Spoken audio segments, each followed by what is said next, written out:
The Secret Garden by Frances Hodgson Burnett. Chapter 1. There is no one left.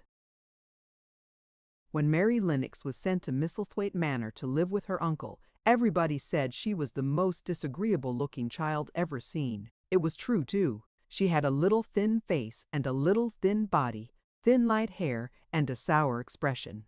Her hair was yellow, and her face was yellow because she had been born in India and had always been ill in one way or another. Her father had held a position under the English government and had always been busy and ill himself. And her mother had been a great beauty who cared only to go to parties and amuse herself with gay people.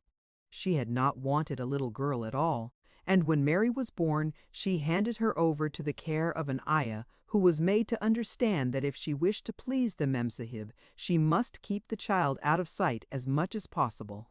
So when she was a sickly, fretful, ugly little baby, she was kept out of the way, and when she became a sickly, fretful, toddling thing, she was kept out of the way also.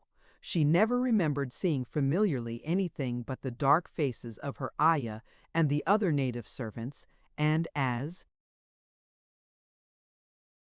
they always obeyed her and gave her her own way in everything, because the Mem Sahib would be angry if she was disturbed by her crying. By the time she was 6 years old, she was as tyrannical and selfish a little pig as ever lived. The young English governess, who came to teach her to read and write, disliked her so much that she gave up her place in 3 months, and when other governesses came to try to fill it, they always went away in a shorter time than the first one. So if Mary had not chosen to really want to know how to read books, she would never have learned her letters at all. One frightfully hot morning, when she was about 9 years old, she awakened feeling very cross, and she became crosser still when she saw that the servant who stood by her bedside was not her ayah. "Why did you come?" she said to the strange woman. "I will not let you stay. Send my ayah to me." The woman looked frightened, but she only stammered that the ayah could not come, and when Mary threw herself into a passion and beat and kicked her, she looked only more frightened and repeated that it was not possible for the ayah to come to Missy Sahib. There was something mysterious in the air that morning. Nothing was done in its regular order, and several of the native servants seemed missing, while those whom Mary saw slunk or hurried about with ashy and scared faces, but no one would tell her anything, and her ayah did not come. She was actually left alone as the morning went on, and at last she wandered out into the garden and began to play by herself under a tree near the veranda. She pretended that she was making a flower bed, and she stuck big scarlet hibiscus blossoms into little heaps of earth, all the time growing more and more angry and muttering to herself the things she would say and the names she would call Saidi when she returned. "Pig, pig, daughter of pigs," she said, because to call a native a pig is the worst insult of all. She was grinding her teeth and saying this over and over again when she heard her mother come out on the veranda with someone. She was with a fair young man, and they stood talking together in low, strange voices. Mary knew the fair young man who looked like a boy. She had heard that he was a very young officer who had just come from England. The child stared at him, but she stared most at her mother. She always did this when she had a chance to see her, because the Mem Sahib Mary used to call her that oftener than anything else, was such a tall, slim, pretty person and wore such lovely clothes. Her hair was like curly silk, and she had a delicate little nose which seemed to be disdaining things, and she had large, laughing eyes. All her clothes were thin and floating, and Mary said they were full of lace. They looked fuller of lace than ever this morning, but her eyes were not laughing at all. They were large and scared and lifted imploringly to the fair boy officer's face. "Is it so very bad? Oh, is it?" Mary heard her say. "Awfully," the young man answered in a trembling voice. "Awfully, Mrs. Lennox. You ought to have gone to the hills 2 weeks ago." The Memsahib wrung her hands. "Oh, I know I ought," she cried. "I only stayed to go to that silly dinner party. What a fool I was!" At that very moment, such a loud sound of wailing broke out from the servants' quarters that she clutched the young man's arm, and Mary stood shivering from head to foot. The wailing grew wilder and wilder. "What is it? What is it?" Mrs. Lennox gasped. "Someone has died," answered the boy officer. "You did not say it had broken out among your servants." "I did not know," the Memsahib cried. "Come with me! Come with me!" And she turned and ran into the house. After that appalling things happened, and the mysteriousness of the morning was explained to Mary. The cholera had broken out in its most fatal form, and people were dying like flies. The ayah had been taken ill in the night, and it was because she had just died that the servants had wailed in the huts. Before the next day 3 other servants were dead, and others had run away in terror. There was panic on every side, and dying people in all the bungalows. During the confusion and bewilderment of the second day, Mary hid herself in the nursery and was forgotten by everyone. Nobody thought of her, nobody wanted her, and strange things happened of which she knew nothing. Mary alternately cried and slept through the hours. She only knew that people were ill and that she heard mysterious and frightening sounds. Once she crept into the dining room and found it empty, though a partly finished meal was on the table and chairs, and plates looked as if they had been hastily pushed back when the diners rose suddenly for some reason.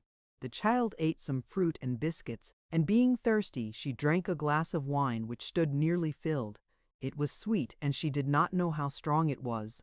Very soon it made her intensely drowsy, and she went back to her nursery and shut herself in again, frightened by cries she heard in the huts and by the hurrying sound of feet. The wine made her so sleepy that she could scarcely keep her eyes open, and she lay down on her bed and knew nothing more for a long time. Many things happened during the hours in which she slept so heavily, but she was not disturbed by the wails and the sound of things being carried in and out of the bungalow. When she awakened, she lay and stared at the wall. The house was perfectly still. She had never known it to be so silent before. She heard neither voices nor footsteps, and wondered if everybody had got well of the cholera, and all the trouble was over. She wondered also who would take care of her now her ayah was dead. There would be a new ayah, and perhaps she would know some new stories. Mary had been rather tired of the old ones. She did not cry because her nurse had died. She was not an affectionate child, and had never cared much for anyone. The noise and hurrying about and wailing over the cholera had frightened her, and she had been angry because no one seemed to remember that she was alive. Everyone was too panic-stricken to think of a little girl no one was fond of. When people had the cholera, it seemed that they remembered nothing but themselves. But if everyone had got well again, surely someone would remember and come to look for her. But no one came, and as she lay waiting, the house seemed to grow more and more silent. She heard something rustling on the matting, and when she looked down, she saw a little snake gliding along and watching her with eyes like jewels. She was not frightened because he was a harmless little thing who would not hurt her, and he seemed in a hurry to get out of the room. He slipped under the door as she watched him. "How queer and quiet it is," she said. "It sounds as if there were no one in the bungalow but me and the snake." Almost the next minute she heard footsteps in the compound, and then on the veranda. They were men's footsteps, and the men entered the bungalow and talked in low voices. No one went to meet or speak to them, and they seemed to open doors and look into rooms. "What desolation!" she heard one voice say. "That pretty, pretty woman! I suppose the child, too." "I heard there was a child, though no one ever saw her." Mary was standing in the middle of the nursery when they opened the door a few minutes later. She looked an ugly, cross little thing, and was frowning because she was beginning to be hungry and feel disgracefully neglected. The first man who came in was a large officer she had once seen talking to her father. He looked tired and troubled, but when he saw her, he was so startled that he almost jumped back. "Barney," he cried out, "there is a child here, a child alone, in a place like this. Mercy on us, who is she?" "I am Mary Lennox," the little girl said, drawing herself up stiffly. She thought the man was very rude to call her father's bungalow a place like this. "I fell asleep when everyone had the cholera, and I have only just wakened up.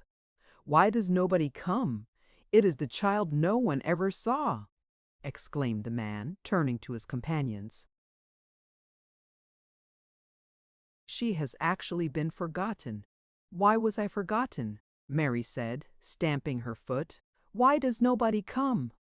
The young man, whose name was Barney, looked at her very sadly. Mary even thought she saw him wink his eyes, as if to wink tears away. "Poor little kid," he said. "There is nobody left to come."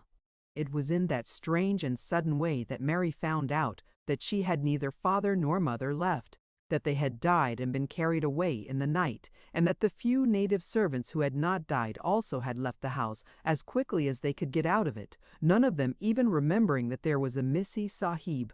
That was why the place was so quiet. It was true that there was no one in the bungalow but herself and the little rustling snake. Chapter 2. Mistress Mary Quite Contrary. Mary had liked to look at her mother from a distance, and she had thought her very pretty, but as she knew very little of her, she could scarcely have been expected to love her or to miss her very much when she was gone. She did not miss her at all, in fact, and as she was a self-absorbed child, she gave her entire thought to herself, as she had always done. If she had been older, she would no doubt have been very anxious at being left alone in the world. But she was very young, and as she had always been taken care of, she supposed she always would be. What she thought was that she would like to know if she was going to nice people, who would be polite to her and give her her own way as her ayah and the other native servants had done. She knew that she was not going to stay at the English clergyman's house where she was taken at first. She did not want to stay. The English clergyman was poor, and he had 5 children, nearly all the same age, and they wore shabby clothes and were always quarreling and snatching toys from each other. Mary hated their untidy bungalow and was so disagreeable to them that after the first day or two, nobody would play with her. By the second day, they had given her a nickname which made her furious. It was Basil who thought of it first. Basil was a little boy with impudent blue eyes and a turned-up nose, and Mary hated him. She was playing by herself under a tree, just as she had been playing the day the cholera broke out. She was making heaps of earth and paths for a garden, and Basil came and stood near to watch her. Presently he got rather interested and suddenly made a suggestion. "Why don't you put a heap of stones there and pretend it is a rockery?" he said. "There in the middle," and he leaned over her to point. "Go away," cried Mary. "I don't want boys. Go away."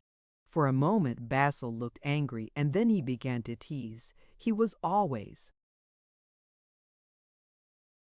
teasing his sisters. He danced round and round her and made faces and sang and laughed. "Mistress Mary, quite contrary, how does your garden grow? With silver bells and cockle shells and marigolds all in a row." He sang it until the other children heard and laughed too, and the crosser Mary got, the more they sang Mistress Mary, quite contrary. And after that, as long as she stayed with them, they called her Mistress Mary, quite contrary, when they spoke of her to each other. And often when they spoke to her, "You are going to be sent home," Basil said to her, "at the end of the week. And we're glad of it." "I am glad of it too," answered Mary.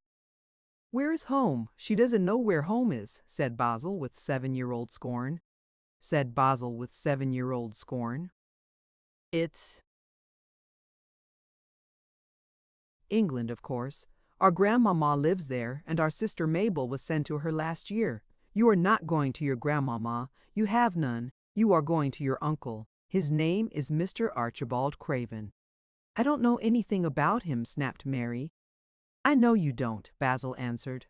"You don't know anything. Girls never do. I heard father and mother talking about him. He lives in a great big desolate old house in the country, and no one goes near him. He's so cross he won't let them, and they wouldn't come if he would let them. He's a hunchback, and he's horrid."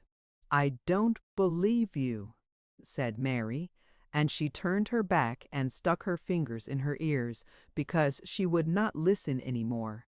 But she thought over it a great deal afterward, and when Mrs. Crawford told her that night that she was going to sail away to England in a few days and go to her uncle, Mr. Archibald Craven, who lived at Misselthwaite Manor, she looked so stony and stubbornly uninterested that they did not know what to think about her. They tried to be kind to her, but she only turned her face away when Mrs. Crawford attempted to kiss her and held herself stiffly when Mr. Crawford patted her shoulder. "She is such a plain child," Mrs. Crawford said pityingly afterward, "and her mother was such a pretty creature. She had a very pretty manner, too, and Mary has the most unattractive ways I ever saw in a child.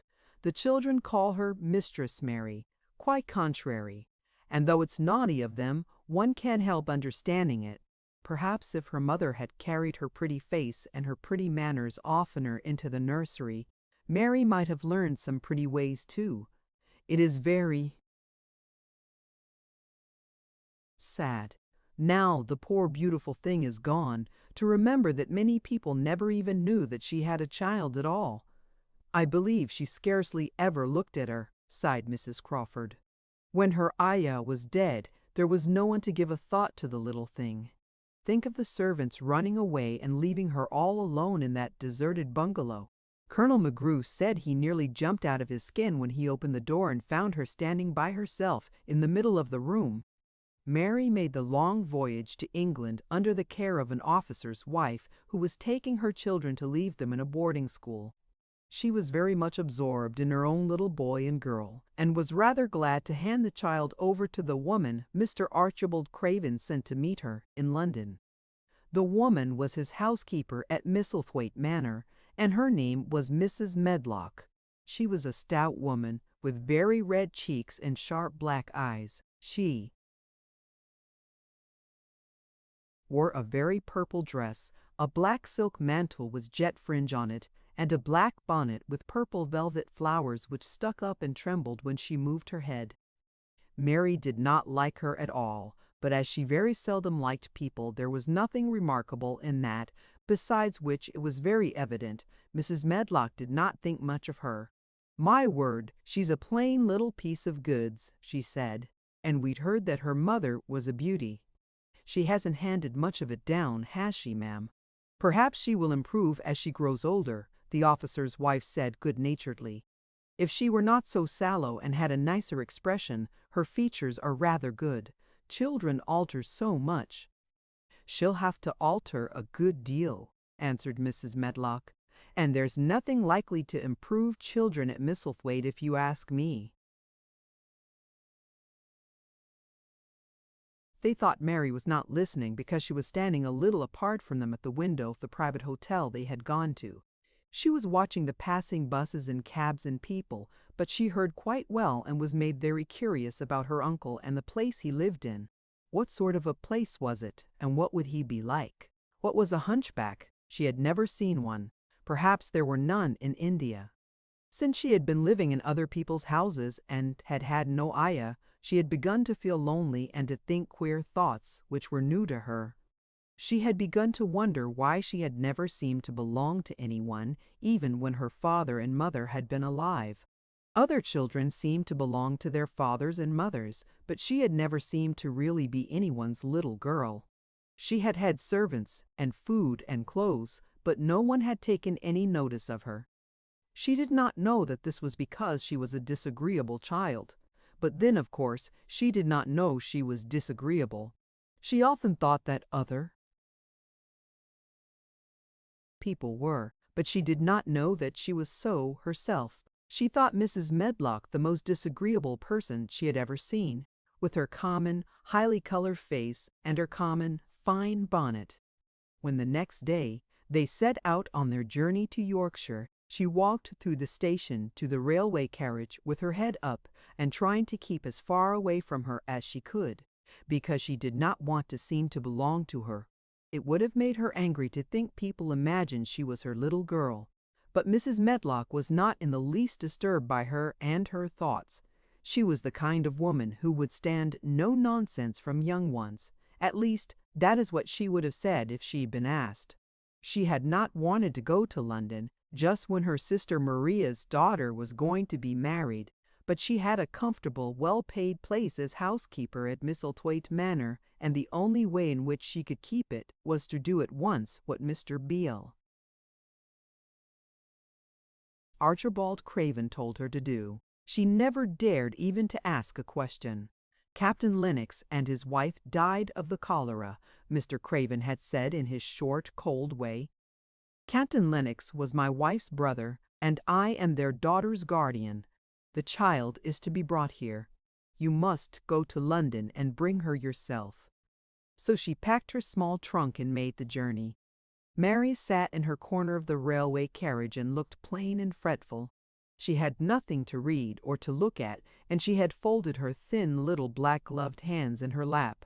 Her black dress made her look yellower than ever, and her limp light hair straggled from under her black crape hat. A more marred-looking young one I never saw in my life, Mrs. Medlock thought. Marred is a Yorkshire word and means spoiled and pettish. She had never seen a child who sat so still without doing anything, and at last she got tired of watching her and began to talk in a brisk, hard voice. "I suppose I may as well tell you something about where you are going to," she said. "Do you know anything about your uncle?" "No," said Mary. "Never heard your father and mother talk about him?" "No," said Mary, frowning. She frowned because she remembered that her father and mother had never talked to her about anything in particular. Certainly they had never told her things. "Humph," muttered Mrs. Medlock, staring at her queer, unresponsive little face. She did not say any more for a few moments, and then she began again. "I suppose you might as well be told something to prepare you. You are going to a queer place." Mary said nothing at all, and Mrs. Medlock looked rather discomfited by her apparent indifference. But, after taking a breath, she went on. "Not but that it's a grand big place in a gloomy way, and Mr. Craven's proud of it in his way, and that's gloomy enough too. The house is 600 years old, and it's on the edge of the moor, and there's near 100 rooms in it, though most of them shut up and locked. And there's pictures and fine old furniture and things that's been there for ages. And there's a big park round it and gardens and trees with branches trailing to the ground, some of them." She paused and took another breath. "But there's nothing else," she ended suddenly. Mary had begun to listen in spite of herself. It all sounded so unlike India, and anything new rather attracted her. But she did not intend to look as if she were interested. That was one of her unhappy, disagreeable ways, so she sat still. "Well," said Mrs. Medlock, "what do you think of it?" "Nothing," she answered. "I know nothing about such places." That made Mrs. Medlock laugh a short sort of laugh. She said, "but you are like an old woman." "Don't you care?" "It doesn't matter," said Mary, "whether I care or not." "You are right enough there," said Mrs. Medlock. "It doesn't.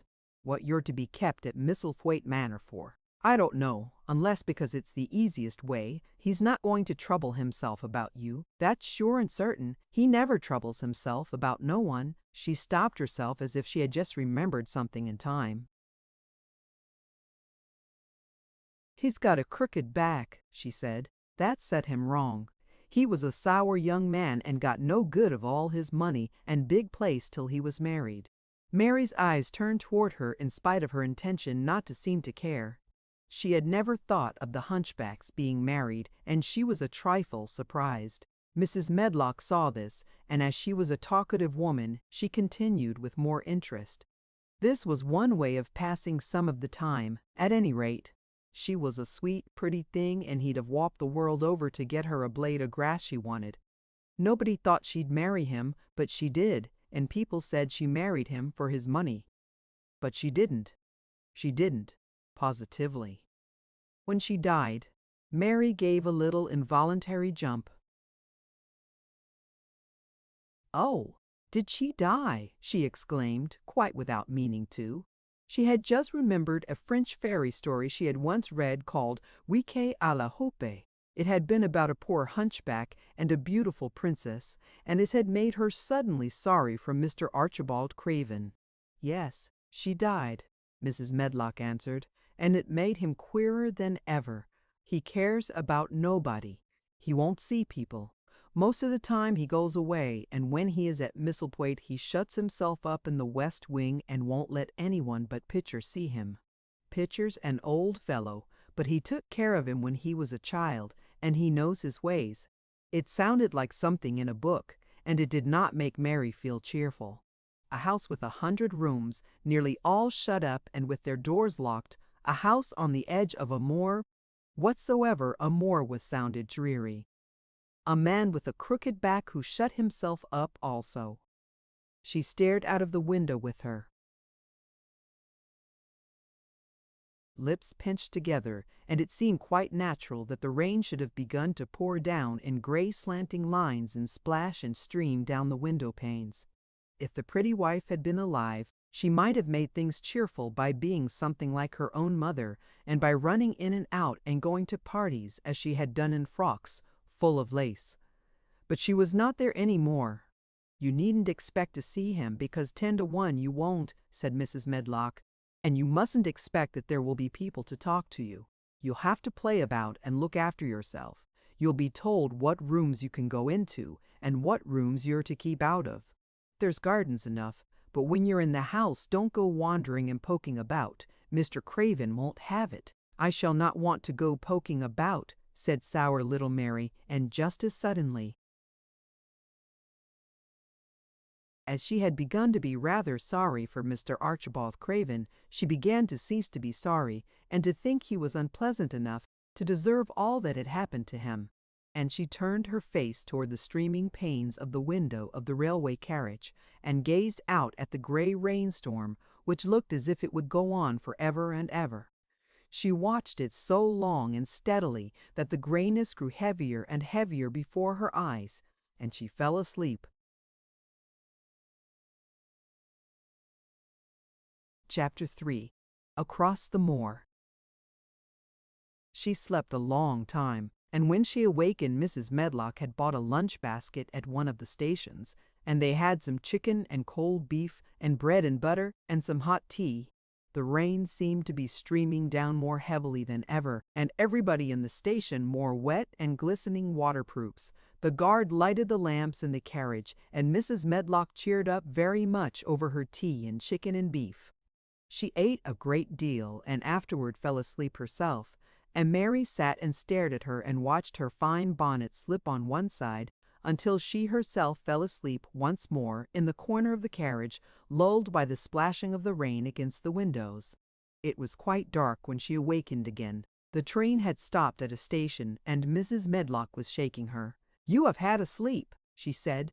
"It's time to open your eyes. We're at Thwaite Station, and we've got a long drive before us." Mary stood up and tried to keep her eyes open while Mrs. Medlock collected her parcels. The little girl did not offer to help her because in India native servants always picked up or carried things, and it seemed quite proper that other people should wait on one.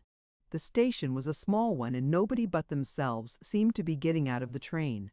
The station master spoke to Mrs. Medlock in a rough, good-natured way, pronouncing his words in a queer, broad fashion, which Mary found out afterward was Yorkshire. "I see that's got back," he said.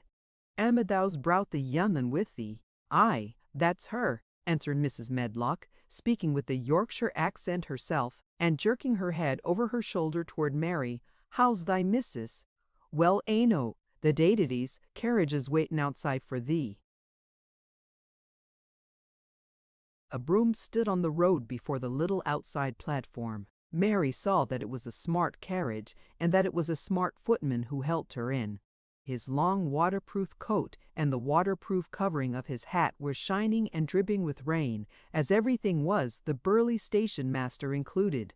When he shut the door, mounted the box with the coachman, and they drove off, the little girl found herself seated in a comfortably cushioned corner but she was not inclined to go to sleep again. She sat and looked out of the window, curious to see something of the road over which she was being driven to the queer place Mrs. Medlock had spoken of. She was not at all a timid child, and she was not exactly frightened, but she felt that there was no knowing what might happen in a house with 100 rooms, nearly all shut up, a house standing on the edge of a moor. "What is a moor?" she said suddenly to Mrs. Medlock. "Look out of the window in about 10 minutes and you'll see," the woman answered. "We've got to drive 5 miles across Missel Moor before we get to the manor. You won't see much because it's a dark night, but you can see something." Mary asked no more questions but waited in the darkness of her corner, keeping her eyes on the window. The carriage lamps cast rays of light a little distance ahead of them, and she caught glimpses of the things they passed. After they had left the station they had driven through a tiny village, and she had seen whitewashed cottages and the lights of a public house. Then they had passed a church and a vicarage and a little shop window or so in a cottage with toys and sweets and odd things set out for sale. Then they were on the high road, and she saw hedges and trees. After that there seemed nothing different for a long time, or at least it seemed a long time to her. At last the horses began to go more slowly, as if they were climbing uphill, and presently there seemed to be no more hedges and no more trees. She could see nothing, in fact, but a dense darkness on either side. She leaned forward and pressed her face against the window just as the carriage gave a big jolt. "Eh? We're on the moor now, sure enough," said Mrs. Medlock. The carriage lamps shed a yellow light on a rough-looking road which seemed to be cut through bushes and low-growing things which ended in the great expanse of dark apparently spread out before and around them. A wind was rising and making a singular, wild, low, rushing sound. It's not the sea, is it?" said Mary, looking round at her companion. "No, not it," answered Mrs. Medlock. "Nor it isn't fields nor mountains. It's just miles and miles and miles of wild land that nothing grows on but heather and bite, gorse and broom, and nothing lives on but wild ponies and sheep. I feel as if it might be the sea, if there were water on it," said Mary. "It sounds like the sea just now." "That's the wind blowing through the bushes," Mrs. Medlock said. "It's a wild, dreary enough place to my mind, though there's plenty that likes it, particularly when the heather's in bloom." On and on they drove through the darkness, and though the rain stopped, the wind rushed by and whistled and made strange sounds. The road went up and down, and several times the carriage passed over a little bridge beneath which water rushed very fast with a great deal of noise. Mary felt as if the drive would never come to an end, and that the wide, bleak moor was a wide expanse of black ocean through which she was passing on a strip of dry land. "I don't like it," she said to herself. "I don't like it," and she pinched her thin lips more tightly together. The horses were climbing up a hilly piece of road when she first caught sight of a light.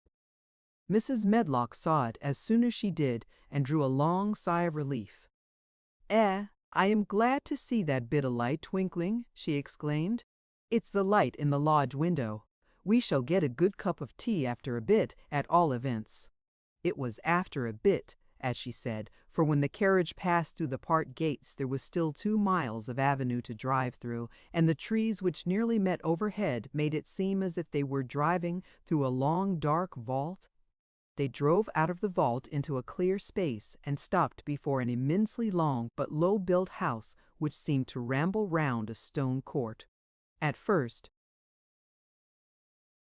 Mary thought that there were no lights at all in the windows, but as she got out of the carriage, she saw that one room in a corner upstairs showed a dull glow. The entrance door was a huge one, made of massive, curiously shaped panels of oak, studded with big iron nails and bound with great iron bars. It opened into an enormous hall, which was so dimly lighted that the faces in the portraits on the walls and the figures in the suits of armor made Mary feel that she did not want to look at them. As she stood on the stone floor, she looked a very small, odd little black figure, and she felt as small and lost and odd as she looked. A neat, thin old man stood near the manservant who opened the door for them. "You are to take her to her room," he said, in a husky voice. "He doesn't want to see her. He's going to London in the morning." "Very well, Mr. Pitcher," Mrs. Medlock answered, "so long as I know what's expected of me, I can manage." "What's expected of you, Mrs. Medlock," Mr. Pitcher said, "is that you make sure that he's not disturbed and that he doesn't see what he doesn't want to see." And then Mary Lennox was led up a broad staircase and down a long corridor and up a short flight of steps and through another corridor and another, until a door opened in a wall and she found herself in a room with a fire in it and a supper on a table. Mrs. Medlock said unceremoniously, "Well, here you are. This room and the next are where you'll live and you must keep to them. Don't you forget that." It was in this way Mistress Mary arrived at Misselthwaite Manor, and she had perhaps never felt quite so contrary in all her life. Chapter 4. Martha. When she opened her eyes in the morning, it was because a young housemaid had come into her room to light the fire and was kneeling on the hearth-rug raking out the cinders noisily. Mary lay and watched her for a few moments and then began to look about the room. She had never seen a room at all like it and thought it curious and gloomy. The walls were covered with tapestry with a forest scene embroidered on it. There were fantastically dressed people under the trees, and in the distance there was a glimpse of the turrets of a castle. There were hunters and horses and dogs and ladies. Mary felt as if she were in the forest with them. Out of a deep window she could see a great climbing stretch of land, which seemed to have no trees on it, and to look rather like an endless dull purplish sea. "What is that?" she said, pointing out of the window. Martha, the young housemaid who had just risen to her feet, looked and pointed also. "That there?" she said. "Yes, that's Thor, with a good-natured grin. Does thee like it?" "No," answered Mary. "I hate it." "That's because thou'rt not used to it," Martha said, going back to her hearth. "Thee thinks it's too big and bare now. But thia will like it." "Do you?" inquired Mary. That I do," answered Martha, cheerfully polishing away at the grate. "I just love it. It's none bare, it's covered wide growin' things as smells sweet. It's fair lovely in spring, and summer when lumber brissin', brome and heathers in flower. It smells o' honey, and there's such a lot o' fresh air, and the sky looks so high, and the bees and skylarks make such a nice noise hummin' and singin'. I wouldn't live away from the for anything." Mary listened to her with a grave, puzzled expression. The native servants she had been used to in India were not in the least like this.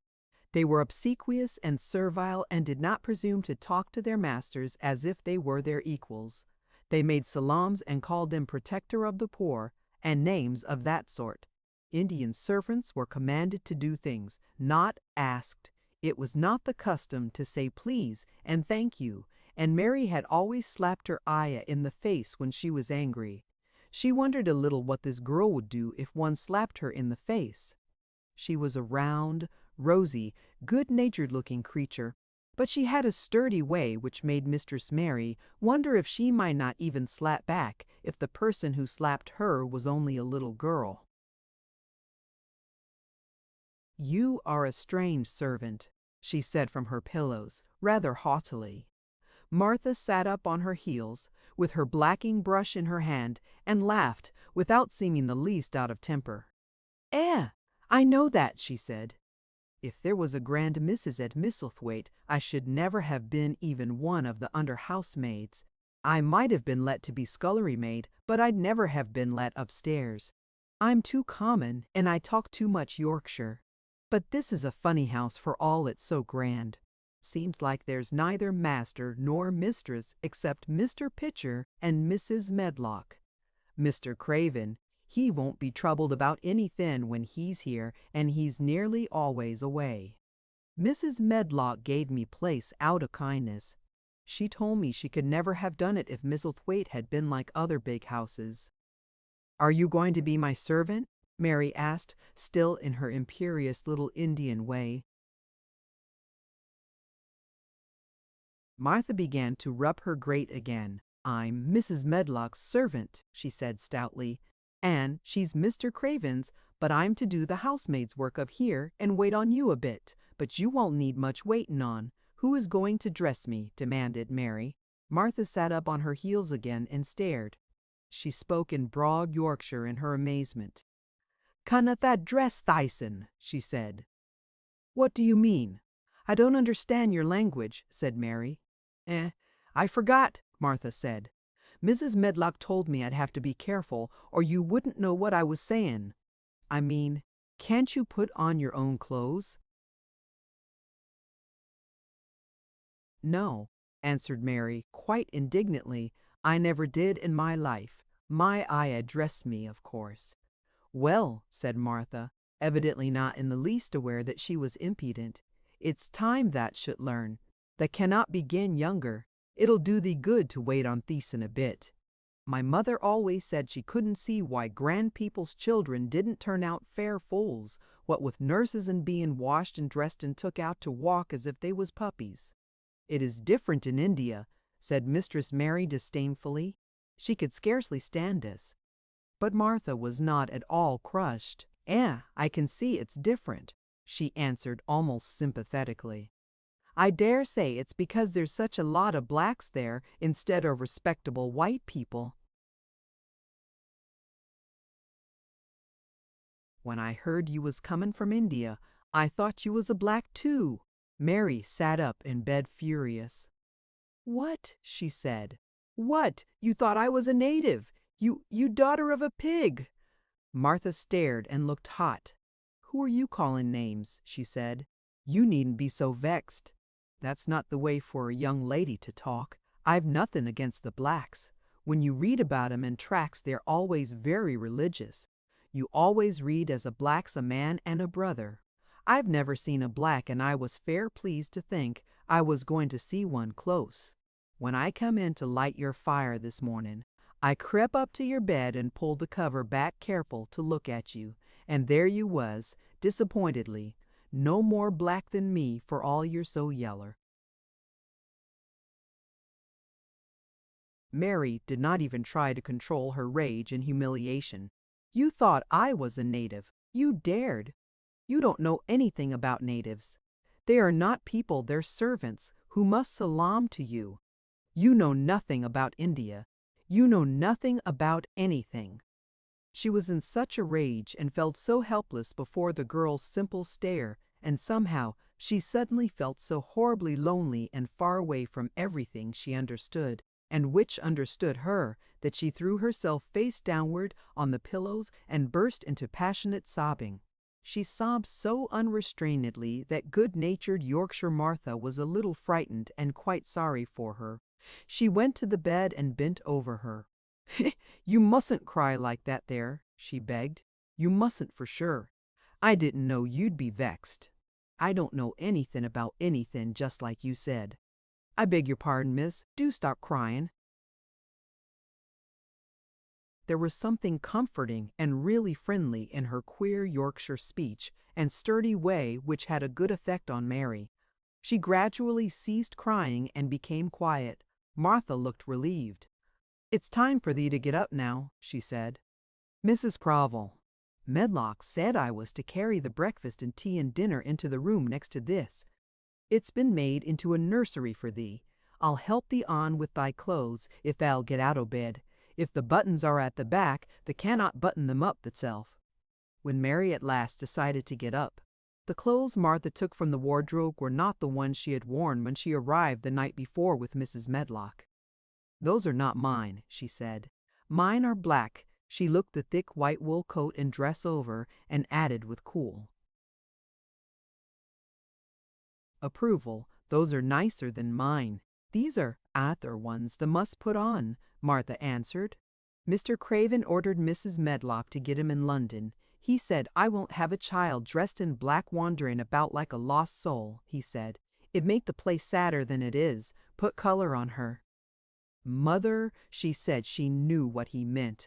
"Mother always knows what a body means. She doesn't hold with black hersel."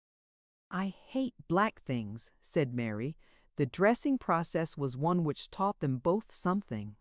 Martha had buttoned up her little sisters and brothers, but she had never seen a child who stood still and waited for another person to do things for her, as if she had neither hands nor feet of her own.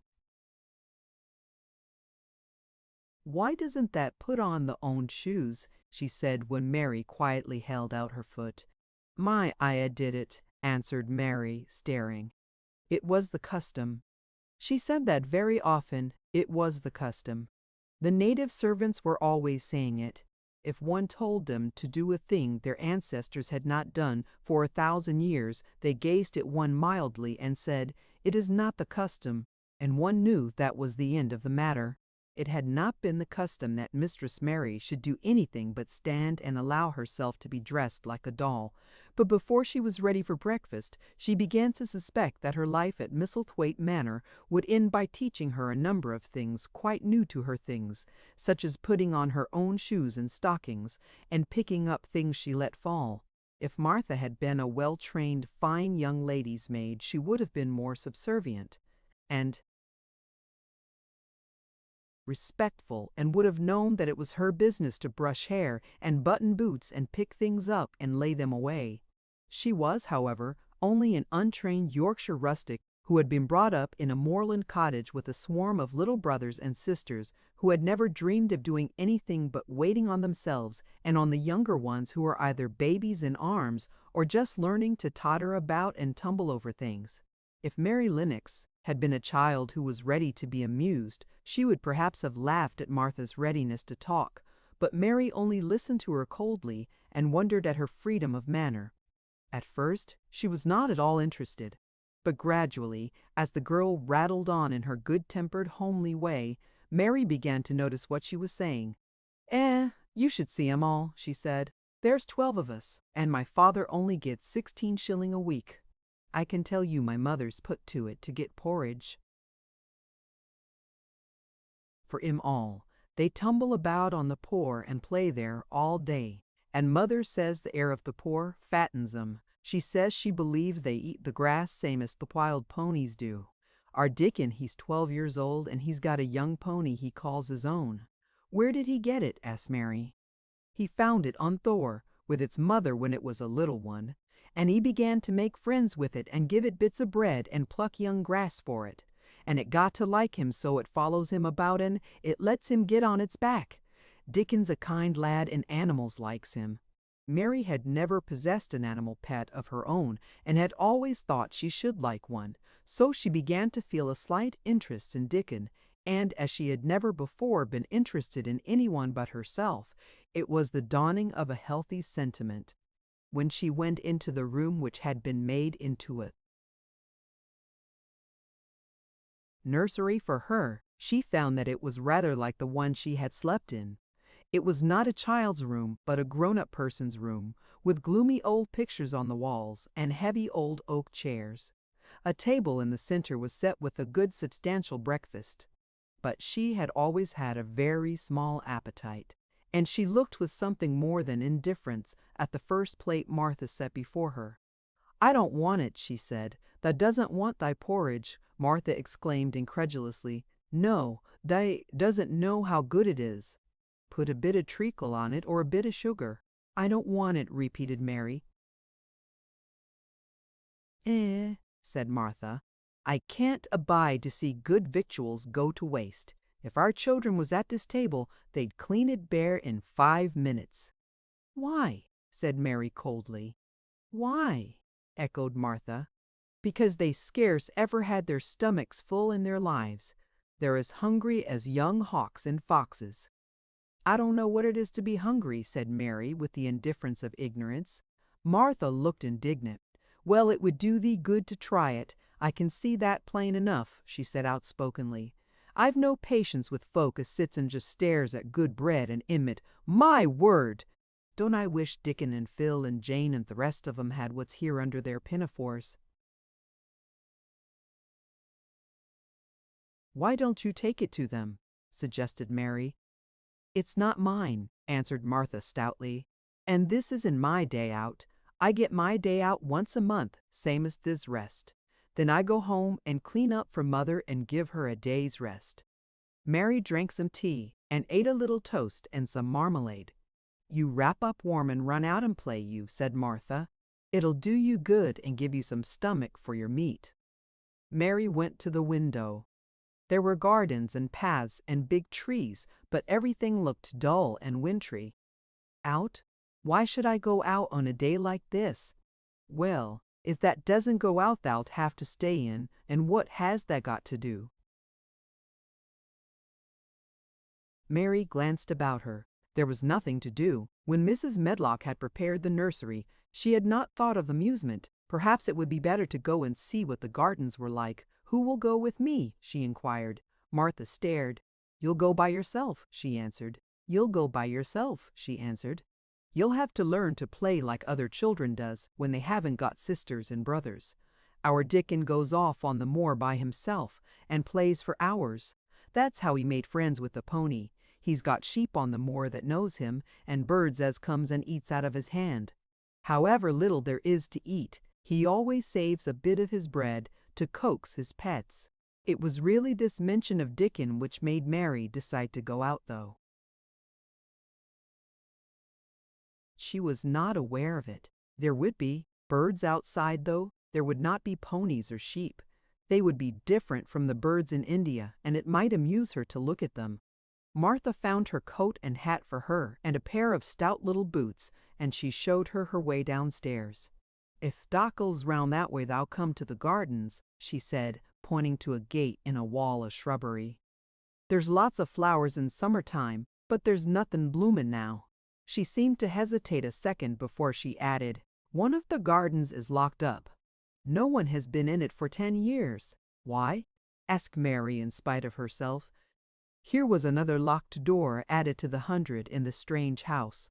Mr. Craven had it shut when his wife died so sudden, he won't let no one go. Inside, it was her garden. He locked his door and dug a hole and buried this key. There's Mrs. Medlock's bell ringing. I must run. After she was gone, Mary turned down the walk which led to the door in the shrubbery. She could not help thinking about the garden which no one had been into for 10 years. She wondered what it would look like and whether there were any flowers still alive in it. When she had passed through the shrubbery gate, she found herself in great gardens with wide lawns and winding walks with clipped borders. There were trees and flower beds and evergreens clipped into strange shapes and a large pool with an old gray fountain in its midst. But the flower beds were bare and wintry, and the fountain was not playing. This was not the garden which was shut up. How could a garden be shut up? You could always walk into a garden. She was just thinking this when she saw that at the end of the path she was following, there seemed to be a long wall with ivy growing over it. She was not familiar enough with England to know that she was coming upon the kitchen gardens where the vegetables and fruit were growing. She went toward the wall and found that there was a green door in the ivy and that it stood open. This was not the closed garden, evidently, and she could go into it. She went through the door and found that it was a garden with walls all round it, and that it was only one of several walled gardens which seemed to open into one another. She saw another open green door, revealing bushes and pathways between beds containing winter vegetables. Fruit trees were trained flat against the wall, and over some of the beds there were glass frames. The place was bare and ugly enough, Mary thought, as she stood and stared about her. It might be nicer in summer when things were green, but there was nothing pretty about it now. Presently, an old man with a spade over his shoulder walked through the door leading from the second garden. He looked startled when he saw Mary, and then touched his cap. He had a surly old face and did not seem at all pleased to see her. But then she was displeased with his garden and wore her quite contrary expression, and certainly did not seem at all pleased to see him. "What is this place?" she asked. "One of the empty andards," he answered. "What is that?" said Mary, pointing through the other green door. "Another of 'em, shortly. There's another on t'other side o' law, and there's 10 o' the orchard t'other side of that." "Can I go in them?" asked Mary. "If thou likes, but there's nowt to see." Mary made no response. She went down the path and through the second green door. There she found more walls and winter vegetables and glass frames, but in the second wall there was another green door, and it was not open. Perhaps it led into the garden which no one had seen for 10 years. As she was not at all a timid child and always did what she wanted to do, Mary went to the green door and turned the handle. She hoped the door would not open, because she wanted to be sure she had found the mysterious garden, but it did open quite easily, and she walked through it and found herself in an orchard. There were walls all round it also, and trees trained against them, and there were bare fruit trees growing in the winter browned grass. But there was no green door to be seen anywhere. Mary looked for it, and yet when she had entered the upper end of the garden, she had noticed that the wall did not seem to end with the orchard, but to extend beyond it, as if it enclosed a place at the other side. She could see the tops of trees above the wall, and when she stood still, she saw a bird with a bright red breast sitting on the topmost branch of one of them, and suddenly he burst into his winter song almost as if he had caught sight of her and was calling to her.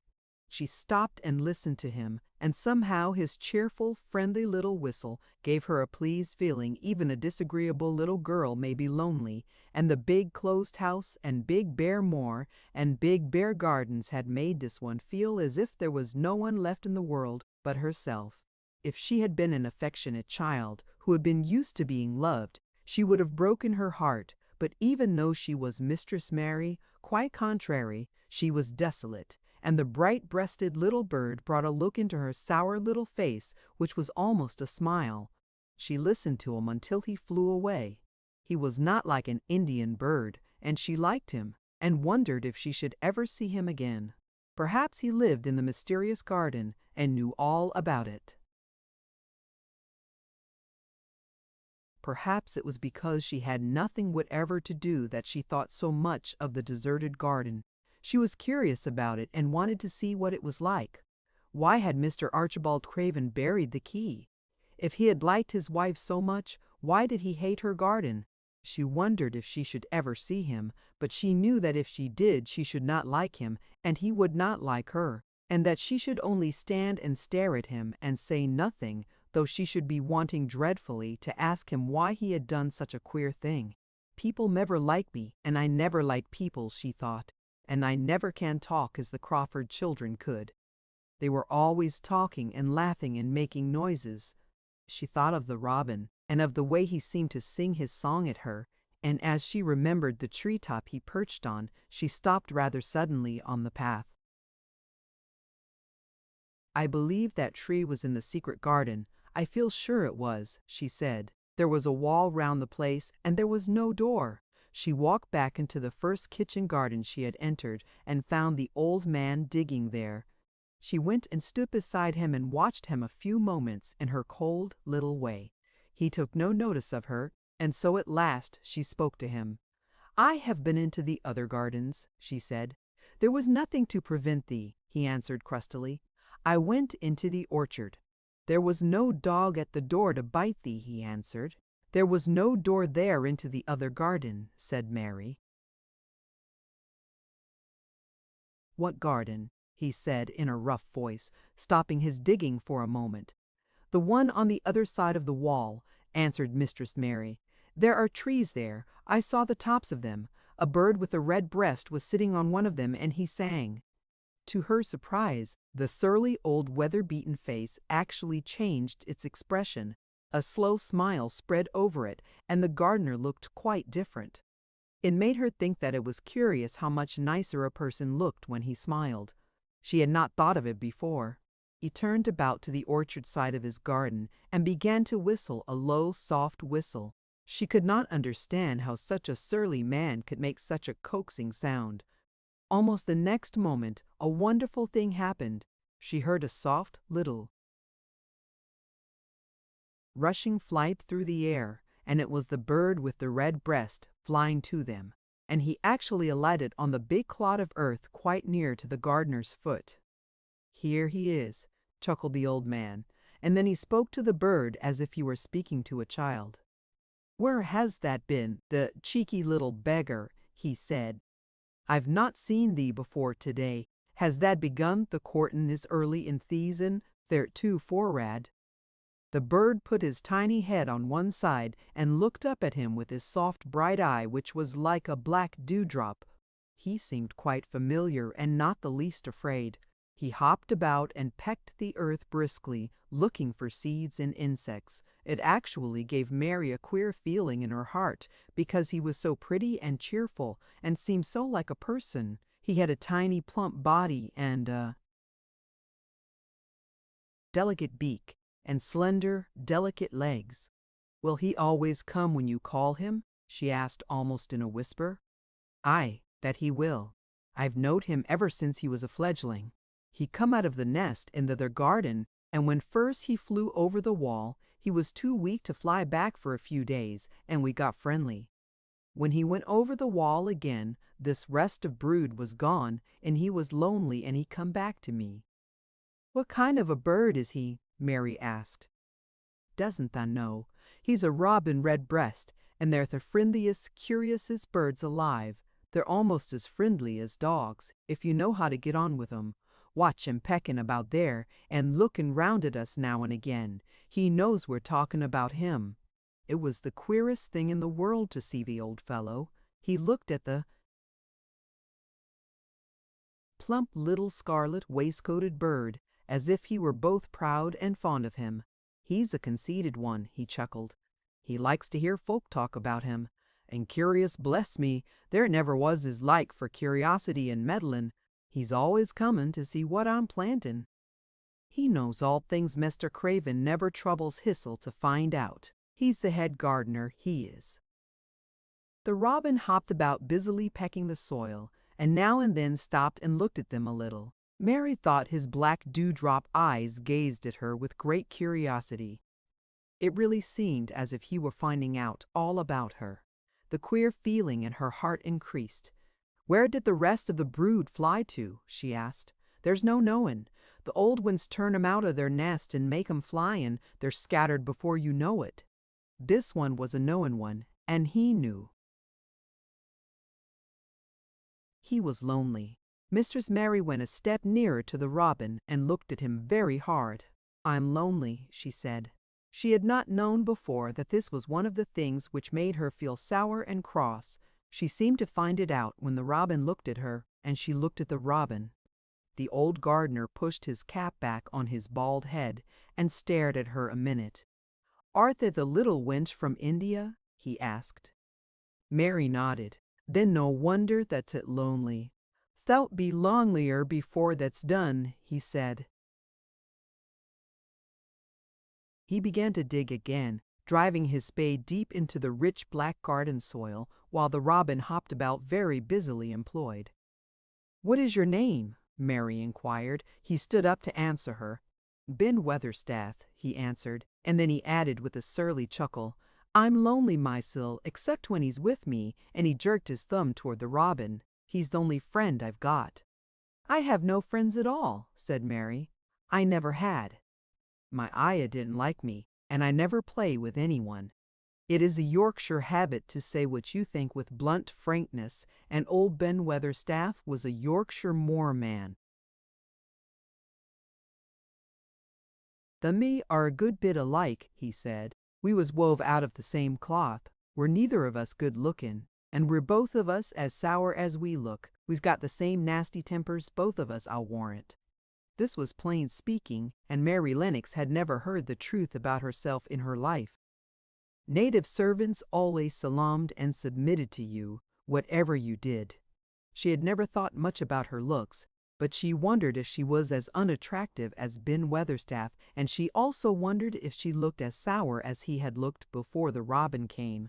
She actually began to wonder also if she was nasty-tempered. She felt uncomfortable. Suddenly a clear rippling little sound broke out near her and she turned round. She was standing a few feet from a young apple tree, and the robin had flown onto one of its branches and had burst out into a scrap of a song. Ben Weatherstaff laughed outright. "What did he do that for?" asked Mary. "He's made up his mind to make friends with thee," replied Ben.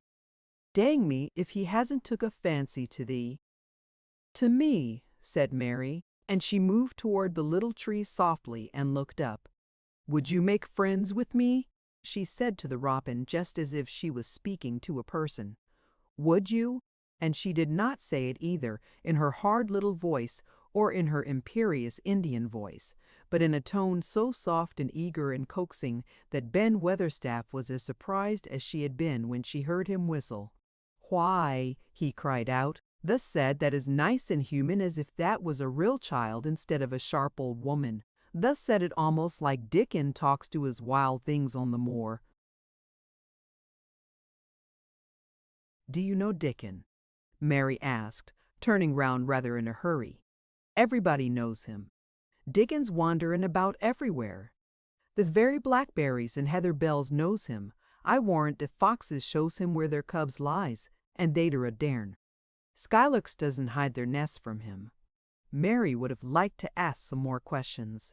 She was almost as curious about Dickon as she was about the deserted garden. But just that moment the robin, who had ended his song, gave a little shake of his wings, spread them, and flew away. He had made his visit and had other things to do. "He has flown over the wall," Mary cried out, watching him. "He has flown into the orchard. He has flown across the other wall into the garden where there is no door." "He lives there," said old Ben. "He came out of th' egg there. If he's courtin', he's making up to some young madam of a robin that lives among the old rose trees there." "Rose trees," said Mary. "Are there rose trees?" Ben Weatherstaff took up his spade again and began to dig. "There was 10 year ago," he mumbled. "I should like to see them," said Mary. "Where is the green door? There must be a door somewhere." Ben drove his spade deep and looked as uncompanionable as he had looked when she first saw him. "There was 10 year ago, but there isn't now," he said. "No door!" cried Mary. "There must be. None as anyone can find, and none as is anyone's business. Don't you be a meddlesome wench, and poke your nose where it's no cause to go. Here, I must go on with my work. Get you gone and play you. I've no more time." And he actually stopped digging, threw his spade over his shoulder, and walked off, without even glancing at her or saying goodbye. Chapter 5. The Cry in the Corridor. At first each day which Kachaching, and Pika to Preekit. And first as each in the shriek which had nothing amusing in it, and after each breakfast she gazed out of the window across to the huge moor which seemed to spread out on all sides, and climb up to the sky, and after she had stared for a while she realized that if she did not go out of Rowang Navy Avenue, Schwol de Mork, Swolban Bivard and Beselm, she wished to Vibe Company Concepset Betseb. She ran only to make herself warm, and she hated the wind which rushed at her face and roared and held her back as if it were some giant she could not see. But the big breaths of rough fresh air blown over the heather filled her lungs with something which was good for her whole thin body, and whipped some red color into her cheeks and brightened her dull eyes when she did not know anything about it. But after a few days spent almost entirely out of doors, she wakened one morning knowing what it was to be hungry, and when she sat down to her breakfast she did not glance disdainfully at her porridge and push it away, but took up her spoon and began to eat it, and went on eating it until her bowl was empty. "They got on well enough with that this morning, didn't that?" said Martha. "It tastes nice today," said Mary, feeling a little surprised herself. "It's their Thormoor that's given thee stomach for the victuals," answered Martha. "It's lucky for thee that that's got victuals as well as appetite. There's been 12 in our cottage as had stomach and nothing to put in it. You go on." playing you out of doors every day, and you'll get some flesh on your bones, and you won't be so yeller." "I don't play," said Mary. "I have nothing to play with." "Nothing to play with," exclaimed Martha. "Our children plays with sticks and stones. They just runs about and shouts and looks at things." Mary did not shout, but she looked at things. There was nothing else to do. She walked round and round the gardens and wandered about the paths in the park. Sometimes she looked for Ben Weatherstaff, but though several times she saw him at work, he was too busy to look at her or was too surly. Once, when she was walking toward him, he picked up his spade and turned away as if he did it on purpose. One place she went to oftener than to any other. It was the long walk outside the gardens with the walls round them. There were bare flower beds on either side of it, and against the walls ivy grew thickly. There was one part of the wall where the creeping dark green leaves were more bushy than elsewhere. It seemed as if for a long time that part had been neglected. The rest of it had been clipped and made to look neat, but at this lower end of the walk it had not been trimmed at all. A few days after she had talked to Ben Weatherstaff, Mary stopped to notice this and wondered why it was so. She had just paused and was looking up at a long spray of ivy swinging in the wind when she saw a gleam of scarlet and heard a brilliant chirp, and there, on the top of the wall, perched Ben Weatherstaff's robin redbreast, tilting forward to look at her with his small head on one side. "Ho!" she cried out. "Is it you? Is it you?" And it did not seem at all queer to her that she spoke to him, as if she were sure that he would understand and answer her. He did answer. He twittered and chirped and hopped along the wall, as if he were telling her all sorts of things. It seemed to Mistress Mary as if she understood him too, though he was not speaking in words. It was as if he said, "Good morning. Isn't the wind nice? Isn't the sun nice? Isn't everything nice? Let us both chirp and hop and twitter. Come on, come on, come on." Mary began to laugh, and as he hopped and took little flights along the wall, she ran after him. Poor little thin, sallow, ugly Mary, she actually looked almost pretty for a moment. "I like you! I like you!" she cried out, pattering down the walk, and she chirped and tried to whistle, which last she did not know how to do in the least. But the robin seemed to be quite satisfied and chirped and whistled back at her. At last he spread his wings and made a darting flight to the top of a tree, where he perched and sang loudly. That reminded Mary of the first time she had seen him. He had been swinging on a treetop then, and she had been standing in the orchard. Now she was on the other side of the orchard and standing in the path outside a wall, much lower down, and there was the same tree inside. "It's in the garden no one can go into," she said to herself. "It's the garden without a door. He lives in there. How I wish I could see what it is like." She ran up the walk to the green door she had entered the first morning. Then she ran down the path through the other door and then into the orchard. And when she stood and looked up, there was the tree on the other side of the wall. And there was the robin just finishing his song and beginning to preen his feathers with his beak. "It is the garden," she said. "I am sure it is." She walked round and looked closely at that side of the orchard wall, but she only found what she had found before, that there was no door in it. Then she ran through the kitchen gardens again and out into the walk outside the long ivy-covered wall, and she walked to the end of it and looked at it, but there was no door. And then she walked to the other end, looking again, but there was no door. "It's very queer," she said. "Ben Weatherstaff said there was no door, and there is no door. But there must have been one 10 years ago, because Mr. Craven buried the key." This gave her so much to think of that she began to be quite interested and feel that she was not sorry that she had come to Misselthwaite Manor. In India she had always felt hot and too languid to care much about anything. The fact was that the fresh wind from the moor had begun to blow the cobwebs out of her young brain and to waken her up a little. She stayed out of doors nearly all day, and when she sat down to her supper at night, she felt hungry, and drowsy and comfortable. She did not feel cross when Martha chattered away. She felt as if she rather liked to hear her, and at last she thought she would ask her a question. She asked it after she had finished her supper and had sat down on the hearth rug before the fire. "Why did Mr. Craven hate the garden?" she said. She had made Martha stay with her, and Martha had not objected at all. She was very young and used to a crowded cottage full of brothers and sisters, and she found it dull in the great servants' hall downstairs, where the footmen and upper housemaids made fun of her Yorkshire speech and looked upon her as a common little thing and sat and whispered among themselves.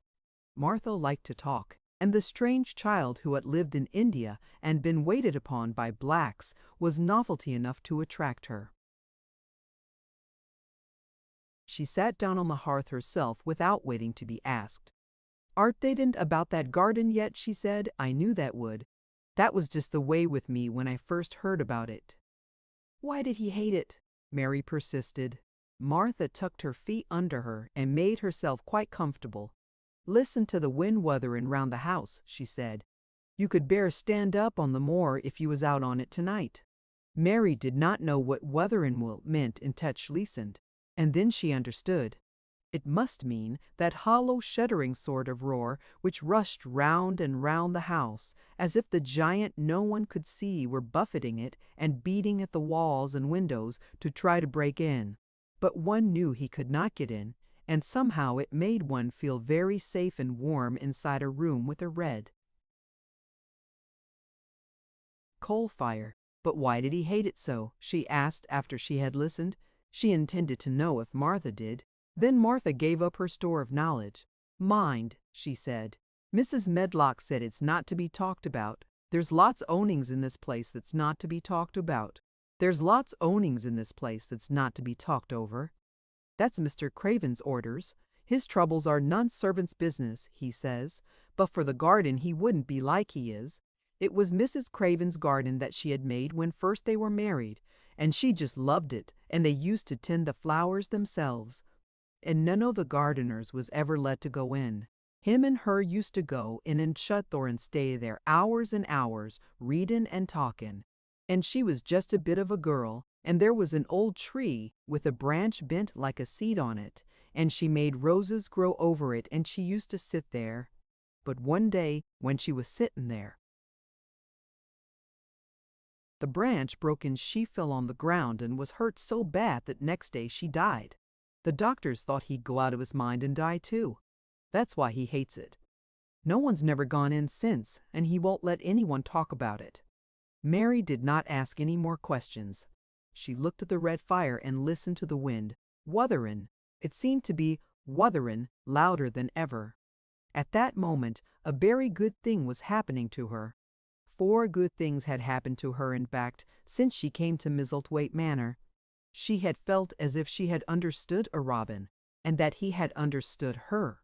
She had run in the wind until her blood had grown warm. She had been healthily hungry for the first time in her life, and she had found out what it was to be sorry for someone.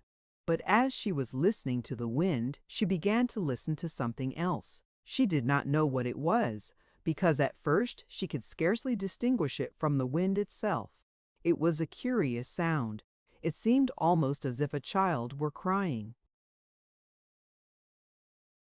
somewhere. Sometimes the wind sounded rather like a child crying, but presently Mistress Mary felt quite sure this sound was inside the house, not outside it. It was far away, but it was inside.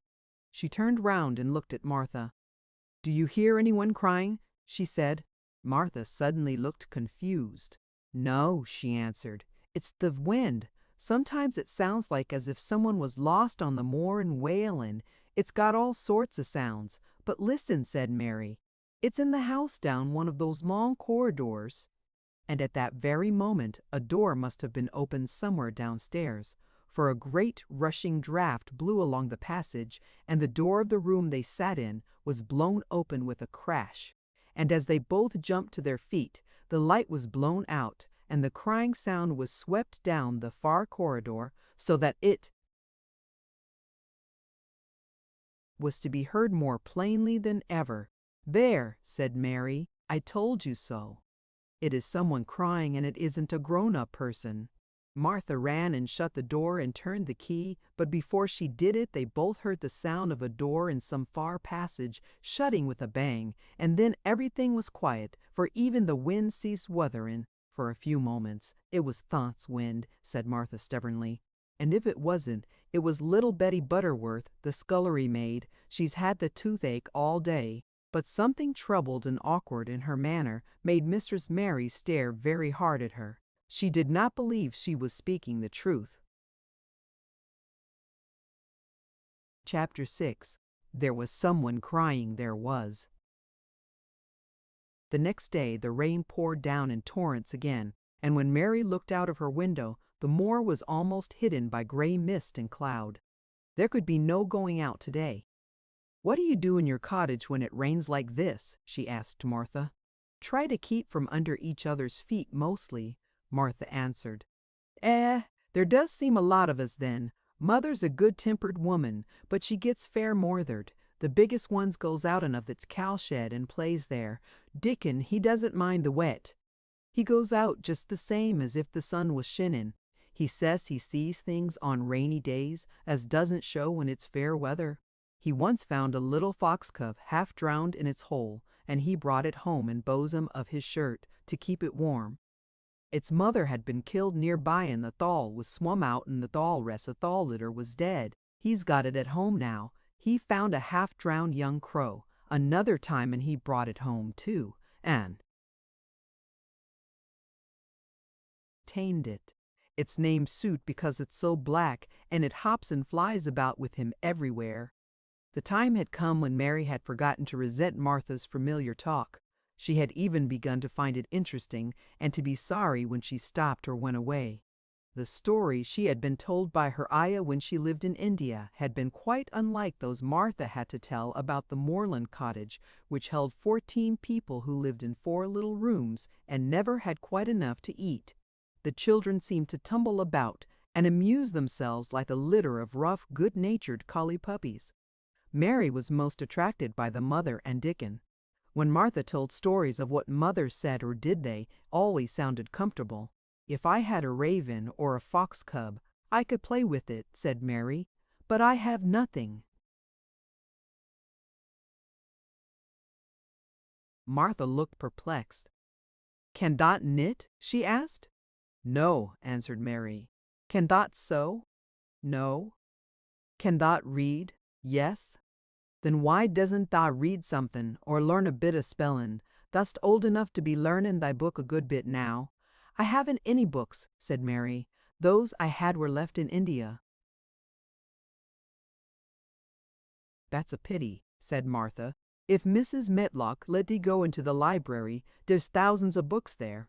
Mary did not ask where the library was, because she was suddenly inspired by a new idea. She made up her mind to go and find it herself. She was not troubled about Mrs. Medlock.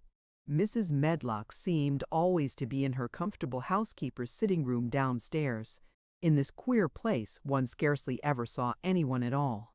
In fact, there was no one to see but the servants, and when their master was away they lived a luxurious life below stairs, where there was a huge kitchen hung about with shining brass and pewter, and a large servants' hall where there were 4 or 5 abundant meals eaten every day, and where a great deal of lively romping went on when Mrs. Medlock was out of the way. Mary's meals were served regularly, and Martha waited on her, but no one troubled themselves about her in the least. Mrs. Medlock came and looked at her every day or two, but no one inquired what she did or told her what to do. She supposed that perhaps this was the English way of treating children. In India, she had always been attended by her ayah, who had followed her about and waited on her, hand and foot. She had often been tired of her company. Now she was followed by nobody, and was learning to dress herself because Martha looked as though she thought she was silly and stupid when she wanted to have things handed to her and put on. "Hasn't Dot got good sense?" she said once when Mary had stood waiting for her to put on her gloves for her. "Our Susan Ann is twice as sharp as thee, and she's only 4-year-old. Sometimes that looks fair soft in the head. Mary had worn her contrary scowl for an hour after that, but it made her think several entirely new things. She stood at the window for about 10 minutes this morning after Martha had swept up the hearth for the last time and gone downstairs. She was thinking over the new idea which had come to her when she heard of the library. She did not care very much about the library itself, because she had read very few books, but to hear of it brought back to her mind the 100 rooms with closed doors. She wondered if they were all really locked, and what she would find if she could get into any of them. Were there 100 really? Why shouldn't she go and see how many doors she could count? It would be something to do on this morning when she could not go out. She had never been taught to ask permission to do things, and she knew nothing at all about authority, so she would not have thought it necessary to ask Mrs. Medlock if she might walk about the house, even if she had seen her. She opened the door of the room and went into the corridor, and then she began her wanderings. It was a long corridor, and it branched into other corridors, and it led her up short flights of steps which mounted to others again. There were doors, and there were pictures on the walls. Sometimes they were pictures of dark, curious landscapes, but oftenest they were portraits of men and women in queer, grand costumes made of satin and velvet.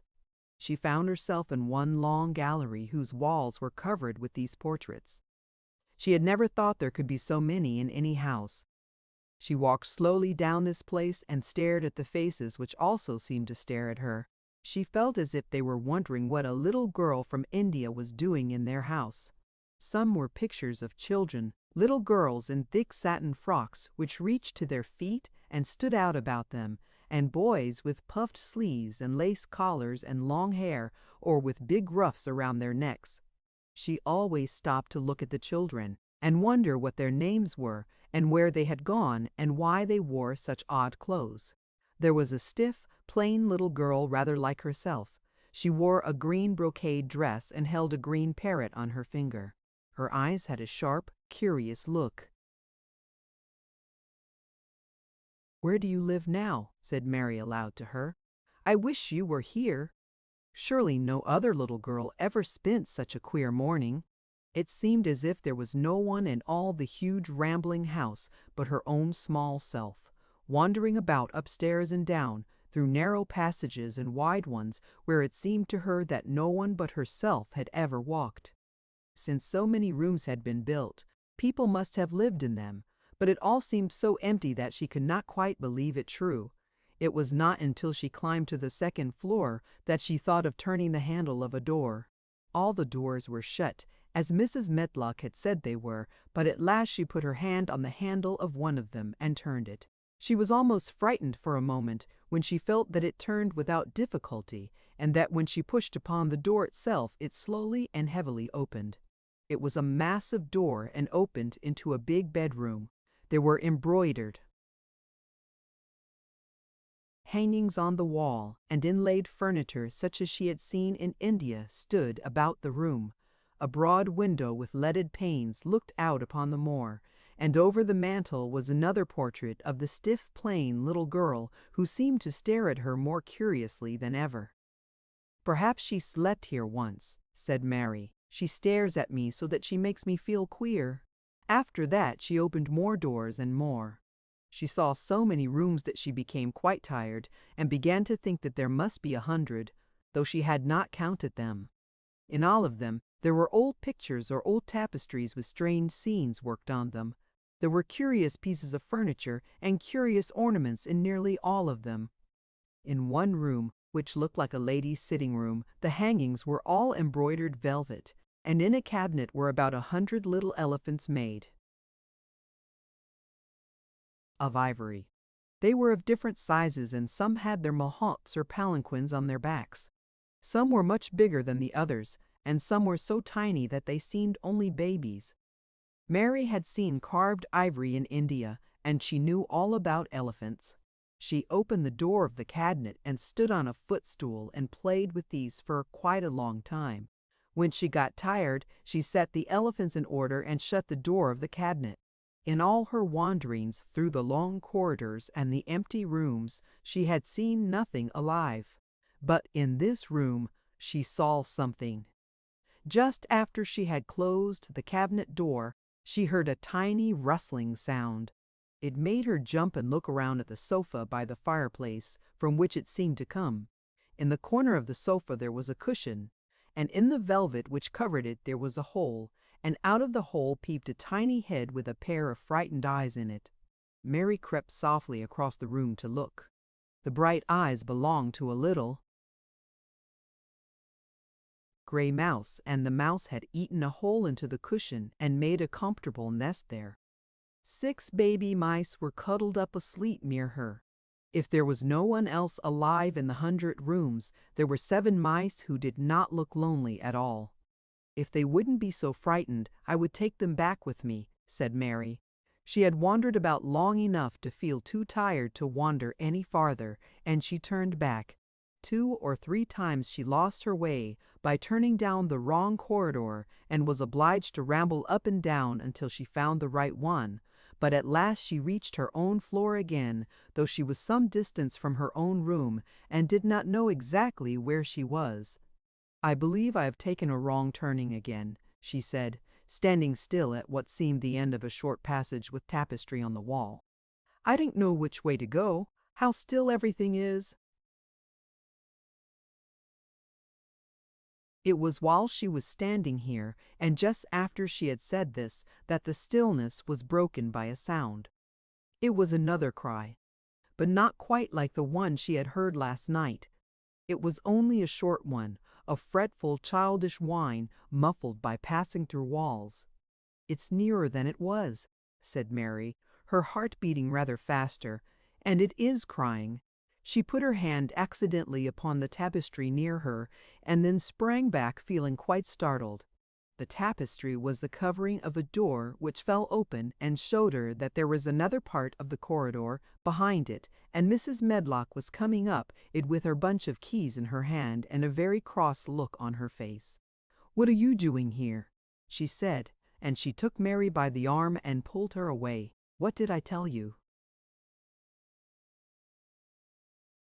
"I turned round the wrong corner," explained Mary. "I didn't know which way to go, and I heard someone crying." She quite hated Mrs. Medlock at the moment, but she hated her more the next. "You didn't hear anything of the sort," said the housekeeper. "You come along back to your own nursery, or I'll box your ears." And she took her by the arm, and half pushed, half pulled her up one passage and down another until she pushed her in at the door of her own room. "Now," she said, "you stay where you're told to stay, or you'll find yourself locked up. The master had better get you a governess, same as he said he would. You're one that needs someone to look sharp after you. I've got enough to do." She went out of the room and slammed the door after her, and Mary went and sat on the hearth rug, pale with rage. She did not cry, but ground her teeth. There was someone crying, there was, she said to herself. She had heard it twice now, and sometime she would find out. She had found out a great deal this morning. She felt as if she had been on a long journey, and at any rate she had had something to amuse her all the time, and she had played with the ivory elephants, and had seen the gray mouse and its babies in their nest in the velvet cushion. Chapter 7. The Key to the Garden. 2 days after this, when Mary opened her eyes, she sat upright in bed immediately and called to Martha, "Look at the moor! Look at the moor!" The rainstorm had ended, and the gray mist and clouds had been swept away in the night by the wind. The wind itself had ceased, and a brilliant deep blue sky arched high over the moorland. Never had Mary dreamed of a sky so blue. In India skies were hot and blazing. This was of a deep, cool blue which almost seemed to sparkle like the waters of some lovely bottomless lake, and here and there, high in the arched blueness, floated small clouds of snow-white fleece. The far-reaching world of the moor itself looked softly blue instead of gloomy purple, black or awful dreary gray. "Aye," said Martha with a cheerful grin, The storm's over for a bit. It does like this, at this time of the year. It goes off in a night like it was pretending it had. Never been here, and never meant to come again. That's because the springtime's on its way. It's a long way off yet, but it's coming. I thought perhaps it always rained or looked dark in England, Mary said. Ah, no, said Martha, sitting up on her heels among her black lead brushes. Not of the sort. What does that mean? Asked Mary seriously.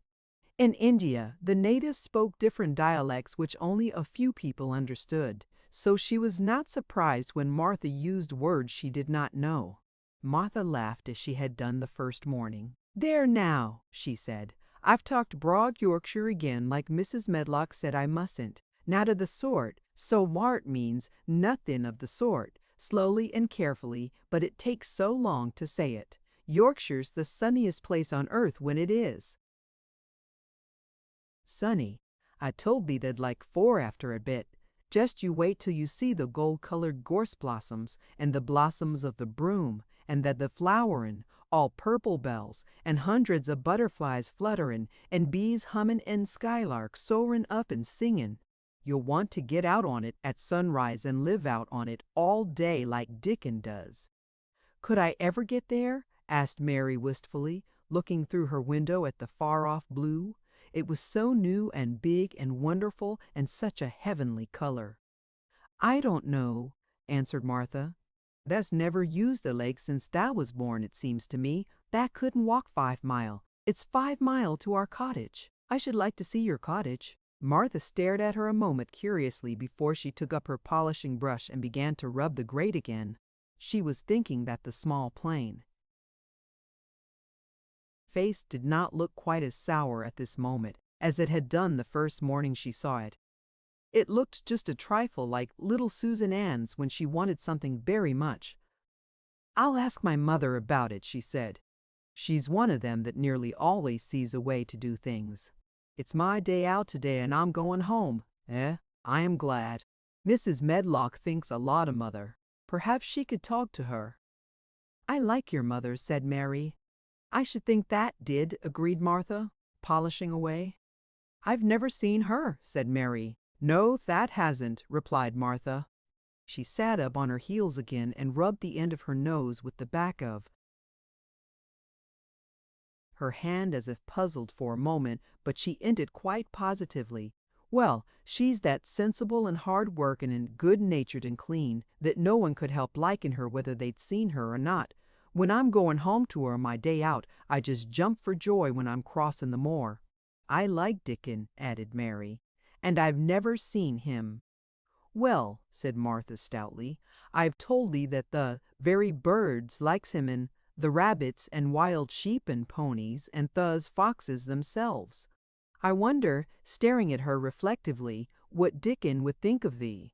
He wouldn't like me, said Mary in her stiff, cold little way. No one does.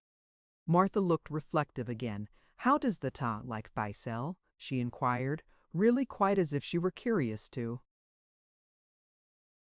No. Mary hesitated a moment and thought it over. Not at all, really, she answered. But I never thought of that before. Martha grinned a little as if at some homely recollection. Mother said that to me once, she said.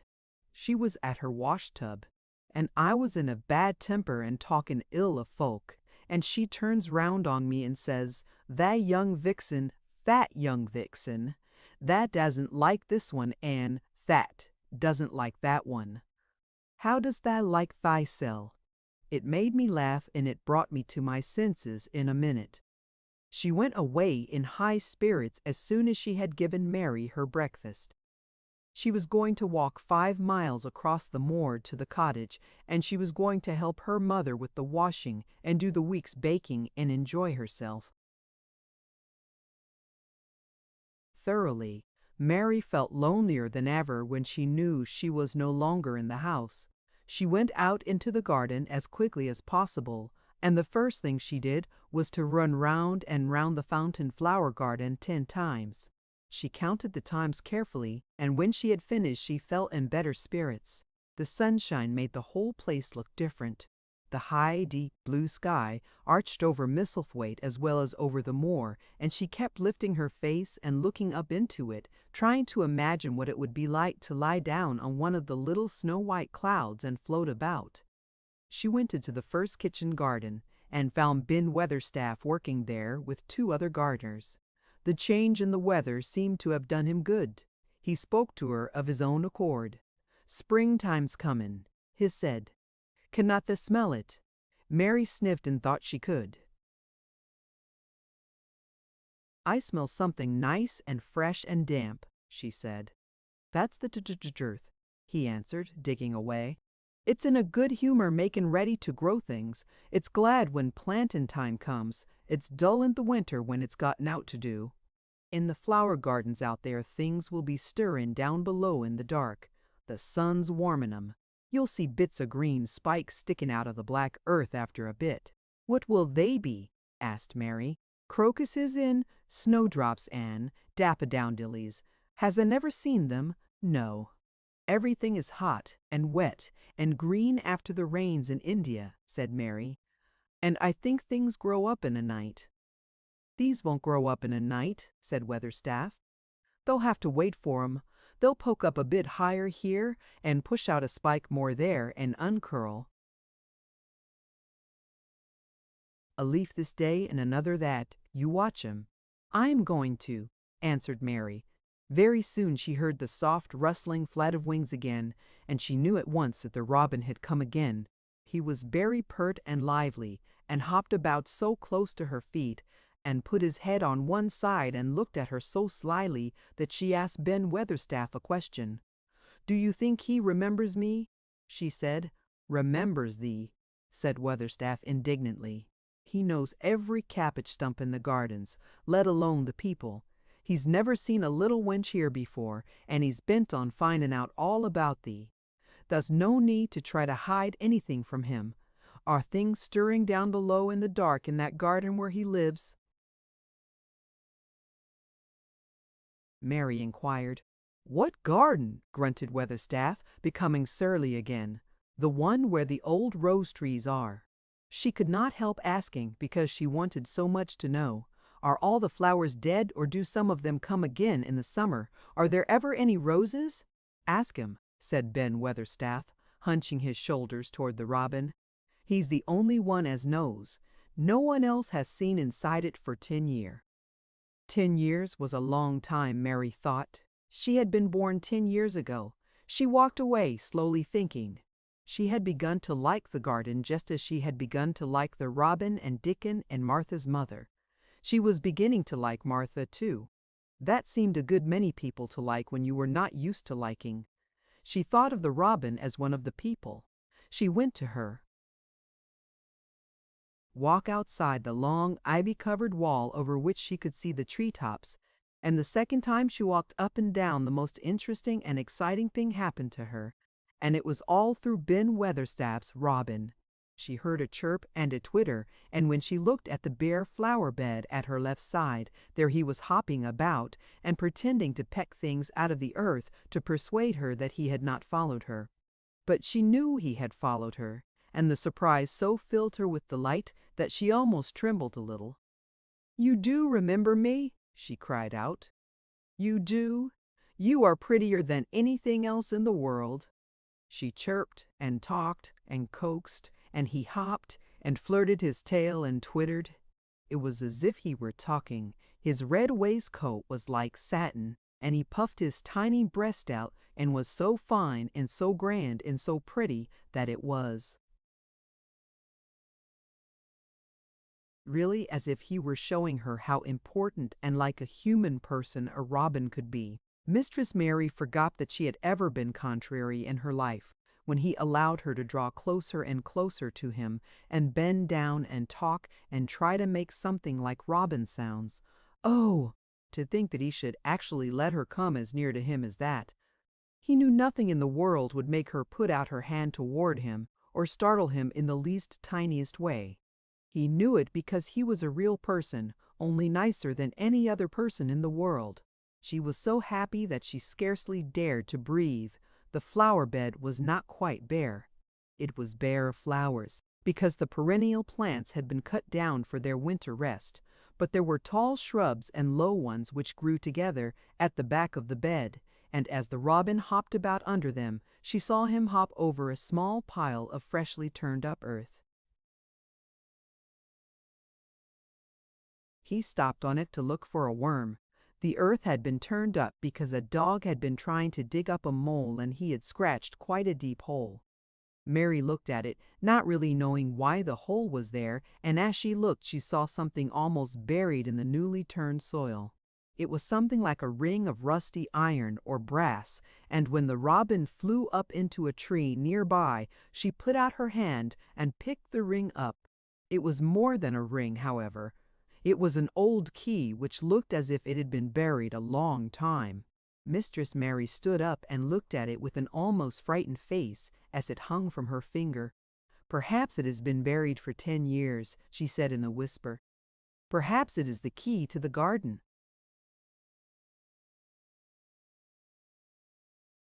Chapter 8. The Robin Who Showed the Way.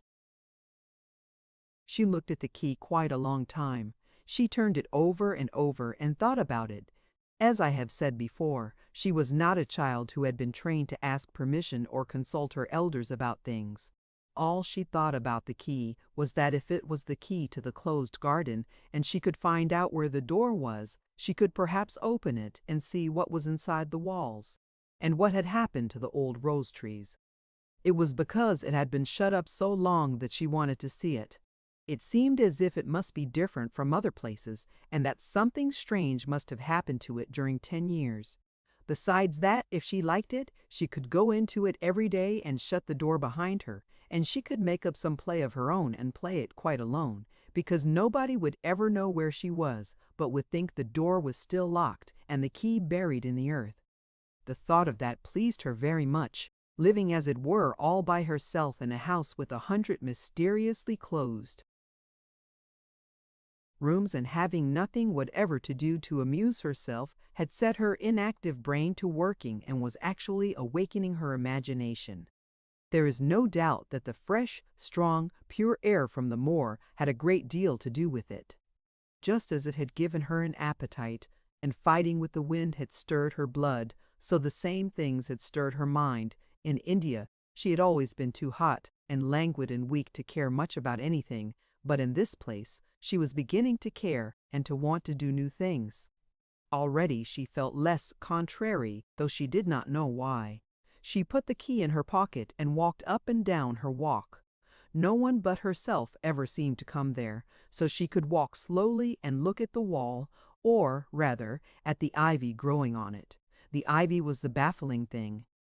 Howsoever carefully she looked, she could see nothing but thickly growing, glossy, dark green leaves. She was very much disappointed. Something of her contrariness came back to her as she paced the walk and looked over it at the treetops inside. It seemed so silly, she said to herself, to be near it and not be able to get in. She took the key in her pocket when she went back to the house, and she made up her mind that she would always carry it with her when she went out, so that if she ever should find the hidden door, she would be ready. Mrs. Medlock had allowed Martha to sleep all night at the cottage, but she was back at her work in the morning with cheeks redder than ever and in the best of spirits. "I got up at 4 o'clock," she said. It was pretty on the moor, with the birds getting up and the rabbits scampering about in the sun risen. I didn't walk all the way. A man gave me a ride in his cart and I did enjoy myself. She was full of stories of the delights of her day out. Her mother had been glad to see her, and they had got the baking and washing all out of the way. She had even made each of the children a dough cake with a bit of brown sugar in it. I had 'em all piping hot when they came in from playing on Thor, and tot birza pre-mile, and hot birzading. Clean hot bacon, and there was a good fire, and they just shouted for joy. Our Dickon, he said our cottage was good enough for a king to live in. In the evening they had all sat round the fire, and Martha and her mother had sewed patches on torn clothes and mended stockings, and Martha had told them about the little girl who had come from India, and who had been waited on all her life by what Martha called blacks, until she didn't know how to put on her own stockings. They did like to hear about you," said Martha. "They wanted to know all about the blacks and about the blacks ship you came in. I couldn't tell 'em enough." Mary reflected a little. "I'll tell you a great deal more before your next day out," she said, "so that you will have more to talk about. I dare say they would like to hear about riding on elephants and camels, and about the officers going to hunt tigers." "My word!" cried delighted Martha. "It would set 'em clean off their heads." "Would that really do that, miss?" "It would be same as a wild beast show like we heard they had in York once. India is quite different from Yorkshire," Mary said slowly as she thought the matter over. "I never thought of that. Did Dickon and your mother like to hear you talk about me?" "Why, our Dickon's eyes nearly started out of his head, they got that round," answered Martha. "But mother, she was put out about your seeming to be all by yourself like. She said, 'Hasn't Mr. Craven got no governess for her, nor no nurse?' And I said, 'No, he hasn't, though Mrs. Medlock says he will when he thinks of it, but she says he mayn't think of it for 2 or 3 years. "I don't want a governess," said Mary sharply. "But mother says you ought to be learning your book by this time, and you ought to have a woman to look after you. And she says, now Martha, you just think how you'd feel yourself in a big place like that, wandering about all alone and no mother. You do your best to cheer her up," she says, and I said I would. Mary gave her a long, steady look. "You do cheer me up," she said. "I like to hear you talk." Presently Martha went out of the room and came back with something held in her hands under her apron. "What does Thack think?" she said with a cheerful grin.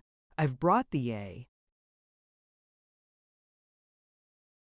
present." "A present!" exclaimed Mistress Mary. "How could a cottage full of 14 hungry people give anyone a present?" "A man was driven across the moor peddlin'," Martha explained, "and he stopped his cart at our door. He had pots and pans and odds and ends, but mother had no money to buy anything. Just as he was going away, our Lisbeth Ellen called out, 'Mother, he's got skipping ropes with red and blue handles.' And I, mother," she calls out quite sudden, "here, stop, mister. How much are they?" Annie says 2pence, and mother she began fumbling in her pocket, and she says to me, "Martha, that's brought me thy wages like a good lass, and I've got 4 places to put every penny, but I'm just going to take 2pence out of it to buy that child a skipping rope." And she bought one, and here it is. She brought it out from under her apron and exhibited it quite proudly. It was a strong, slender rope with a striped red and blue handle at each end, but Mary Lennox had never seen a skipping rope before. She gazed at it with a mystified expression. "What is it for?" she asked curiously. "For!" cried out Martha. "Does that mean that they've not got skipping ropes in India, for all they've got elephants and tigers and camels? No wonder most of 'em's black. This is what it's for. Just watch me." And she ran into the middle of the room and, taking a handle in each hand, began to skip and skip, while Mary turned in her chair to stare at her. And the queer faces in the old portrait seemed to stare at her too, and wonder what on earth this common little cottager had the impudence to be doing under their very noses. But Martha did not even see them. The interest and curiosity in Mistress Mary's face delighted her, and she went on skipping and counted as she skipped until she had reached 100.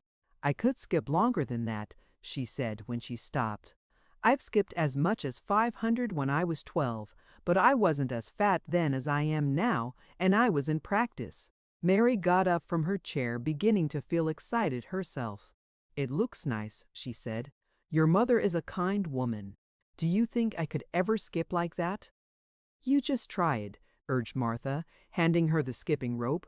"You can't skip 100 at first, but if you practice you'll mount up. That's what mother said. She says, nothing will do her more good than skipping rope. It's the sensiblest toy a child can have." Let her play out in the fresh air, skippin' and it'll stretch her legs and arms and give her some strength in 'em. It was plain that there was not a great deal of strength in Mistress Mary's arms and legs when she first began to skip. She was not very clever at it, but she liked it so much that she did not want to stop. "Put on thon things and run and skip out of doors," said Martha. "Mother said I must tell you to keep out of doors as much as you could, even when it rains a bit, so as that wrap up warm." Mary put on her coat and hat and took her skipping rope over her arm. She opened the door to go out, and then suddenly thought of something and turned back rather slowly.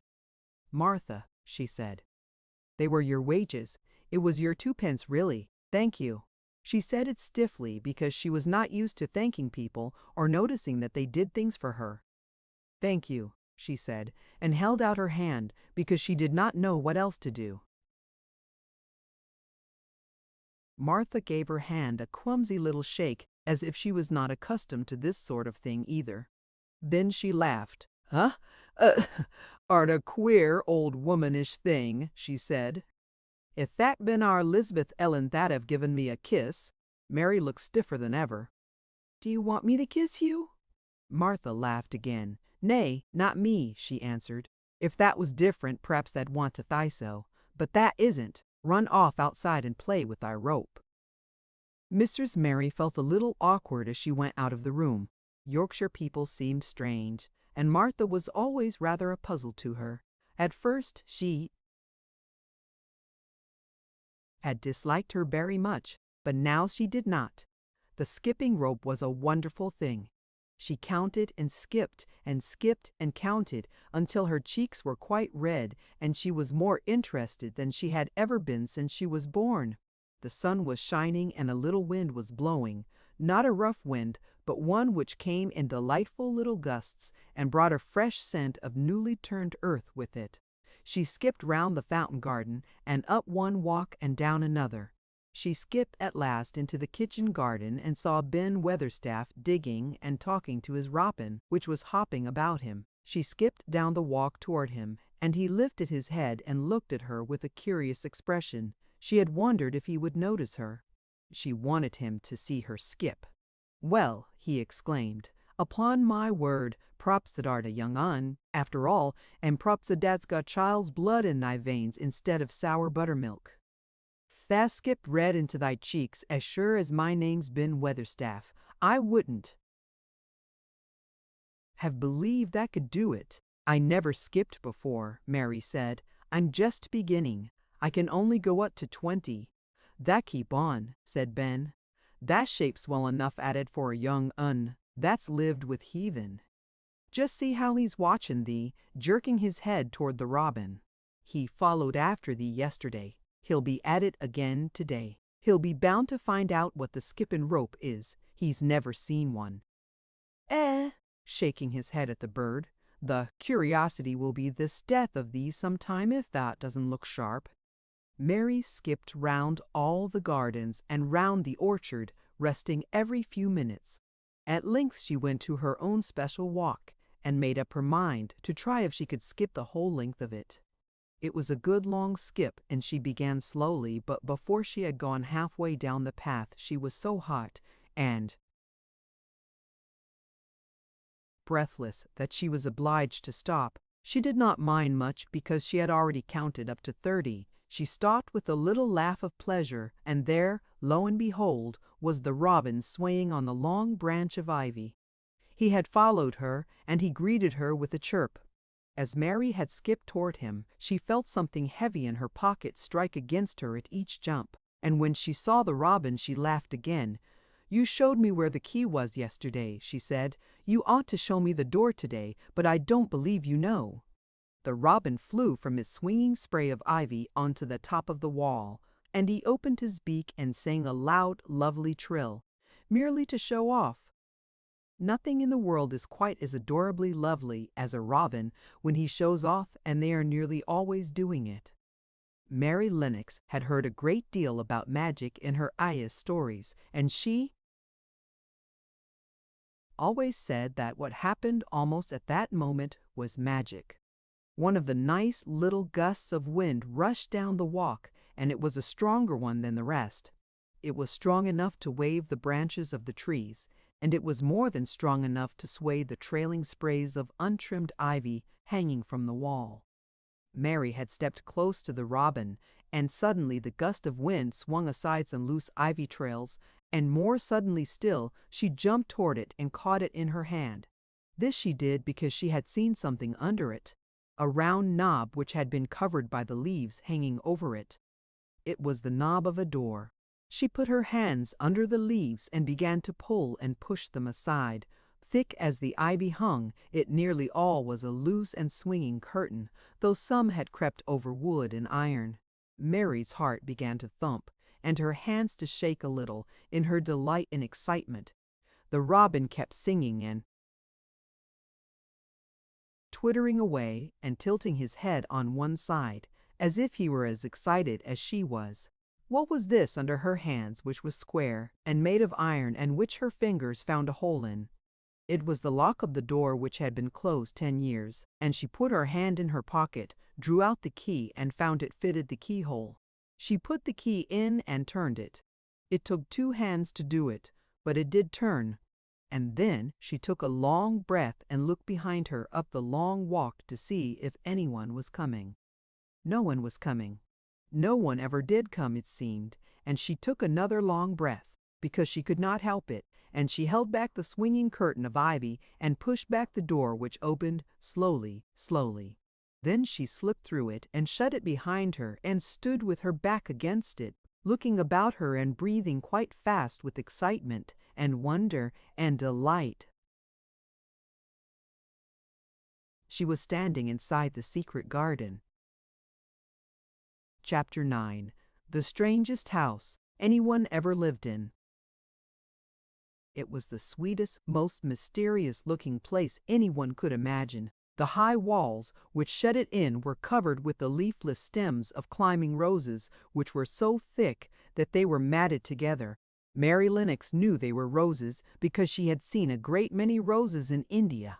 All the ground was covered with grass of a wintry brown, and out of it grew clumps of bushes, which were surely rose bushes if they were alive. There were numbers of standard roses which had so spread their branches that they were like little trees. There were other trees in the garden, and one of the things which made the place look strangest and loveliest was that climbing roses had run all over them and swung down long tendrils which made light swaying curtains, and here and there they had caught at each other or at a far-reaching branch and had crept from one tree to another and made lovely bridges of themselves. There were neither leaves nor roses on them now, and Mary did not know whether they were dead or alive, but their thin gray or brown branches and sprays looked like a sort of hazy mantle. Spreading over everything, walls and trees and even brown grass, where they had fallen from their fastenings and run along the ground. It was this hazy tangle from tree to tree which made it all look so mysterious. Mary had thought it must be different from other gardens which had not been left all by themselves so long, and indeed it was different from any other place she had ever seen in her life. "How still it is," she whispered, "how still." Then she waited a moment and listened at the stillness. The robin, who had flown to his tree-top, was still as all the rest. He did not even flutter his wings. He sat without stirring and looked at Mary. "No wonder it is still," she whispered again. "I am the first person who has spoken in here for 10 years. She moved away from the door, stepping as softly as if she were afraid of awakening someone. She was glad that there was grass under her feet and that her steps made no sounds. She walked under one of the fairy-like gray arches between the trees and looked up at the sprays and tendrils which formed them. "I wonder if they are all quite dead," she said. "Is it all a quite dead garden? I wish it wasn't." If she had been Ben Weatherstaff, she could have told whether the wood was alive by looking at it, but she could only see that there were only gray or brown sprays and branches, and none showed any signs of even a tiny leaf bud anywhere. But she was inside the wonderful garden, and she could come through the door under the ivy any time, and she felt as if she had found a world all her own. The sun was shining inside the four walls, and the high arch of blue sky over this particular piece of Misselthwaite seemed even more brilliant and soft than it was over the moor. The robin flew down from his treetop and hopped about or flew after her from one bush to another. He chirped a good deal and had a very busy air, as if he were showing her things. Everything was strange and silent, and she seemed to be hundreds of miles away from anyone, but somehow she did not feel lonely at all. All that troubled her was her wish that she knew whether all the roses were dead, or if perhaps some of them had lived and might put out leaves and buds as the weather got warmer. She did not want it to be a quite dead garden. If it were a quite alive garden, how wonderful it would be, and what thousands of roses would grow on every side. Her skipping rope had hung over her arm when she came in, and after she had walked about for a while, she thought she would skip round the whole garden, stopping when she wanted to look at things. There seemed to have been grass pads here and there, and in one or two corners there were alcoves of evergreen, with stone seats or tall moss-covered flower urns in them. As she came near the second of these alcoves, she stopped skipping. There had once been a flower bed in it, and she thought she saw something sticking out of the black earth, some sharp little, pale green points. She remembered what Ben Weatherstaff had said, and she knelt down to look at them. Yes, they are tiny growing things, and they might be crocuses or snowdrops or daffodils, she whispered. She bent very close to them and sniffed the fresh scent of the damp earth. She liked it very much. Perhaps there are some other ones coming up in other places, she said. I will go all over the garden and look. She did not skip, but walked. She went slowly and kept her eyes on the ground.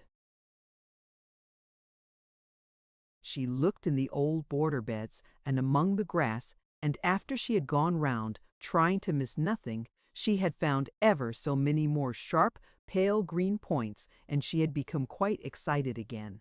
It isn't a quite dead garden, she cried out softly to herself. Even if the roses are dead, there are other things alive. She did not know anything about gardening, but the grass seemed so thick in some of the places where the green points were pushing their way through that she thought they did not seem to have room enough to grow. She searched about until she found a rather sharp piece of wood and knelt down and dug and weeded out the weeds and grass until she made nice little clear places around them. Now they look as if they could breathe, she said, after she had finished with the first ones. I am going to do ever so many more. I'll do all I can see. If I haven't time today, I can come tomorrow. She went from place to place and dug and weeded and enjoyed herself so immensely that she was led on from bed to bed and into the grass under the trees. The exercise made her so warm that she first threw her coat off and then her hat, and without knowing it she was smiling down onto the grass and the pale green points all the time. The robin was tremendously busy. He was very much pleased to see gardening begun on his own estate. He had often wondered at Ben Weatherstaff. Where gardening is done, all sorts of delightful things to eat are turned up with the soil. Now here was this new kind of creature who was not half Ben's size and yet had had the sense to come into his garden and begin at once. Mistress Mary worked in her garden until it was time to go to her midday dinner. In fact, she was rather late in remembering, and when she put on her coat and hat and picked up her skipping rope, she could not believe that she had been working 2 or 3 hours.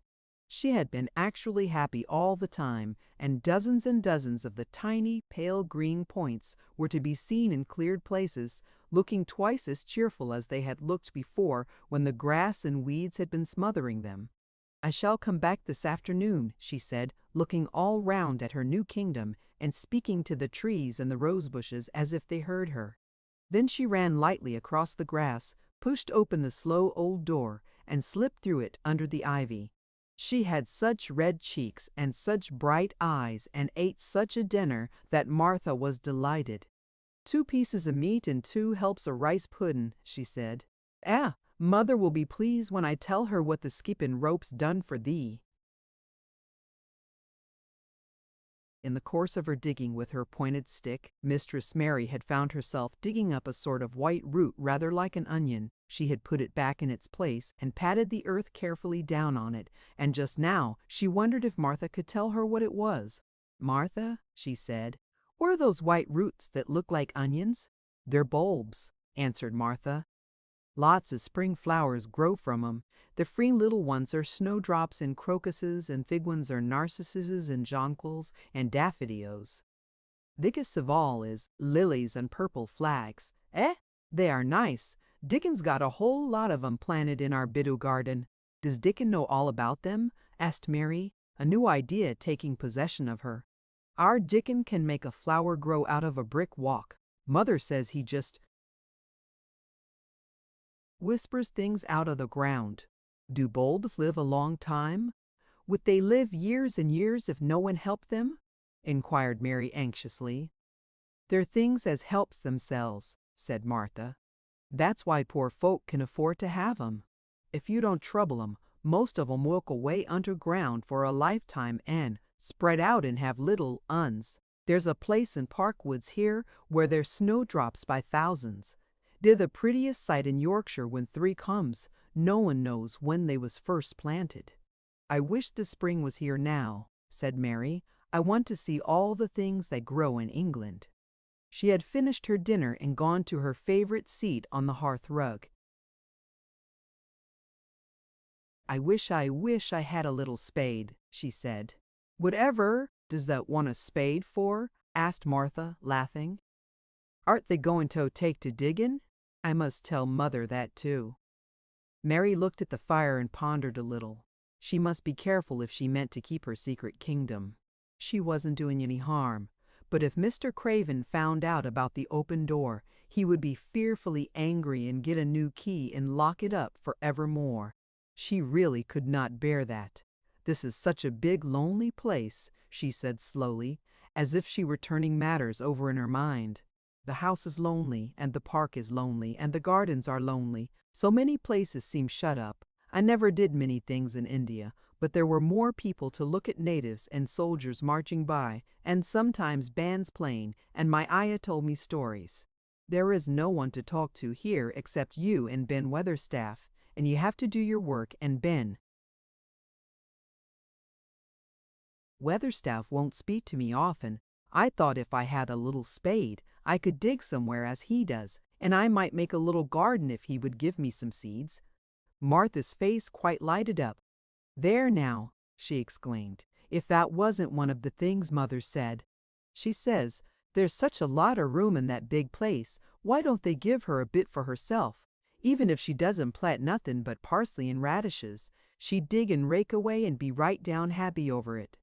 Them was the very words she said. "Were they?" said Mary. "How many things she knows, doesn't she?" Said Martha. "It's like she says a woman as brings up 12 children learns something besides her ABC. Children's as good as 'rithmetic to set you finding out things." "How much would a spade cost a little one?" Mary asked.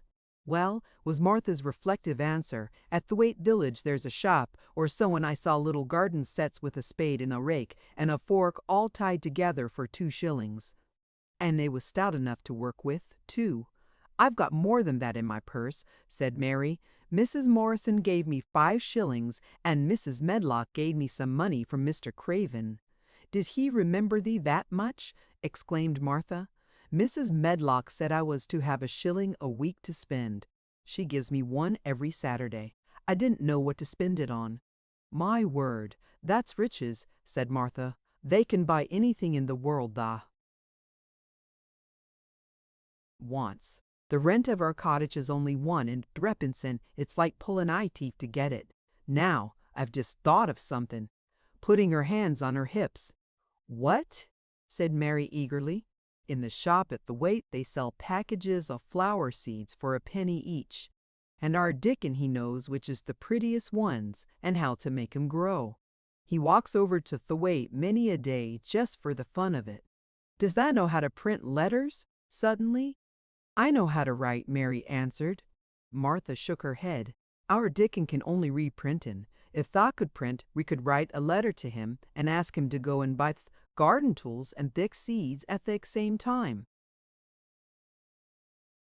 Oh, you're a good girl, Mary cried. You are, really. I didn't know you were so nice. I know I can print letters if I try. Let's ask Mrs. Medlock for a pen and ink and some paper. I've got some of my own, said Martha. I bought 'em so I could print a bit of a letter to Mother of a Sunday. I'll go and get it. She ran out of the room, and Mary stood by the fire and twisted her thin little hands together with sheer pleasure. If I have a spade, she whispered, I can make the earth nice and soft and dig up weeds. If I have seeds and can make flowers grow, the garden won't be dead at all. It will come alive. She did not go out again that afternoon, because when Martha returned with her pen and ink and paper, she was obliged to clear the table and carry the plates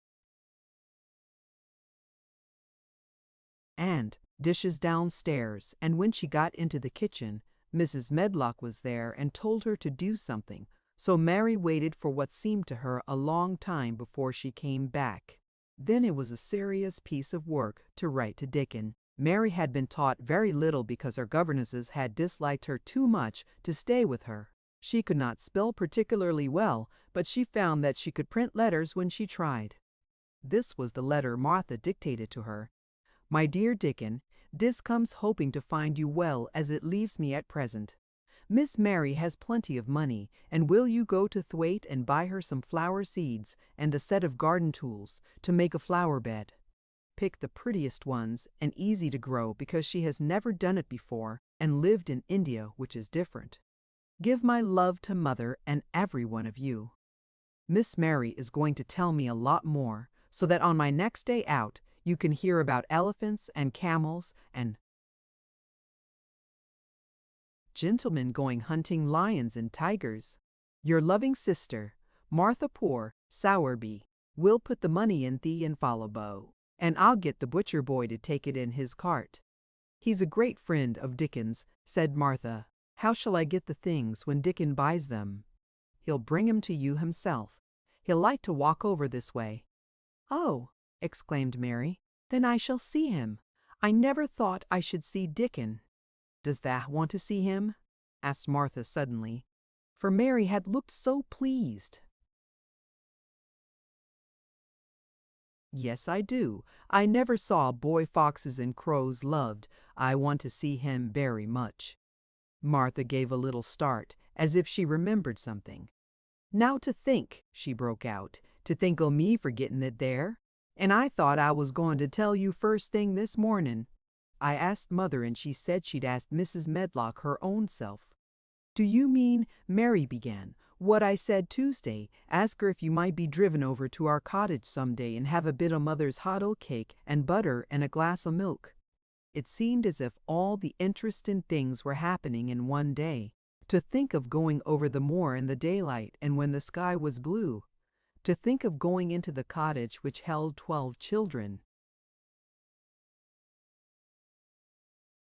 Does she think Mrs. Medlock would let me go? She asked, quite anxiously. She thinks she would. She knows what a tidy woman Mother is and how clean she keeps the cottage. If I went, I should see your mother as well as Dickon, said Mary, thinking it over and liking the idea very much. She doesn't seem to be like the mothers in India. Her work in the garden and the excitement of the afternoon ended by making her feel quiet and thoughtful. Martha stayed with her until tea time, but they sat in comfortable quiet and talked very little. But just before Martha went downstairs for the tea tray, Mary asked a question. Martha, she said, has the scullery maid had the toothache again today? Martha certainly started slightly. What makes thee ask that? She said. Because when I waited so long for you to come back, I opened the door and walked down the corridor to see if you were coming, and I heard that far-off crying again, just as we heard it the other night. There isn't a wind today, so you see it couldn't have been the wind. Said Martha restlessly. Thee mustn't go walking about in corridors and listening. Mr. Craven would be that they're angry. There's no knowing what he'd do. I wasn't listening, said Mary. I was just waiting for you and I heard it. That's 3 times. My word, there's Mrs. Medlock's bell, said Martha, and she almost ran out of the room. It's the strangest house anyone ever lived in, said Mary drowsily as she dropped her head on the cushioned seat of the armchair near her. Fresh air and digging and skipping rope had made her feel so comfortably tired that she fell asleep.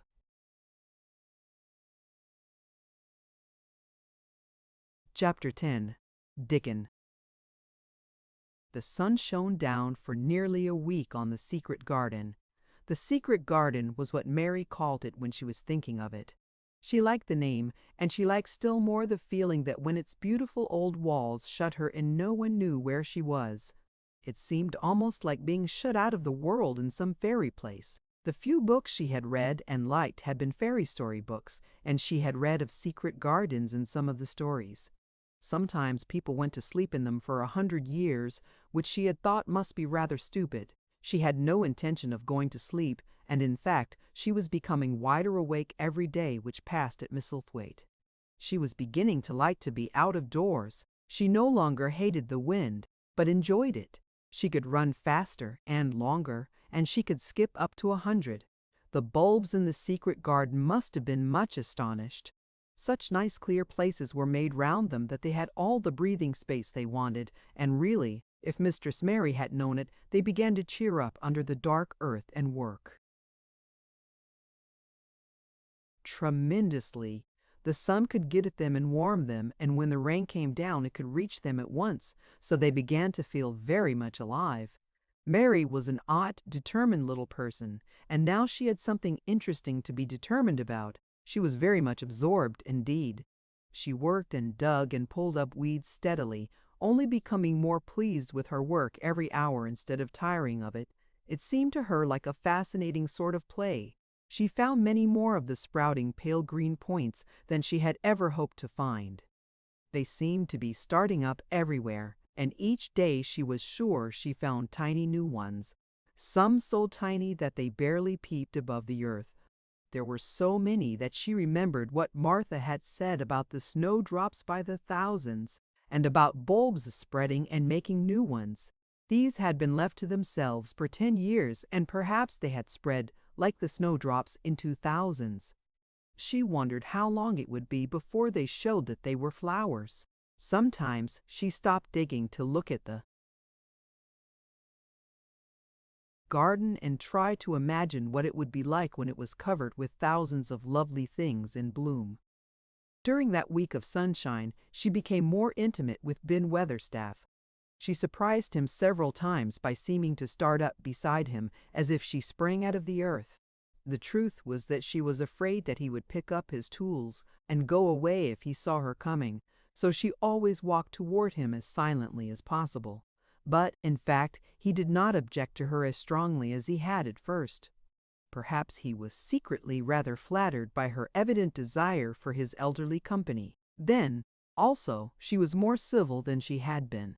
He did not know that when she first saw him, she spoke to him as she would have spoken to a native, and had not known that a cross, sturdy old Yorkshire man was not accustomed to salaam to his masters and be merely commanded by them to do things. "There't, like dat robin," he said to her one morning when he lifted his head and saw her standing by him. "I never knows when I shall see thee or which side thou'll come from." "He's friends with me now," said Mary. "That's like him," snapped Ben Weatherstaff. "Making up to the women folks for vanity and flightness. There's nothing he wouldn't do for the sake o' showing off and flirting his tail feathers. He's as full o' pride as an egg's full o' meat." He very seldom talked much and sometimes did not even answer Mary's questions except by a grunt, but this morning he said more than usual. He stood up and rested one hobnailed boot on the top of his spade while he looked her over. "How long has thee been here?" he jerked out. "I think it's about a month," she answered. "The's beginning to do Misselthwaite credit," he said. "The's a bit fatter than thou was and is not quite so yeller. They look like a young plucked crow when that first came into this garden." Thinks I to myself, I never set eyes on an uglier, sorer-faced young un. Mary was not vain, and as she had never thought much of her looks, she was not greatly disturbed. I know I'm fatter, she said. My stockings are getting tighter. They used to make wrinkles. There's the robin, Ben Weatherstaff. There, indeed, was the robin, and she thought he looked nicer than ever. His red waistcoat was as glossy as satin, and he flirted his wings and tail, and tilted his head and hopped about with all sorts of lively graces. He seemed determined to make Ben Weatherstaff admire him, but Ben was sarcastic. "Aye, there they art," he said. "They can put up with me for a bit sometimes, when that's got no one better. They's been reddening up thy waistcoat and polishing thy feathers this 2 weeks. I know what that's up to. Just courting some bold young madam somewhere, telling thy lies to her about being the finest cock robin on Missel Moor and ready to fight all the rest of 'em." "Oh, look at him!" exclaimed Mary. The robin was evidently in a fascinating, bold mood. He hopped closer and closer and looked at Ben Weatherstaff more and more engagingly. He flew on to the nearest currant bush and tilted his head and sang a little song right at him. "Thou thinkst thou get over me by doing that," said Ben, wrinkling his face up in such a way that Mary felt sure he was trying not to look pleased. "Thou thinkst no. One can stand out against thee. That's what that thinks." The robin spread his wings. Mary could scarcely believe her eyes. He flew right up to the handle of Ben Weatherstaff's spade and alighted on the top of it. Then the old man's face wrinkled itself slowly into a new expression. He stood still as if he were afraid to breathe, as if he would not have stirred for the world, lest his robin should start away. He spoke quite in a whisper. "Well, I'm danged," he said as softly as if he were saying something quite different. "Tha does know how to get at a chap, tha does. Tha's fair unearthly, tha's so knowin'." And he stood without stirring, almost without drawing his breath, until the robin gave another flirt to his wings and flew away. Then he stood looking at the handle of the spade, as if there might be magic in it, and then he began to dig again and said nothing for several minutes. But because he kept breaking into a slow grin now and then, Mary was not afraid to talk to him. "Have you a garden of your own?" she asked. "No, I'm bay children lodge with Martin at the gate." "If you had one," said Mary, "what would you plant?" "Cabbages and taters and onions." "But if you wanted to make a flower garden," persisted Mary, "what would you plant?" "Bulbs and sweet-smelling things, but mostly roses." Mary's face lighted up. "Do you like roses?" she said. Ben Weatherstaff rooted up a weed and threw it aside before he answered. "Well, yes, I do. I was learned that by a young lady I was gardener to. She had a lot in a place she was fond of, and she loved 'em like they was children or robins. I've seen her bend over and kiss 'em." He dragged out another weed and scowled at it. "That were as much as 10 year ago." "Where is she now?" asked Mary, much interested. "Heaven," he answered, and drove his spade deep into the soil. "'Cording to what parson says." "What happened to the roses?" Mary asked again, more interested than ever. "They was left to themselves." Mary was becoming quite excited. "Did they quite die? Do roses quite die when they are left to themselves?" she ventured. "Well, I'd got to like 'em, and I liked her and she liked 'em," Ben Weatherstaff admitted reluctantly. "Once or twice a year I go and work at 'em a bit, prune 'em and dig about letter roots. They run wild, but they was in rich soil, so some of 'em lived. When they have no leaves and look gray and brown and dry, how can you tell whether they are dead or alive?" inquired Mary. "How can you tell whether they are dead or alive?" inquired Mary. "Wait till the spring gets at 'em. Wait till the sun shines on the rain, and the rain falls on the sunshine, and then they'll find out." "How?" cried Mary, forgetting to be careful. "Look along the rigs, and if thou see a bit of a brown lump swelling here and there, watch it after the warm rain and see what happens. He stopped suddenly and looked curiously at her eager face. "Why does that care so much about roses and such, all of a sudden?" he demanded. Mistress Mary felt her face grow red. She was almost afraid to answer. "I want to play that I have a garden of my own," she stammered. There is nothing for me to do. I have nothing and no one." "Well," said Ben Weatherstaff slowly as he watched her, "that's true. The scent." He said it in such an odd way that Mary wondered if he was actually a little sorry for her. She had never felt sorry for herself. She had only felt tired and cross, because she disliked people and things so much. But now the world seemed to be changing and getting nicer. If no one found out about the secret garden, she should enjoy herself always. She stayed with him for 10 or 15 minutes longer and asked him as many questions as she dared. He answered every one of them in his queer, grunting way. And he did not seem really cross, and did not pick up his spade and leave her. He said something about roses just as she was going away, and it reminded her of the ones he had said he had been fond of. "Do you go and see those other roses now?" she asked. "Not been this year. My rheumatics has made me too stiff in the joints." He said it in his grumbling voice, and then quite suddenly he seemed to get angry with her, though she did not see why he should. "Now look here," he said sharply. "Don't ask so many questions. Worst wind for asking questions I've ever come across. Get thee gone and play thee. I've done talking for today." And he said it so crossly that she knew there was not the least use in staying another minute. She went skipping slowly down the outside walk, thinking him over and saying to herself that, queer as it was, here was another person whom she liked in spite of his crossness. She liked old Ben Weatherstaff. Yes, she did like him. She always wanted to try to make him talk to her. Also, she began to believe that he knew everything in the world about flowers. There was a laurel-hedged walk which curved round the secret garden and ended at a gate which opened into a wood in the park. She thought she would slip round this walk and look into the wood and see if there were any rabbits hopping about. She enjoyed the skipping very much, and when she reached the little gate she opened it and went through because she heard a low, peculiar whistling sound and wanted to find out what it was. It was a very strange thing indeed. She quite caught her breath as she stopped to look at it. A boy was sitting under a tree with his back against it, playing on a rough wooden pipe. He was a funny-looking boy about 12. He looked very clean, and his nose turned up, and his cheeks were as red as poppies, and never had Mistress Mary seen such round and such blue eyes in any boy's face.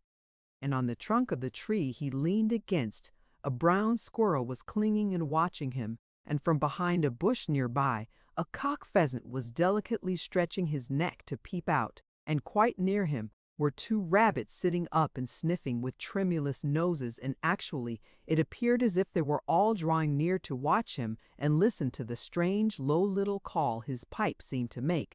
When he saw Mary, he held up his hand and spoke to her in a voice almost as low as and rather like his piping. "Don't move," he said. "It flight 'em." Mary remained motionless. He stopped playing his pipe and began to rise from the ground. He moved so slowly that it scarcely seemed as though he were moving at all, but at last he stood on his feet, and then the squirrel scampered back up into the branches of his tree. The pheasant withdrew his head, and the rabbits dropped on all fours and began to hop away, though not at all as if they were frightened. "I'm Dickon," the boy said. "I know thou'rt Miss Mary." Then Mary realized that somehow she had known at first that he was Dickon. Who else could have been charming rabbits and pheasants as the natives charm snakes in India? He had a wide red curving mouth, and his smile spread all over his face. "I got up slow," he explained, "because if tha makes a quick move it startles 'em. A body has to move gentle and speak low when wild things is about." He did not speak to her as if they had never seen each other before, but as if he knew her quite well. Mary knew nothing about boys, and she spoke to him a little stiffly because she felt rather shy. "Did you get Martha's letter? she asked. He nodded his curly, rust-colored head. That's why I come. He stooped to pick up something which had been lying on the ground beside him when he piped. I've got the garden tools. There's a little spade, and rake and a fork and hoe. They are good uns. There's a trowel too, and a furtable on in der Jacques threw in a packet of white poppy and one of blue larkspur when I bought the other seeds. Will you show the seeds to me? Mary said. She wished she could talk as he did. His speech was so quick and easy. It sounded as if he liked her and was not the least afraid she would not like him, though he was only a common Moor boy, in patched clothes and with a funny face and a rough, rusty red head.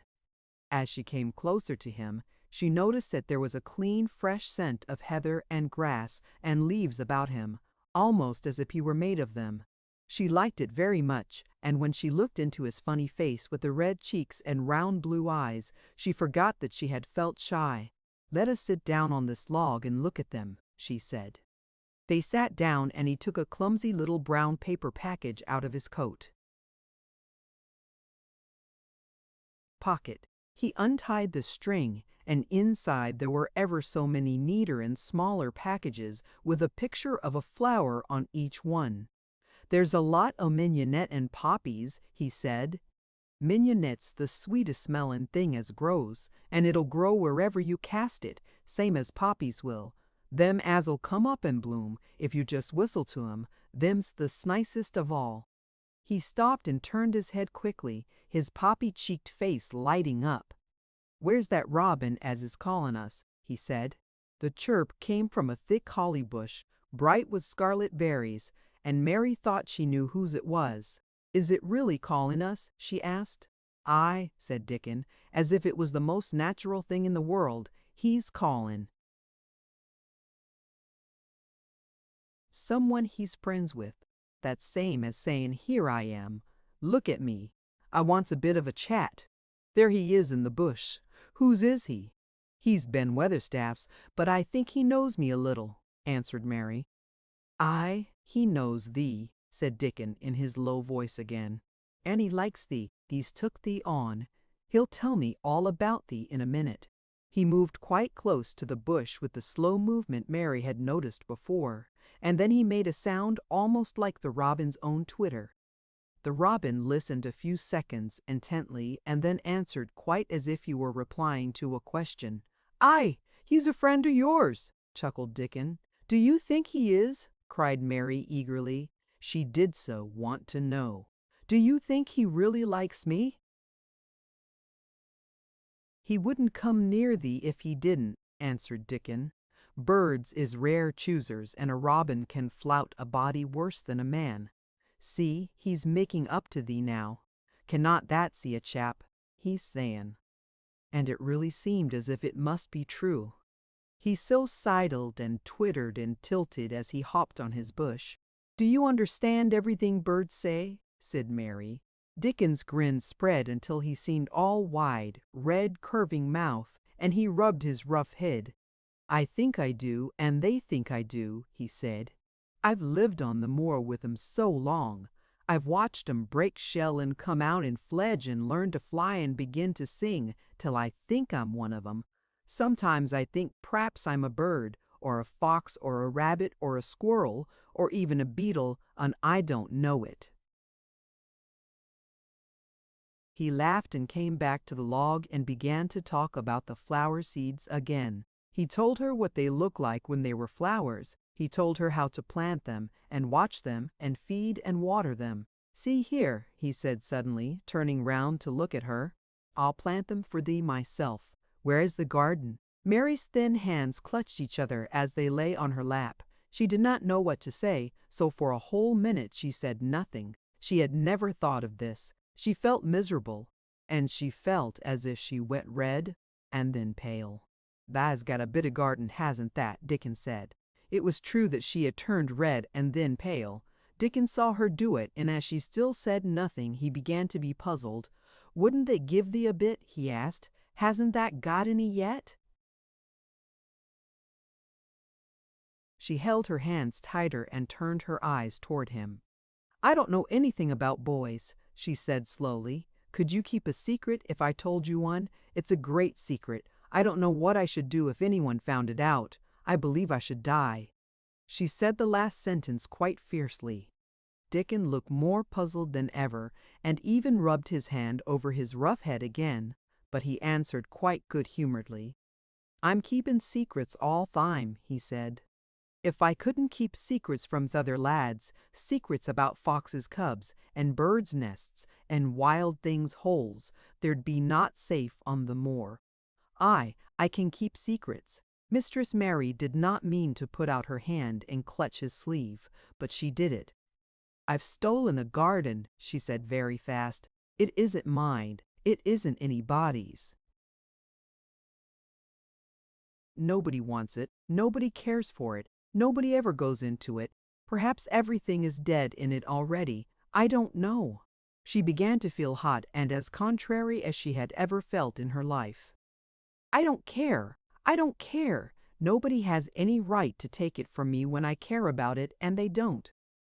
They're letting it die, all shut in by itself," she ended passionately, and she threw her arms over her face and burst out crying. Poor little Mistress Mary! Dickon's curious blue eyes grew rounder and rounder. "And Ash? He said, drawing his exclamation out slowly, and the way he did it meant both wonder and sympathy. "I've nothing to do," said Mary. "Nothing belongs to me. I found it myself, and I got into it myself. I was only just like the robin, and they wouldn't take it from." "The robin? Where is it?" asked Dickon in a dropped voice. Mistress Mary got up from the log at once. She knew she felt contrary again, and obstinate, and she did not care at all. She was imperious and Indian, and at the same time hot and sorrowful. "Come with me, and I'll show you," she said. She led him round the laurel path into the walk where the ivy grew so thickly. Dickon followed her with a queer, almost pitying look on his face. He felt as if he were being led to look at some strange bird's nest and must move softly. When she stepped to the wall and lifted the hanging ivy, he started. There was a door, and Mary pushed it slowly open, and they passed in together, and then Mary stood and waved her hand round defiantly. "It's this," she said. "It's a secret garden, and I'm the only one in the world who wants it to be alive." Dickon looked round and round about it, and round again. "Ah," he almost whispered, "it is a queer, pretty place. It's like as if a body was in a dream." Chapter 11. The Nest of the Missel Thrush.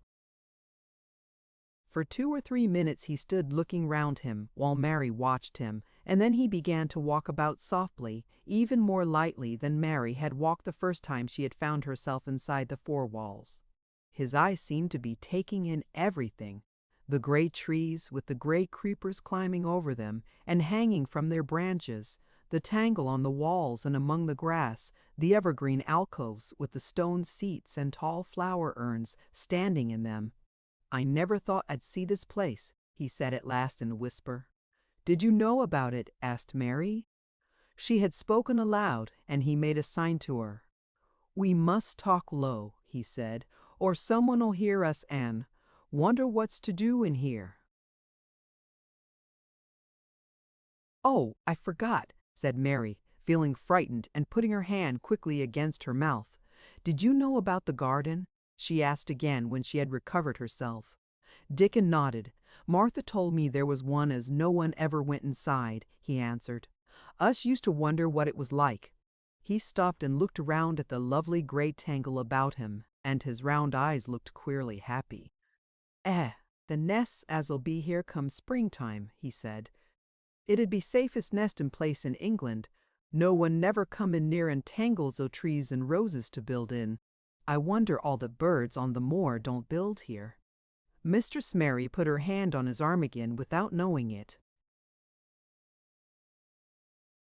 "Will there be roses?" she whispered. "Can you tell? I thought perhaps they were all dead." No, not them, not all of 'em," he answered. "Look here." He stepped over to the nearest tree, an old one with gray lichen all over its bark, but upholding a curtain of tangled sprays and branches. He took a thick knife out of his pocket and opened one of its blades. "There's lots of dead wood as ought to be cut out," he said. "And there's a lot of old wood, but it made some new last year. This here's a new bit," and he touched a shoot which looked brownish green instead of hard, dry gray. Mary touched it herself in an eager, reverent way. "That one?" she said. "Is that one quite alive, quite?" Dickon curved his wide, smiling mouth.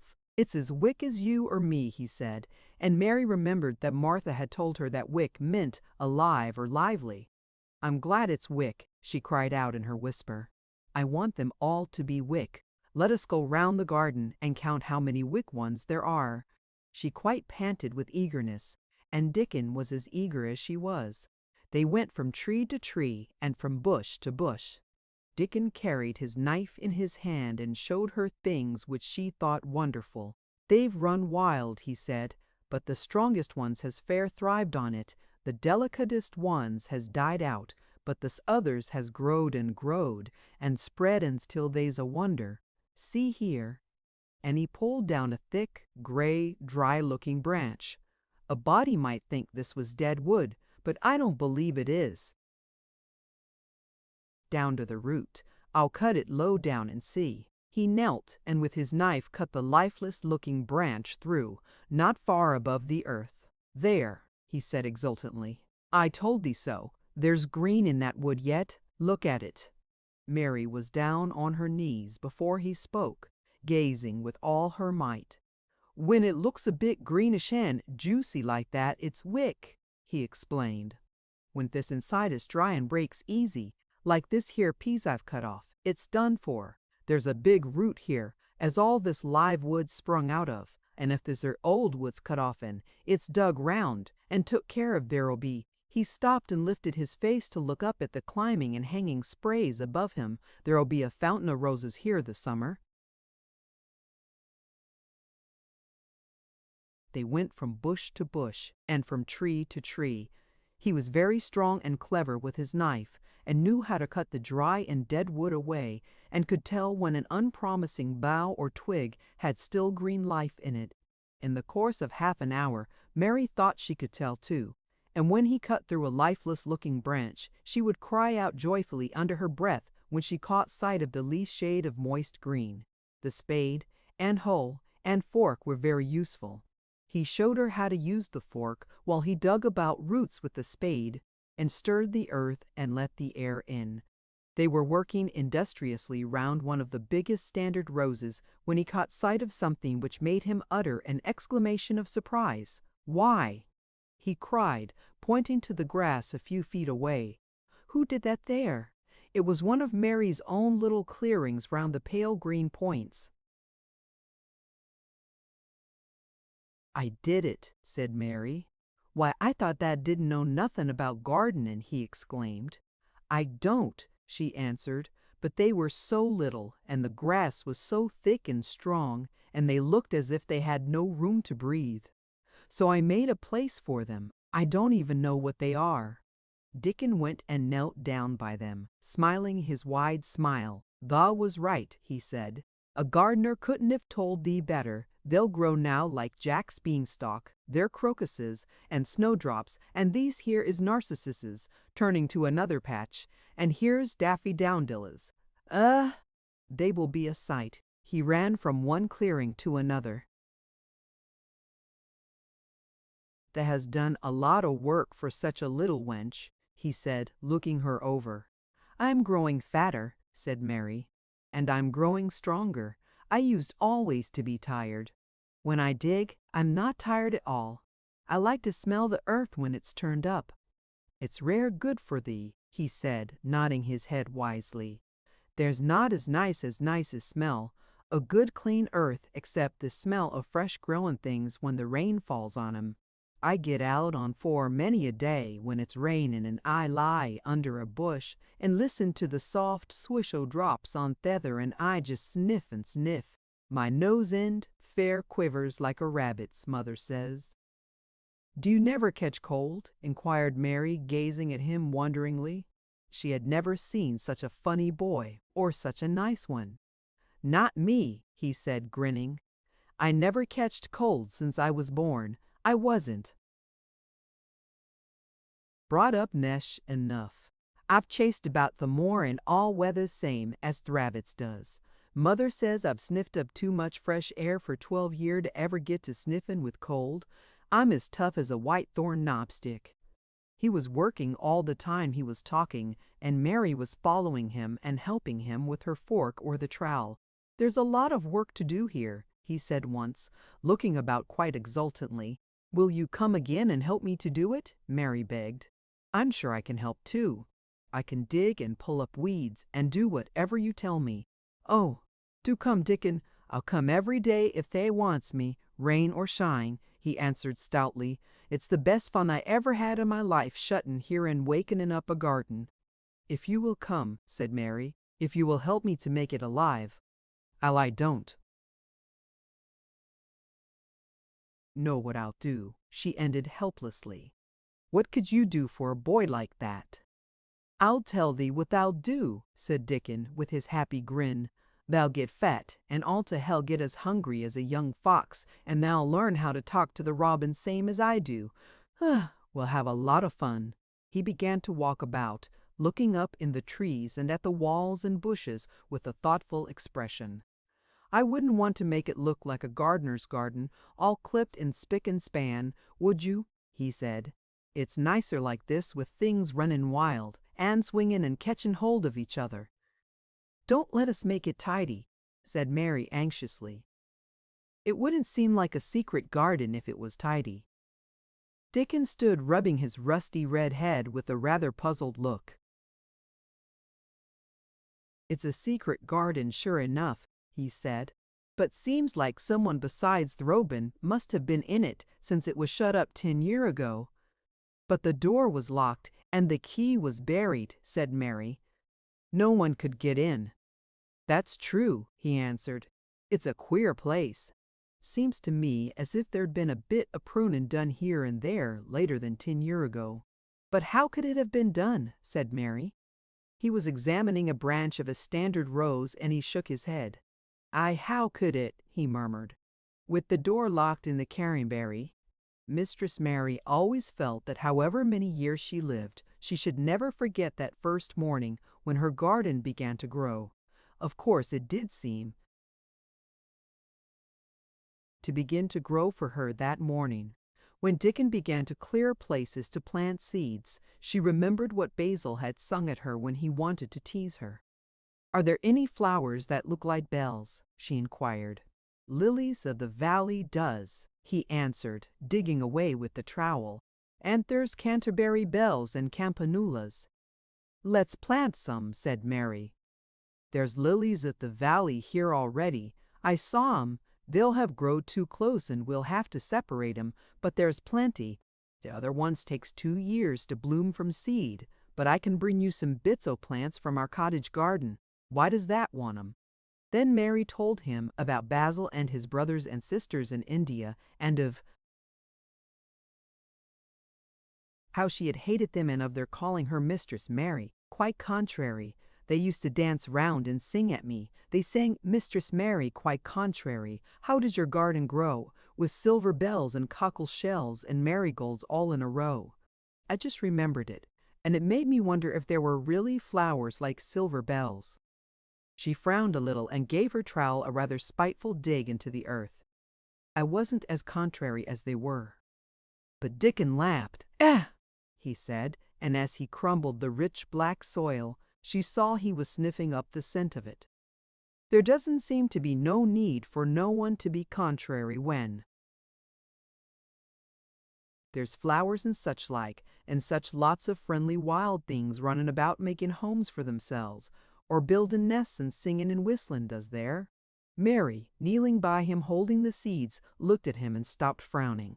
Dickon, she said, you are as nice as Martha said you were. I like you, and you make the 5th person. I never thought I should like 5 people. Dickon sat up on his heels as Martha did when she was polishing the grate. He did look funny and delightful, Mary thought, with his round blue eyes and red cheeks and happy-looking turned-up nose. Only 5 folk as the likes, he said. Who is the other four? Your mother and Martha. Mary checked them off on her fingers, and the Robin and Ben Weatherstaff. Dickon laughed so that he was obliged to stifle the sound by putting his arm over his mouth. I know that thinks I'm a queer lad, he said, but I think that art queerest little lass I ever saw. Then Mary did a strange thing. She leaned forward and asked him a question she had never dreamed of asking anyone before, and she tried to ask it in Yorkshire because that was his language, and in India a native was always pleased if you knew his speech. "Does that like me?" she said. He answered heartily, "that I does. I likes thee wonderful, and so does Throben, I do believe." "That's two then," said Mary. "That's two for me." And then they began to work harder than ever and more joyfully.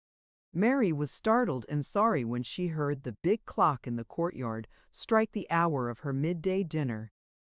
"I shall have to go," she said mournfully. "And you will have to go too, won't you?" Dickon grinned. "My dinner's easy to carry about with me," he said. "Mother always lets me put a bit of something in my pocket." He picked up his coat from the grass and brought out of a pocket a lumpy little bundle tied up in a quite clean, coarse, blue and white handkerchief. It held two thick pieces of bread, with a slice of something laid between them. "It's oftenest naught but bread," he said, "but I've got a fine slice of fat bacon with it today." Mary thought it looked a queer dinner, but he seemed ready to enjoy it. "Run on and get thy victuals," he said. "I'll be done with mine first. I'll get some more work done before I start back home." He sat down with his back against a tree. "I'll call the Robin up," he said, "and get on the frying of bacon to peck at. They likes a bit of fat wonderful." Mary could scarcely bear to leave him. Suddenly it seemed as if he might be a sort of wood fairy who might be gone when she came into the garden again. He seemed too good to be true. She went slowly halfway to the door in the wall, and then she stopped and went back.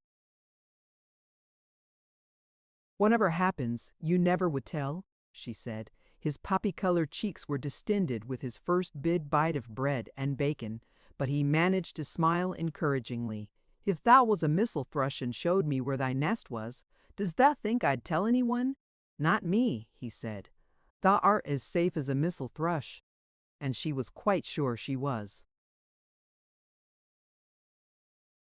Chapter 12. Might I Have a Bit of Earth? Mary ran so fast that she was rather out of breath when she reached her room. Her hair was ruffled on her forehead, and her cheeks were bright pink. Her dinner was waiting on the table, and Martha was waiting near it. "That's a bit late," she said. "Where has thot been?" "I've seen Dickon," said Mary. "I've seen Dickon. I knew he'd come," said Martha exultantly. "How does that like him?" I think he's beautiful," said Mary in a determined voice. Martha looked rather taken aback, but she looked pleased too. "Well," she said, "he's the best lad as ever was born, but us never thought he was handsome. His nose turns up too much." "I like it to turn up," said Mary. "And his eyes is so round," said Martha, a trifle doubtful, "though they're a nice color." "I like them round," said Mary, "and they are exactly the color of the sky over the moor." Martha beamed with satisfaction. "Mother says he made 'em that color with always looking up at the birds and tacks, clouds. But he has got a big mouth, hasn't he now?" "I love his big mouth," said Mary obstinately. "I wish mine were just like it." Martha chuckled delightedly. "It'd look rare and funny in thy bit of a face," she said. "But I knowed it would be that way when thou saw him. How did thou like thy seats in the garden tools?" "How did you know he brought them?" asked Mary. I never thought of their not bringing 'em. He'd be sure to bring 'em if they was in Yorkshire. He's such a trusty lad." Mary was afraid that she might begin to ask difficult questions, but she did not. She was very much interested in the seeds and gardening tools, and there was only one moment when Mary was frightened. This was when she began to ask where the flowers were to be planted. "Who did tha ask about it?" she inquired. I haven't asked anybody yet, said Mary, hesitating. Well, I wouldn't ask the head gardener. He's too grand, Mr. Roach is. I've never seen him, said Mary. I've only seen under gardeners and Ben. Weatherstaff. If I was you, I'd ask Ben Weatherstaff, advised Martha. He's not half as bad as he looks, for all he's so crabbed. Mr. Craven lets him do what he likes, because he was here when Mrs. Craven was alive, and he used to make her laugh. She liked him. Perhaps he'd find you a corner somewhere out of the way. If it was out of the way and no one wanted it, no one could mind my having it, could they? Mary said anxiously. There wouldn't be no reason, answered Martha. You wouldn't do no harm. Mary ate her dinner as quickly as she could, and when she rose from the table, she was going to run to her room to put on her hat again, but Martha stopped her. I've got something to tell you, she said. I thought I'd let you eat your dinner first. Mr. Craven came back this morning, and I think he wants to see you. Mary turned quite pale. Oh, she said. Why? Why? He didn't want to see me when I came. I heard Pitcher say he didn't. Well, explained Martha, Mrs. Medlock says it's because of Mother. She was walking to Thwaite village and she met him. She'd never spoke to him before, but Mrs. Craven had been to our cottage 2 or 3 times. He'd forgot, but Mother hadn't, and she made bold to stop him. I don't know what she said to him about you, but she said something has put him in the mind to see you before he goes away again tomorrow. Oh, cried Mary. Is he going away tomorrow? I am so glad he's going away tomorrow. I am so glad he's going for a long time. He mayn't come back till autumn or winter. He's going to travel in foreign places. He's always doing it. Oh, I'm so glad, said Mary thankfully. If he did not come back until winter, or even autumn, there would be time to watch the secret garden come alive. Even if he found out then and took it away from her, she would have had that much at least. When do you think he will want to see? She did not finish the sentence because the door opened and Mrs. Medlock walked in. She had on her best black dress and cap, and her collar was fastened with a large brooch with a picture of a man's face on it. It was a colored photograph of Mr. Medlock, who had died years ago, and she always wore it when she was dressed up. She looked nervous and excited. Your hair's rough, she said quickly. Go and brush it. Martha, help her to slip on her best dress. Mr. Craven sent me to bring her to him in his study. All the pink left Mary's cheeks. Her heart began to thump, and she felt herself changing into a stiff, plain, silent child again. She did not even answer Mrs. Medlock, but turned and walked into her bedroom, followed by Martha. She said nothing while her dress was changed and her hair brushed, and after she was quite tidy, she followed Mrs. Medlock down the corridors in silence. What was there for her to say? She was obliged to go and see Mr. Craven, and he would not like her, and she would not like him. She knew what he would think of her. She was taken to a part of the house she had not been into before. At last Mrs. Medlock knocked at a door, and when someone said, "Come in," they entered the room together. A man was sitting in an armchair before the fire, and Mrs. Medlock spoke to him. "This is Miss Mary, sir," she said. "You can go and leave her here. I will ring for you when I want you to take her away," said Mr. Craven. When she went out and closed the door, Mary could only stand waiting, a plain little thing, twisting her thin hands together. She could see that the man in the chair was not so much a hunchback as a man with high, rather crooked shoulders, and he had black hair streaked with white. He turned his head over his high shoulders and spoke to her. "Come here," he said. Mary went to him. He was not ugly. His face would have been handsome if it had not been so miserable. He looked as if the sight of her worried and fretted him, and as if he did not know what in the world to do with her. "Are you well?" he asked. "Yes," answered Mary. "Do they take good care of you?" "Yes." He rubbed his forehead fretfully as he looked her over. "You are very thin," he said. "I am getting fatter. Mary answered in what she knew was her stiffest way. What an unhappy face he had! His black eyes seemed as if they scarcely saw her, as if they were seeing something else, and he could hardly keep his thoughts upon her. "I forgot you," he said. "How could I remember you? I intended to send you a governess or a nurse or someone of that sort, but I forgot."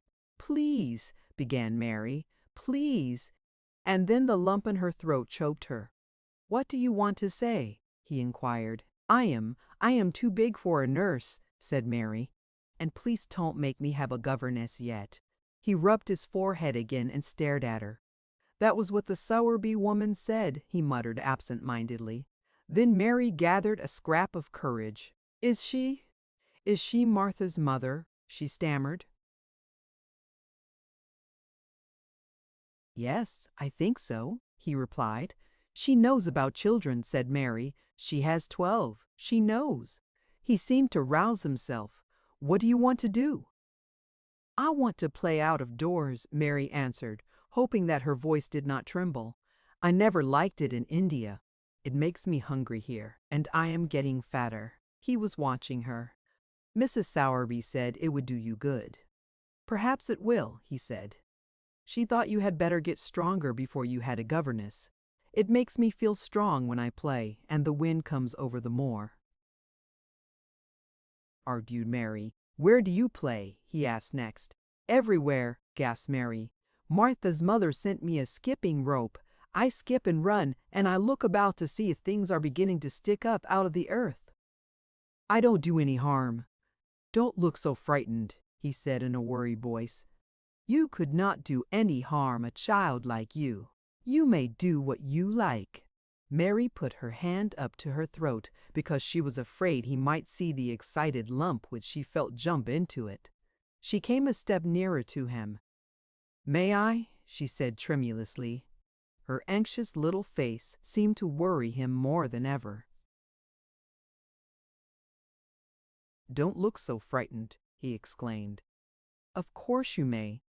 I am your guardian, though I am a poor one for any child. I cannot give you time or attention. I am too ill, and wretched and distracted. But I wish you to be happy and comfortable. I don't know anything about children, but Mrs. Medlock is to see that you have all you need. I sent for you today because Mrs. Sowerby said I ought to see you. Her daughter had talked about you. She thought you needed fresh air and freedom and running about." "She knows all about children," Mary said again in spite of herself. "She ought to," said Mr. Craven. "I thought her rather bold to stop me on the moor, but she said Mrs. Craven had been kind to her. It seemed hard for him to speak his dead wife's name. She is a respectable woman. Now I have seen you, I think she said sensible things. Play out of doors as much as you like. It's a big place, and you may go where you like, and amuse yourself as you like. Is there anything you want?" As if a sudden thought had struck him. "Do you want toys, books, dolls?" "Might I," quavered Mary, "might I have a bit of earth?" In her eagerness she did not realize how queer the words would sound, and that they were not the ones she had meant to say. Mr. Craven looked quite startled. "Earth," he repeated. "What do you mean?" "To plant seeds in, to make things grow, to see them come alive," Mary faltered. He gazed at her a moment and then passed his hand quickly over his eyes. "Do you care about gardens so much?" he said slowly.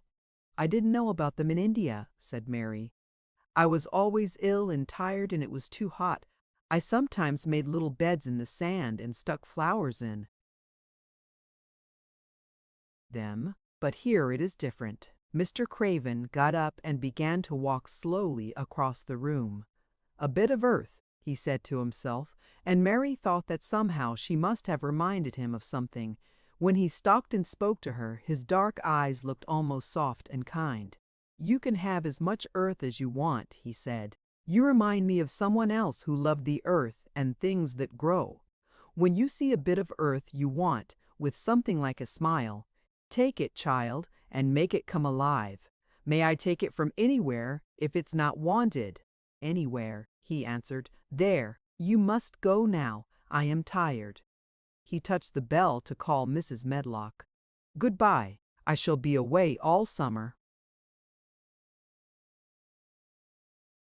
Mrs. Medlock came so quickly that Mary thought she must have been waiting in the corridor.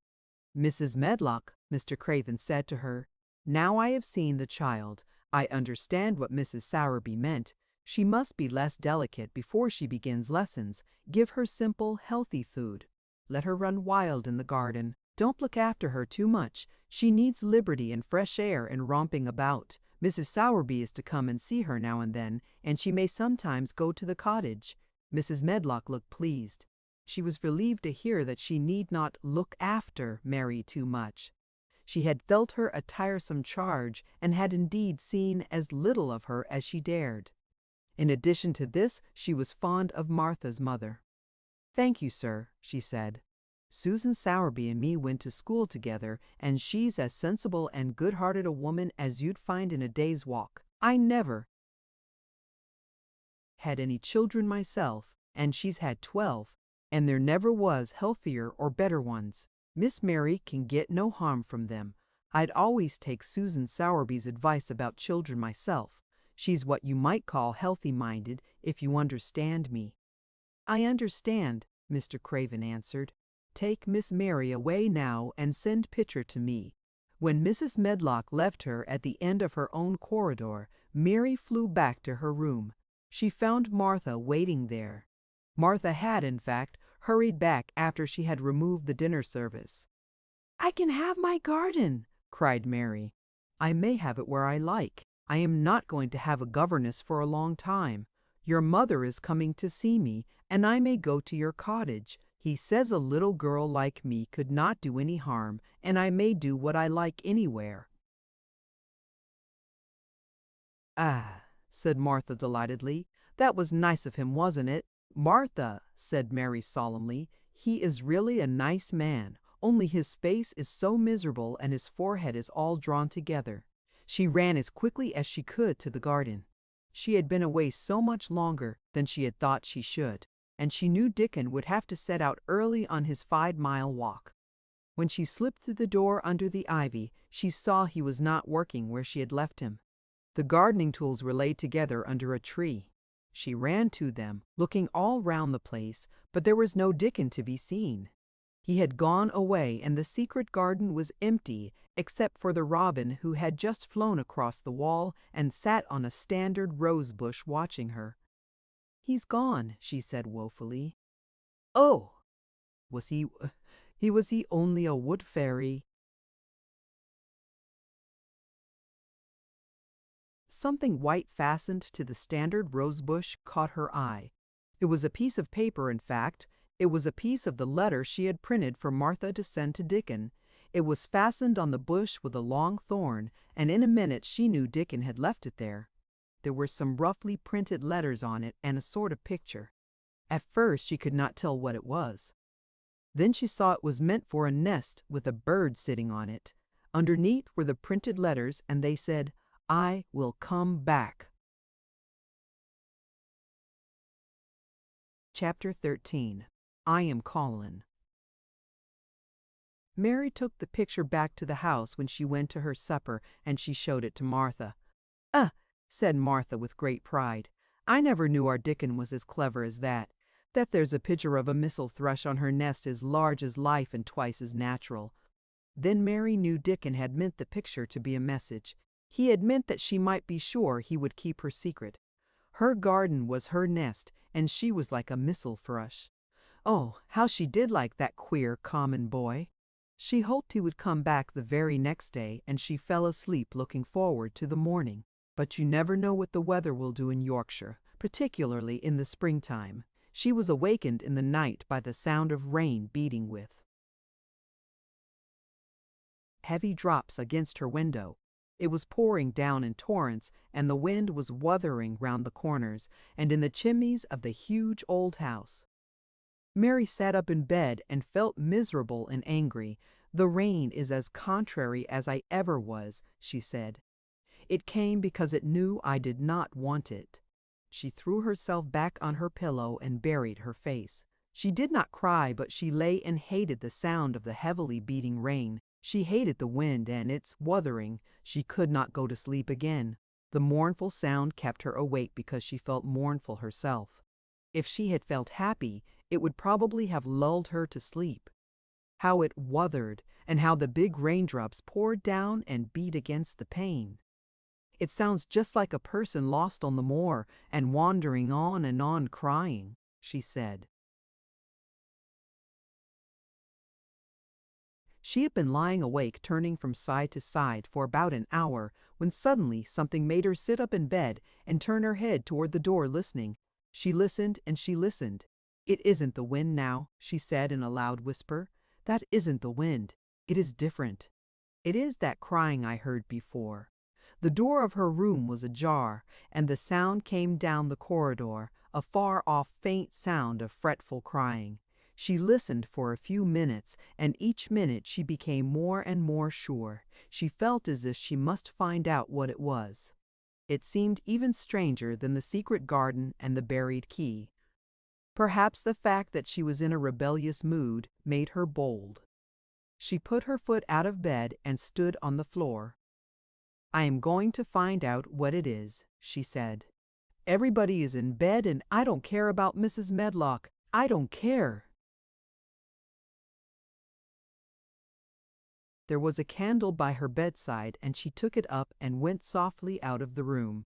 The corridor looked very long and dark, but she was too excited to mind that. She thought she remembered the corner she must turn to find the short corridor with the door covered with tapestry, the one Mrs. Medlock had come through the day she lost herself. The sound had come up that passage. So she went on with her dim light, almost feeling her way, her heart beating so loud that she fancied she could hear it. The far-off faint crying went on and led her. Sometimes it stopped for a moment or so, and then began again. Was this the right corner to turn? She stopped and thought. Yes, it was. Down this passage, and then to the left, and then up 2 broad steps, and then to the right again. Yes, there was the tapestry door. She pushed it open very gently and closed it behind her, and she stood in the corridor and could hear the crying quite plainly, though it was not loud. It was on the other side of the wall at her left, and a few yards farther on there was a door. She could see a glimmer of light coming from beneath it. Someone was crying in that room, and it was quite a young someone. So she walked to the door and pushed it open, and there she was standing in the room. It was a big room with ancient, handsome furniture in it. There was a low fire glowing faintly on the hearth, and a night light burning by the side of a carved 4-posted bed hung with brocade, and on the bed was lying a boy, crying fretfully. Mary wondered if she was in a real place or if she had fallen asleep again and was dreaming without knowing it. The boy had a sharp, delicate face the color of ivory, and he seemed to have eyes too big for it. He had also a lot of hair which tumbled over his forehead in heavy locks and made his thin face seem smaller. He looked like a boy who had been ill, but he was crying more as if he were tired and cross than as if he were in pain. Mary stood near the door with her candle in her hand, holding her breath.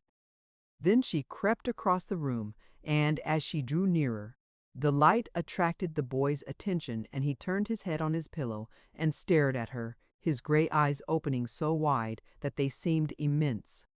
"Who are you?" he said at last in a half-frightened whisper. "Are you a ghost?"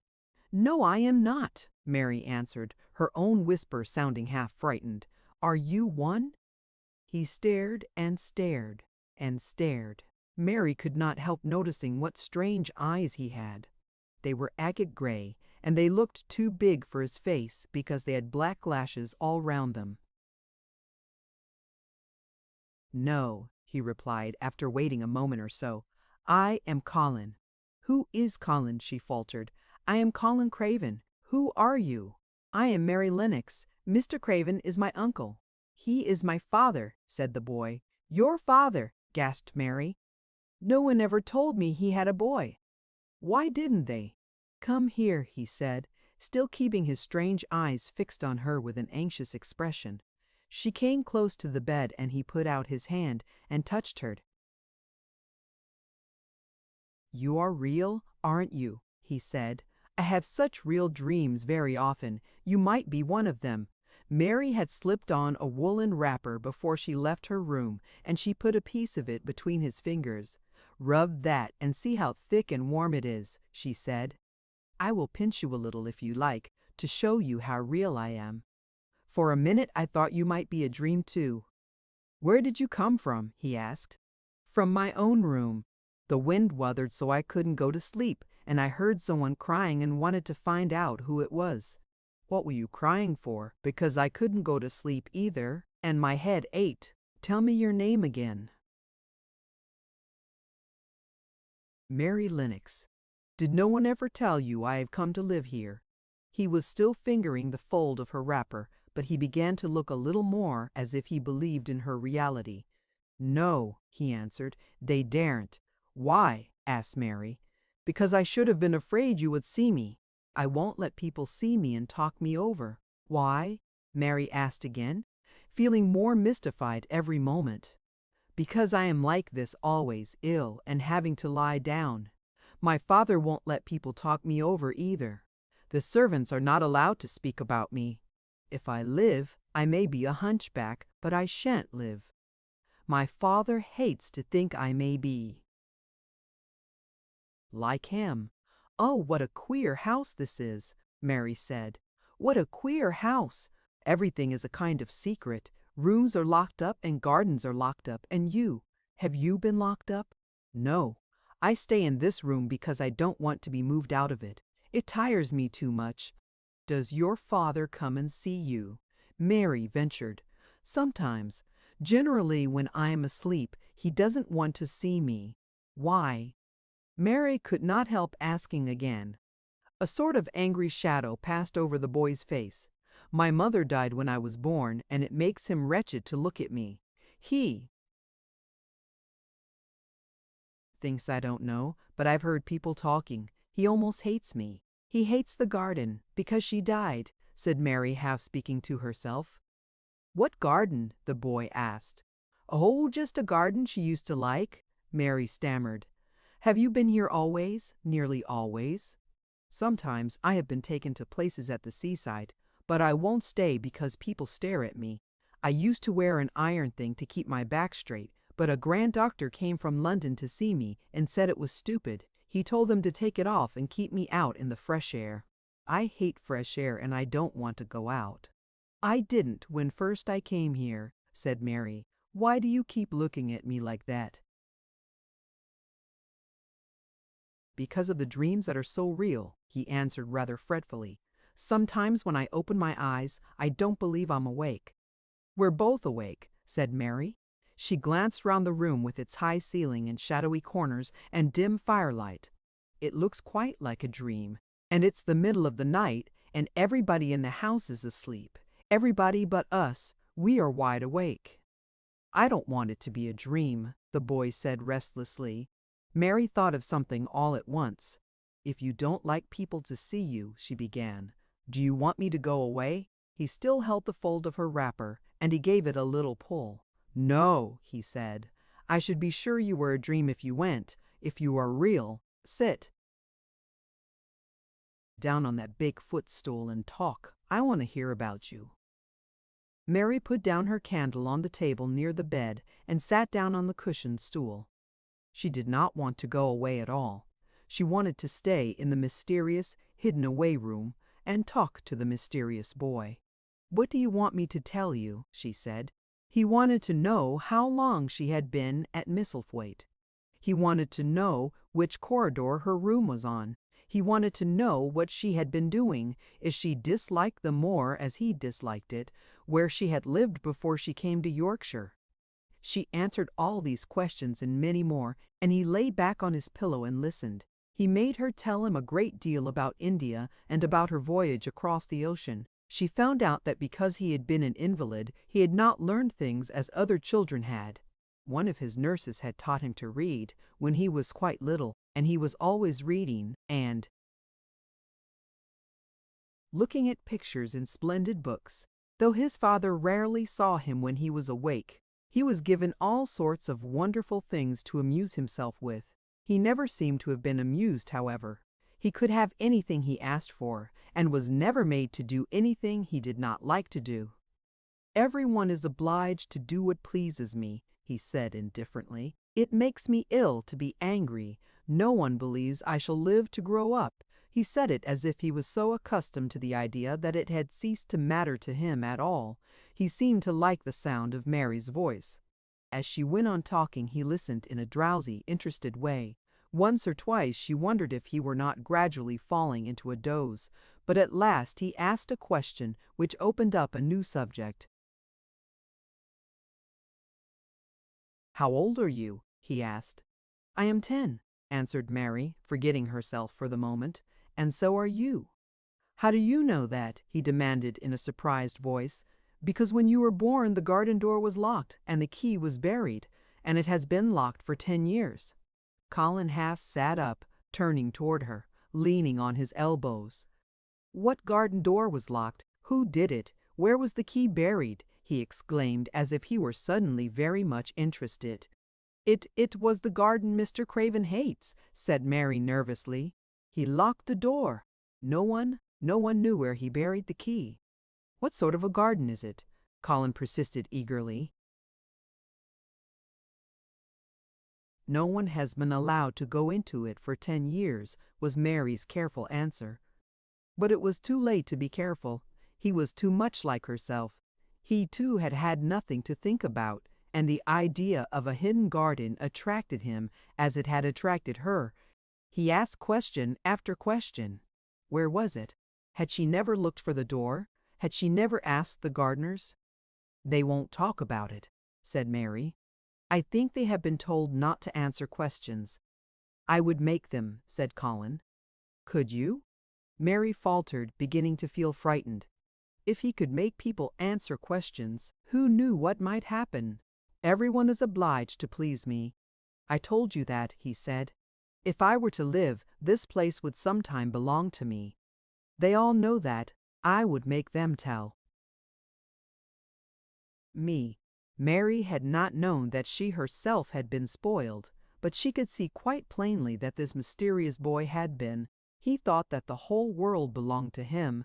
How peculiar he was, and how coolly he spoke of not living. "Do you think you won't live?" she asked, partly because she was curious and partly in hope of making him forget the garden. "I don't suppose I shall," he answered as indifferently as he had spoken before. "Ever since I remember anything I have heard people say I shan't. At first they thought I was too little to understand, and now they think I don't hear. But I do. My doctor is my father's cousin. He is quite poor, and if I die he will have all Misselthwaite when my father is dead.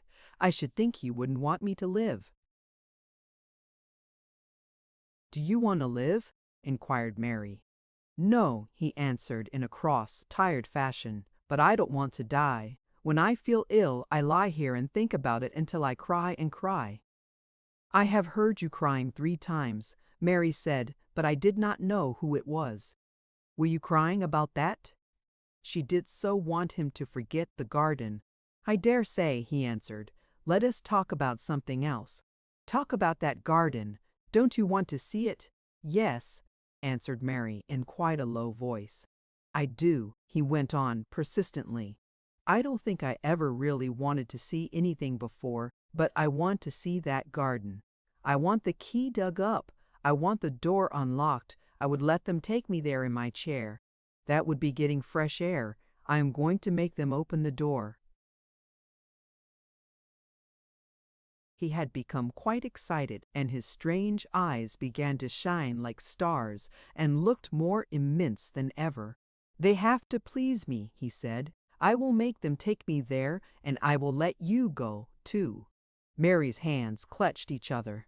Everything would be spoiled. Everything. Dickon would never come back. She would never again feel like a missel thrush with a safe hidden nest. "Oh, don't do that," she cried out.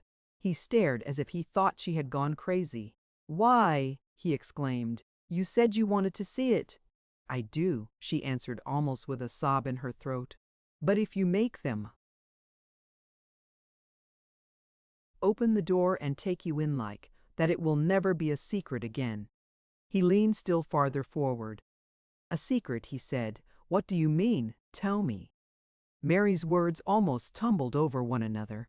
You see, she panted, if no one knows but ourselves, if there was a door, hidden somewhere under the ivy if there was, and we could find it, and if we could slip through it together and shut it behind us, and no one knew anyone was inside, and we called it our garden, and pretended that we were missel thrushes, and it was our nest, and if we played there almost every day and dug and planted seeds and made it all come alive, is it dead?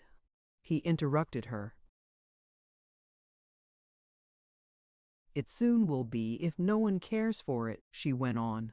The bulbs will live, but the roses. He stopped her again, as excited as she was herself. What are bulbs? He put in quickly. They are daffodils and lilies and snowdrops. They are working in the earth now, pushing up pale green points because the spring is coming. Is the spring coming? He said. What is it like? You don't see it in rooms if you are ill. It is the sun shining on the rain, and the rain falling on the sunshine, and things pushing up and working under the earth, said Mary. If the garden was a secret and we could get into it, we could watch the things grow bigger every day and see how many roses are alive. Don't you see? Oh, don't you see how much nicer it would be if it was a secret? He dropped back on his pillow and laid there with an odd expression on his face. I never had a secret, he said, except that one about not living to grow up. They don't know I know that, so it is a sort of secret, but I like this kind better. If you won't make them take you to the garden, pleaded Mary. Perhaps I feel almost sure I can find out how to get in sometime. And then, if the doctor wants you to go out in your chair, and if you can always do what you want to do, perhaps we might find some boy who would push you, and we could go alone, and it would always be a secret garden. I should like that, he said very slowly, his eyes looking dreamy. I should like that. I should not mind fresh air in a secret garden. Mary began to recover her breath and feel safer because the idea of keeping the secret seemed to please him. She felt almost sure that if she kept on talking and could make him see the garden in his mind as she had seen it, he would like it so much that he could not bear to think that everybody might tramp into it when they chose. I'll tell you what I think it would be like if we could go into it, she said. It has been shut up so long, things have grown into a tangle perhaps. He lay quite still and listened while she went on talking about the roses, which might have clambered from tree to tree and hung down, about the many birds which might have built their nests there because it was so safe. And then she told him about the robin and Ben Weatherstaff, and there was so much to tell about the robin, and it was so easy and safe to talk about it that she ceased to be afraid. The robin pleased him so much that he smiled until he looked almost beautiful, and at first Mary had thought that he was even plainer than herself. With his big eyes and heavy locks of hair. I did not know birds could be like that, he said. But if you stay in a room you never see things. What a lot of things you know. I feel as if you had been inside that garden. She did not know what to say, so she did not say anything. He evidently did not expect an answer, and the next moment he gave her a surprise. I am going to let you look at something, he said. Do you see that rose-colored silk curtain hanging on the wall over the mantelpiece? Mary had not noticed it before, but she looked up and saw it. It was a curtain of soft silk, hanging over what seemed to be some picture. Yes, she answered. There is a cord hanging from it, said Colin. Go and pull it. Mary got up, much mystified, and found the cord. When she pulled it, the silk curtain ran back on rings, and when it ran back, it uncovered a picture. It was the picture of a girl with a laughing face. She had bright hair tied up with a blue ribbon, and her gay, lovely eyes were exactly like Colin's unhappy ones, agate gray, and looking twice as big as they really were because of the black lashes all round them. She is my mother, said Colin complainingly. I don't see why she died. Sometimes I hate her for doing it. How queer, said Mary. If she had lived, I believe I should not have been ill always, he grumbled. I dare say I should have lived too, and my father would not have hated to look at me. I dare say I should have had a strong back. Draw the curtain again. Mary did as she was told, and returned to her footstool. She is much prettier than you, she said, but her eyes are just like yours. At least they are the same shape and color. Why is the curtain drawn over her? He moved uncomfortably. I made them do it, he said. Sometimes I don't like to see her looking at me. She smiles too much when I am ill and miserable. Besides, she is mine, and I don't want everyone to see her. There were a few moments of silence, and then Mary spoke. What would Mrs. Medlock do if she found out that I had been here? She inquired. She would do as I told her to do, he answered. And I should tell her that I wanted you to come here and talk to me every day. I am glad you came. So am I, said Mary. I will come as often as I can, but— She hesitated. I shall have to look every day for the garden door. Yes, you must, said Colin, and you can tell me about it afterward. He lay thinking a few minutes as he had done before, and then he spoke again. I think you shall be a secret too, he said. I will not tell them until they find out. I can always send the nurse out of the room and say that I want to be by myself. Do you know Martha? Yes, I know her very well, said Mary. She waits on me. He nodded his head toward the outer corridor. She is the one who is asleep in the other room. The nurse went away yesterday to stay all night with her sister, and she always makes Martha attend to me when she wants to go out. Martha shall tell you when to come here. Then Mary understood Martha's troubled look when she had asked questions about the crying. Martha knew about you all the time, she said. Yes, she often attends to me. The nurse likes to get away from me, and then Martha comes. I have been here a long time, said Mary. Shall I go away now? Your eyes look sleepy. I wish I could go to sleep before you leave me, he said rather shyly. Shut your eyes, said Mary, drawing her footstool closer, and I will do what my ayah used to do in India. I will pat your hand and stroke it and sing something quite low. I should like that, perhaps, he said drowsily. Somehow she was sorry for him, and did not want him to lie awake. So she leaned against the bed and began to stroke and pat his hand, and sing a very low little chanting psalm in Hindustani. That is nice, he said more drowsily still, and she went on chanting and stroking, but when she looked at him again his black lashes were lying close against his cheeks, for his eyes were shut and he was fast asleep, so she got up softly, took her candle and crept away without making a sound. Chapter 14. A Young Rajah. The moor was hidden in mist when the morning came, and the rain had not stopped pouring down. There could be no going out of doors. Martha was so busy that Mary had no opportunity of talking to her, but in the afternoon she asked her to come and sit with her in the nursery. She came, bringing the stocking she was always knitting when she was doing nothing else. What's the matter with thee? She asked as soon as they sat down. It looks as if tha'd something to say. I have found out what the crying was, said Mary. Martha let her knitting drop on her knee and gazed at her with startled eyes. The hasn't, she exclaimed. Never. I heard it in the night, Mary went on, and I got up and went to see where it came from. It was Colin. I found him. Martha's face became red with fright. Miss Mary, she said half crying, thou shouldn't have done it, that holdn't. Thou'll get me in trouble. I never told thee nothing about him, but thou'll get me in trouble. I shall lose my place, and what'll mother do?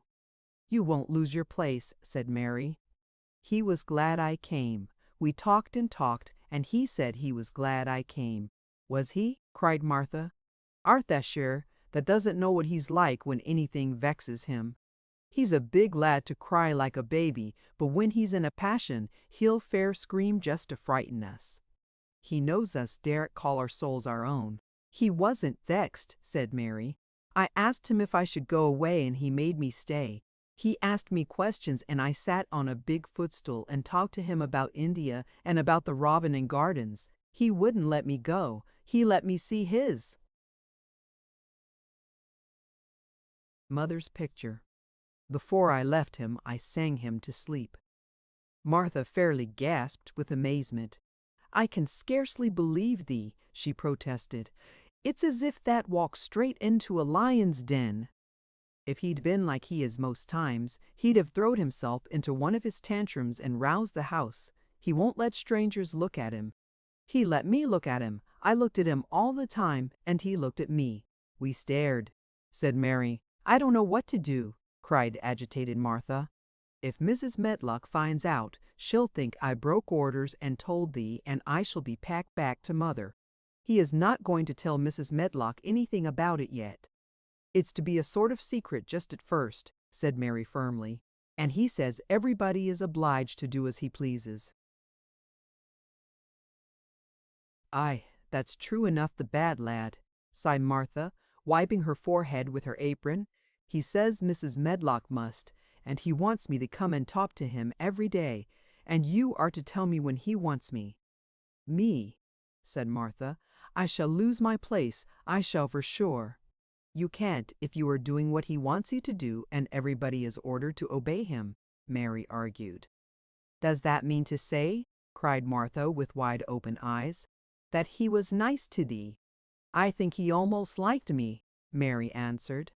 Then that must have bewitched him, decided Martha, drawing a long breath. Do you mean magic? Inquired Mary. I've heard about magic in India, but I can't make it. I just went into his room, and I was so surprised to see him, I stood and stared, and then he turned round and stared at me, and he thought I was a ghost or a dream, and I thought perhaps he was. And it was so queer being there alone together in the middle of the night and not knowing about each other. And we began to ask each other questions. And when I asked him if I must go away, he said I must not. The world's coming to an end, gasped Martha. What is the matter with him? Asked Martha. What is the matter with him? Asked Mary. Nobody knows for sure and certain, said Martha. Mr. Craven went off his head like when he was born. The doctors thought he'd have to be put in an asylum. It was because Mrs. Craven died like I told you. He wouldn't set eyes on the baby. He just raved and said it'd be another hunchback like him, and it'd better die. Is Colin a hunchback? Mary asked. He didn't look like one. He isn't yet, said Martha, but he began all wrong. Mother said that there was enough trouble and raging in the house to set any child wrong. They was afraid his back was weak, and they've always been taking care of it, keeping him lying down and not letting him walk. Once they made him wear a brace, but he fretted so he was downright ill. Then a big doctor came to see him and made them take it off. He talked to the other doctor quite rough in a polite way. He said there'd been too much medicine and too much letting him have his own way.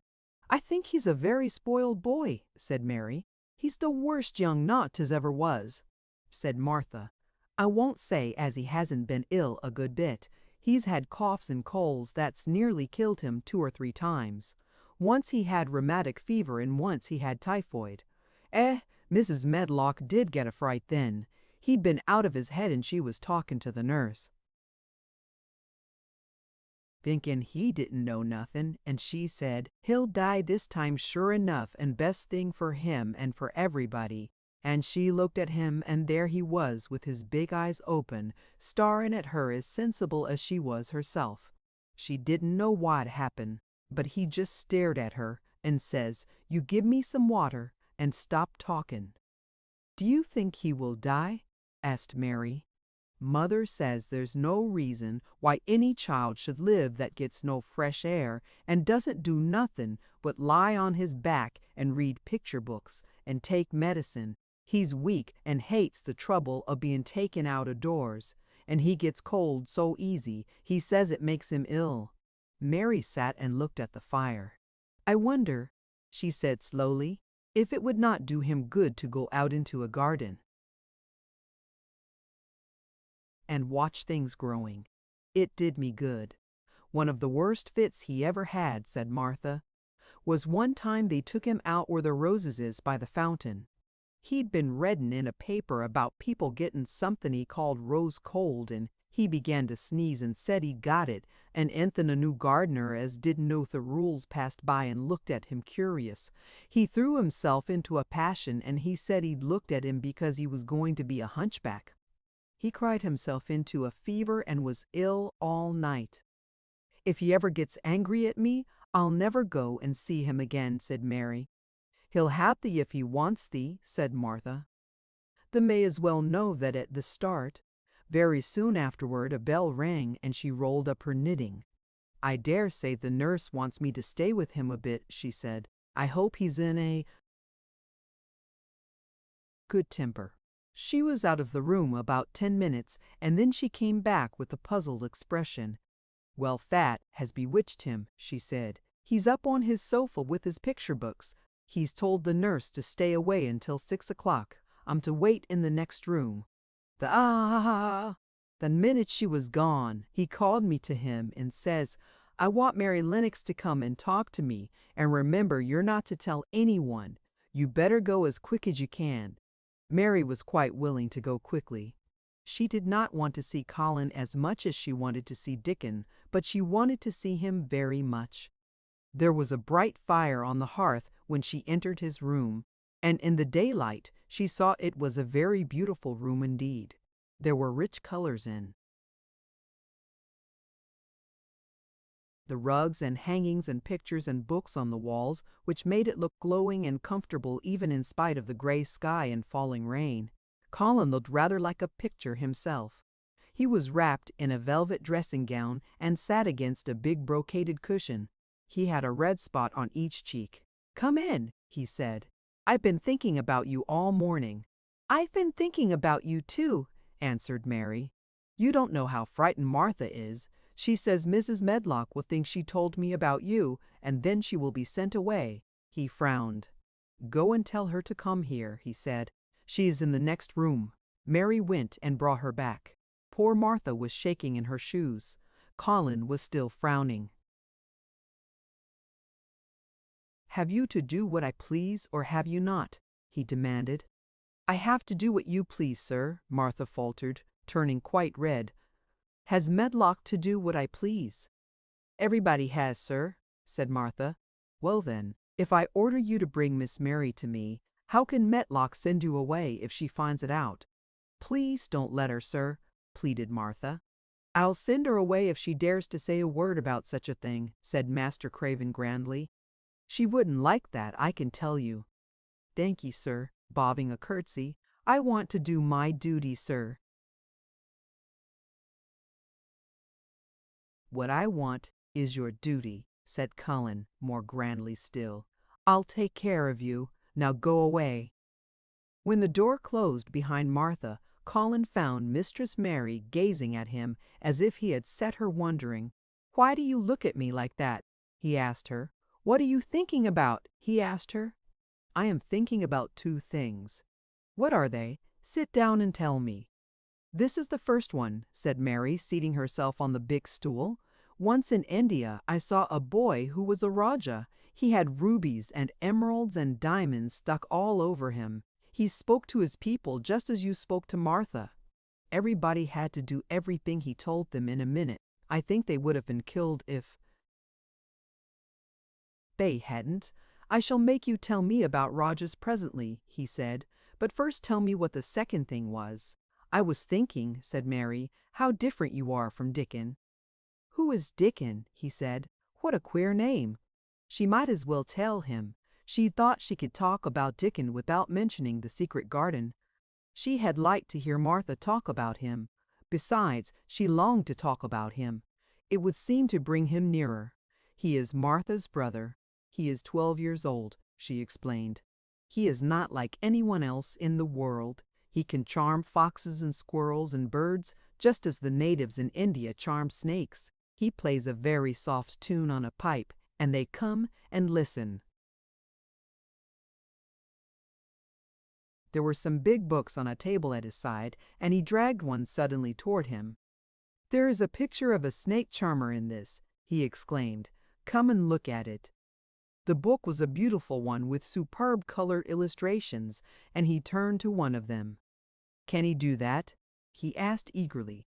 "He played on his pipe, and they listened," Mary explained. "But he doesn't call it magic. He says it's because he lives on the moor so much, and he knows their ways. He says he feels sometimes as if he was a bird or a rabbit himself. He likes them so. I think he asked the robin questions. It seemed as if they talked to each other in soft chirps."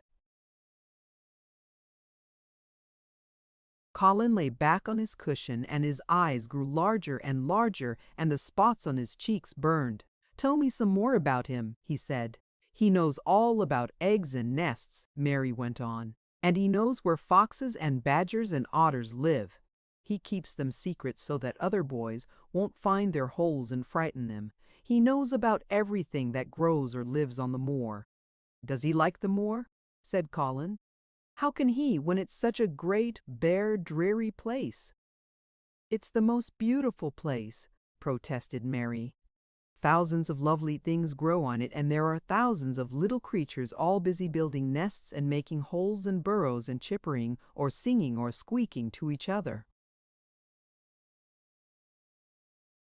They are so busy and having such fun under the earth or in the trees or heather.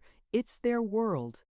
"How do you know all that?" said Colin, turning on his elbow to look at her. "I have never been there once, really," said Mary, suddenly remembering. "I only drove over it in the dark. I thought it was hideous. Martha told me about it first, and then Dickon.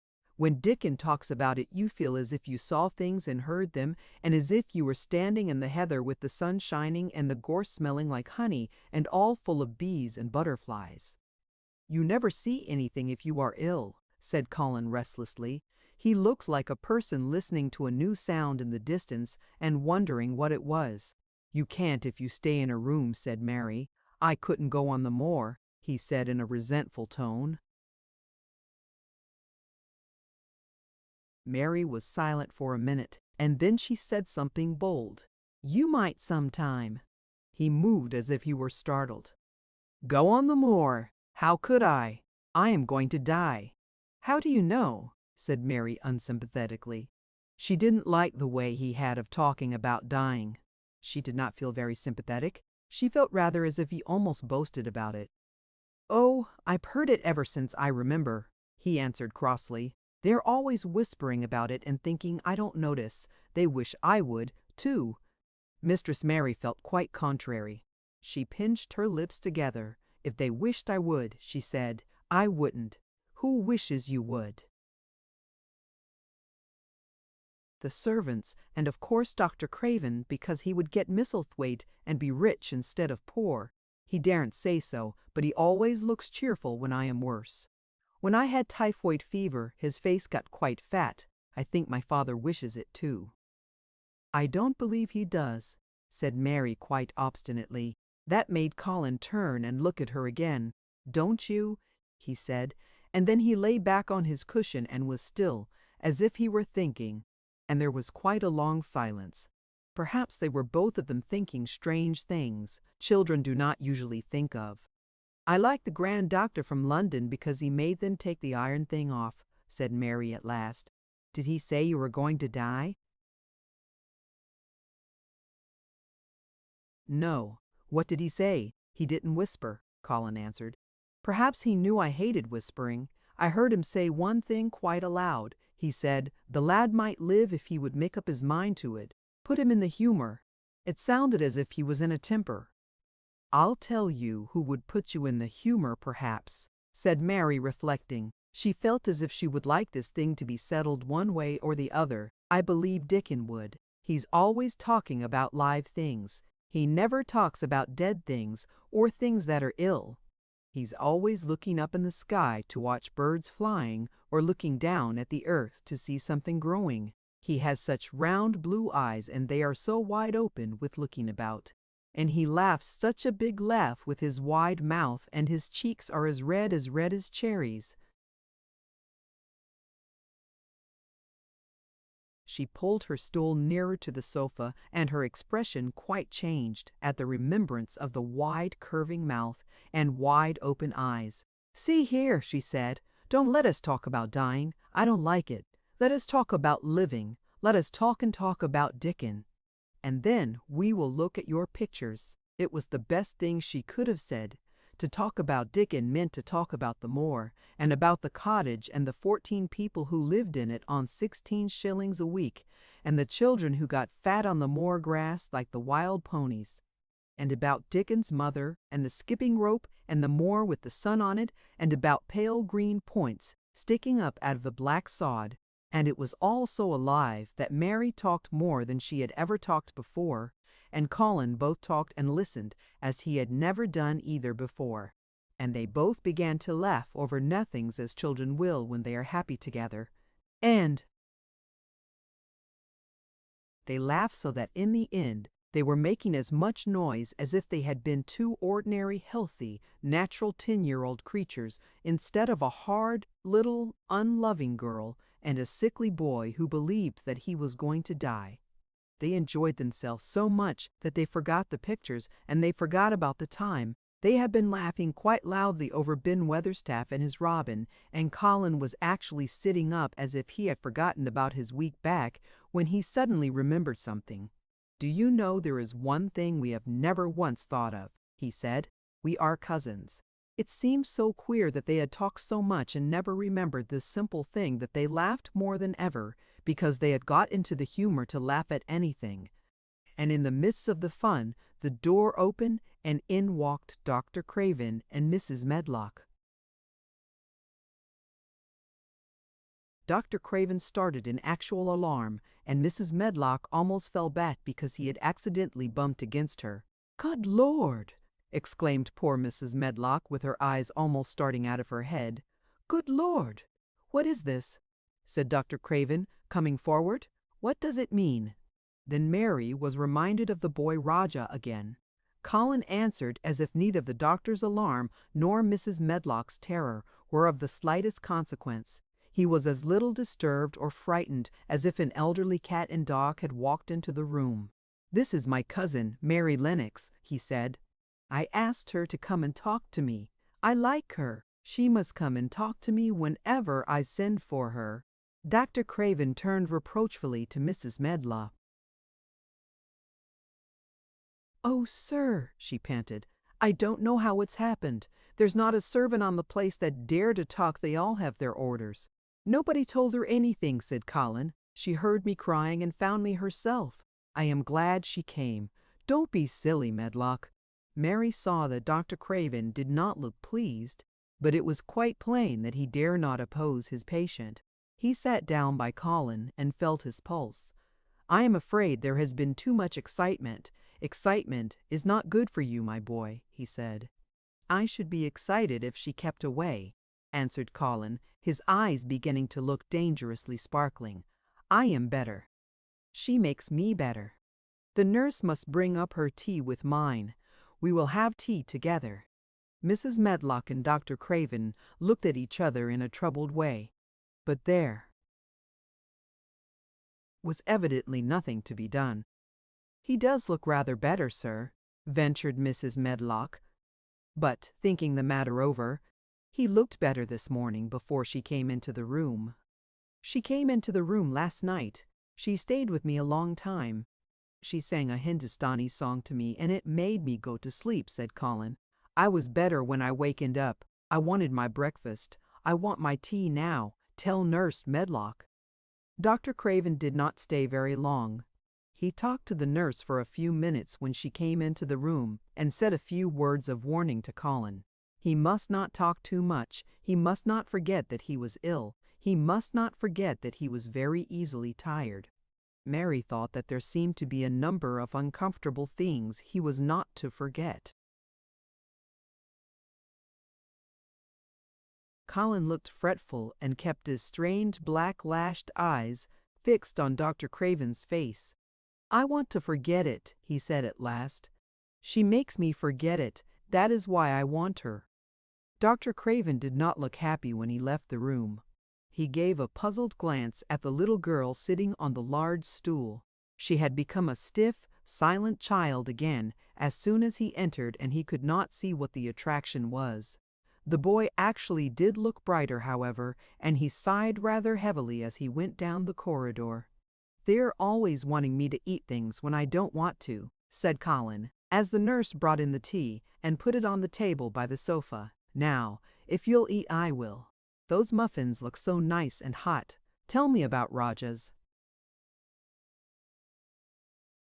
Chapter 15. Nest Building.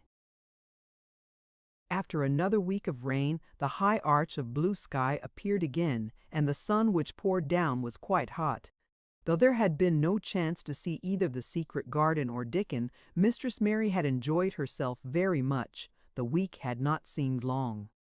She had spent hours of every day with Colin in his room, talking about Rajas or gardens or Dickon in the cottage on the moor. They had looked at the splendid books and pictures, and sometimes Mary had read things to Colin, and sometimes he had read a little to her. When he was amused and interested, she thought he scarcely looked like an invalid at all, except that his face was so colorless, and he was always on the sofa. "You are a sly young one to listen and get out of your bed, to go following things up like you did that night," Mrs. Medlock said once. "But there's no saying it's not been a sort of blessing to the lot of us.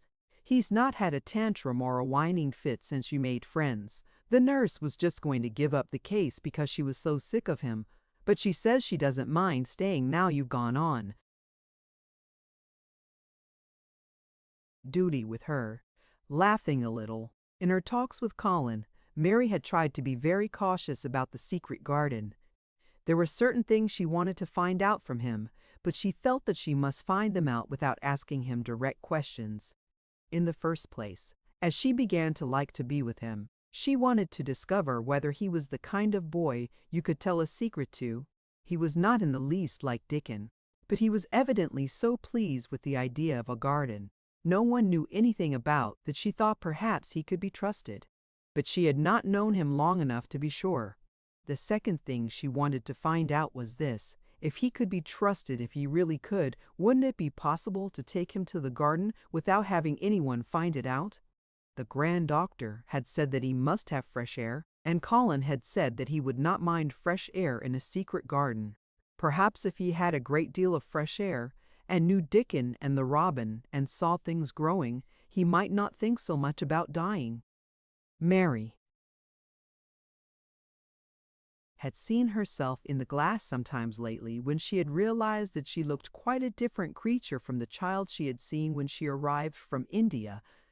This child looked nicer. Even Martha had seen a change in her. "They're from the moor has done thee good already," she had said. "They're not nigh so yeller, and they're not nigh so scrawny. Even the hair doesn't slamp down on the head so flat, it's got some life in it so as it sticks out a bit." "It's like me," said Mary. "It's growing stronger and fatter. I'm sure there's more of it." "It looks it for sure," said Martha, ruffling it up a little round her face. "They're not half so ugly when it's that way and there's a bit of red in the cheeks.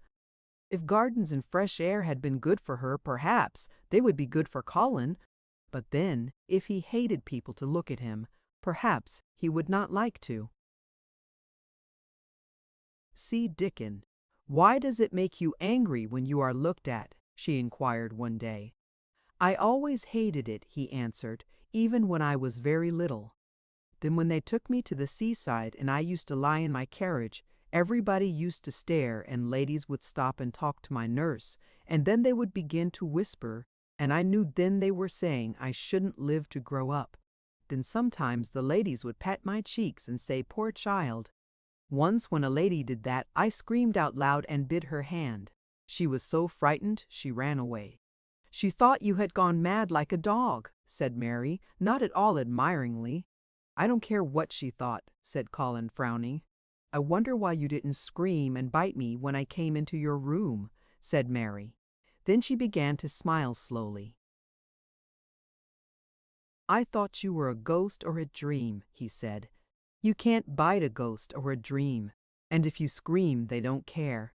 "Would you hate it if a boy looked at you?" Mary asked uncertainly. He lay back on his cushion and paused thoughtfully. "There's one boy," he said quite slowly, as if he were thinking over every word. "There's one boy I believe I shouldn't mind." It's that boy who knows where the foxes live, Dickon." "I'm sure you wouldn't mind him," said Mary. "The birds don't, and other animals," he said, still thinking it over. "Perhaps that's why I shouldn't. He's a sort of animal charmer, and I am a boy animal." Then he laughed, and she laughed too. In fact, it ended in their both laughing a great deal, and finding the idea of a boy animal hiding in his hole very funny indeed. What Mary felt afterward was that she need not fear about Dickon. On that first morning when the sky was blue again, Mary wakened very early. The sun was pouring in slanting rays through the blinds, and there was something so joyous in the sight of it that she jumped out of bed and ran to the window. She drew up the blinds and opened the window itself, and a great waft of fresh scented air blew in upon her. The moor was blue, and the whole world looked as if something magic had happened to it. There were tender little fluting sounds, here and there and everywhere, as if scores of birds were beginning to tune up for a concert. Mary put her hand out of the window and held it in the sun.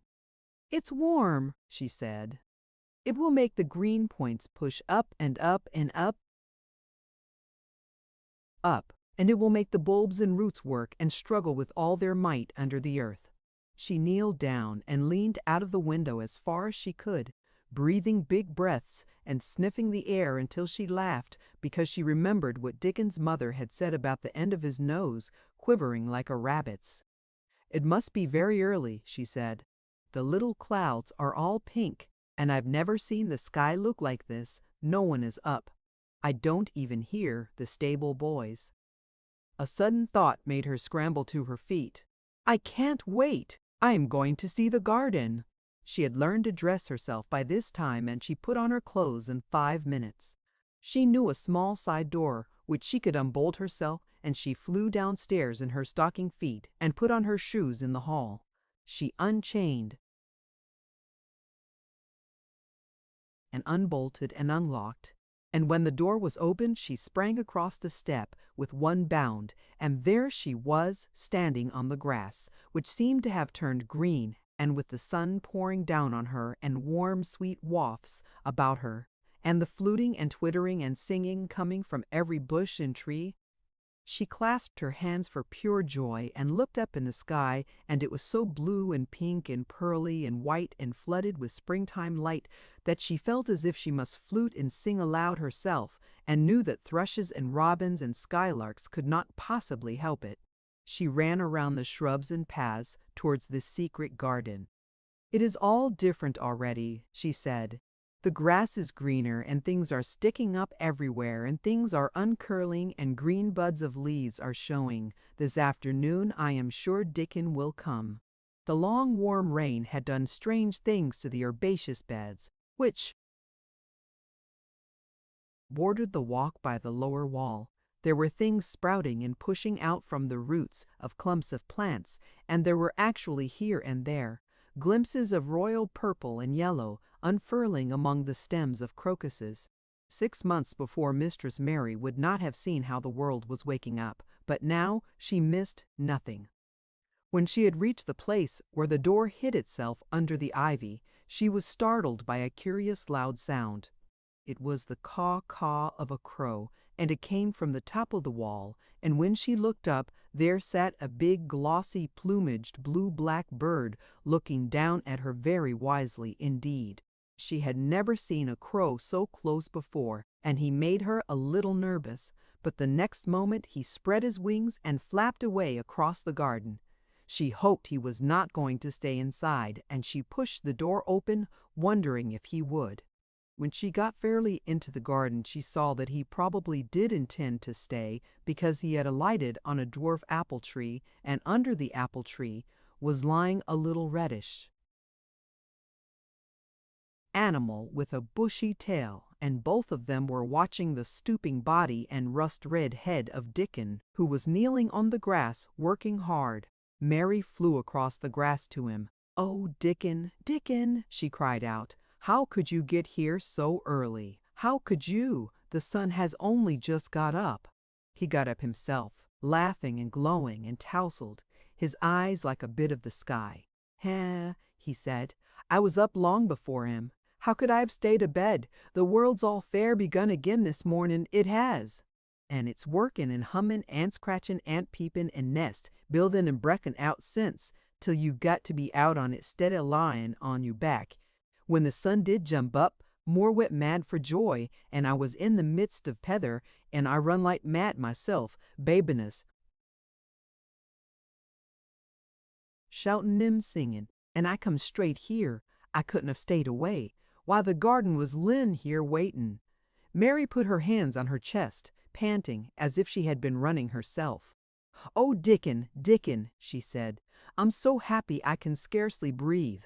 Seeing him talking to a stranger, the little bushy-tailed animal rose from its place under the tree and came to him, and the rook, cawing once, flew down from its branch and settled quietly on his shoulder.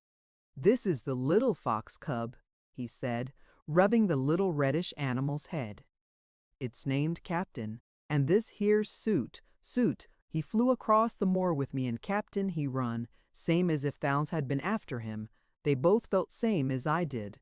Neither of the creatures looked as if he were the least afraid of Mary.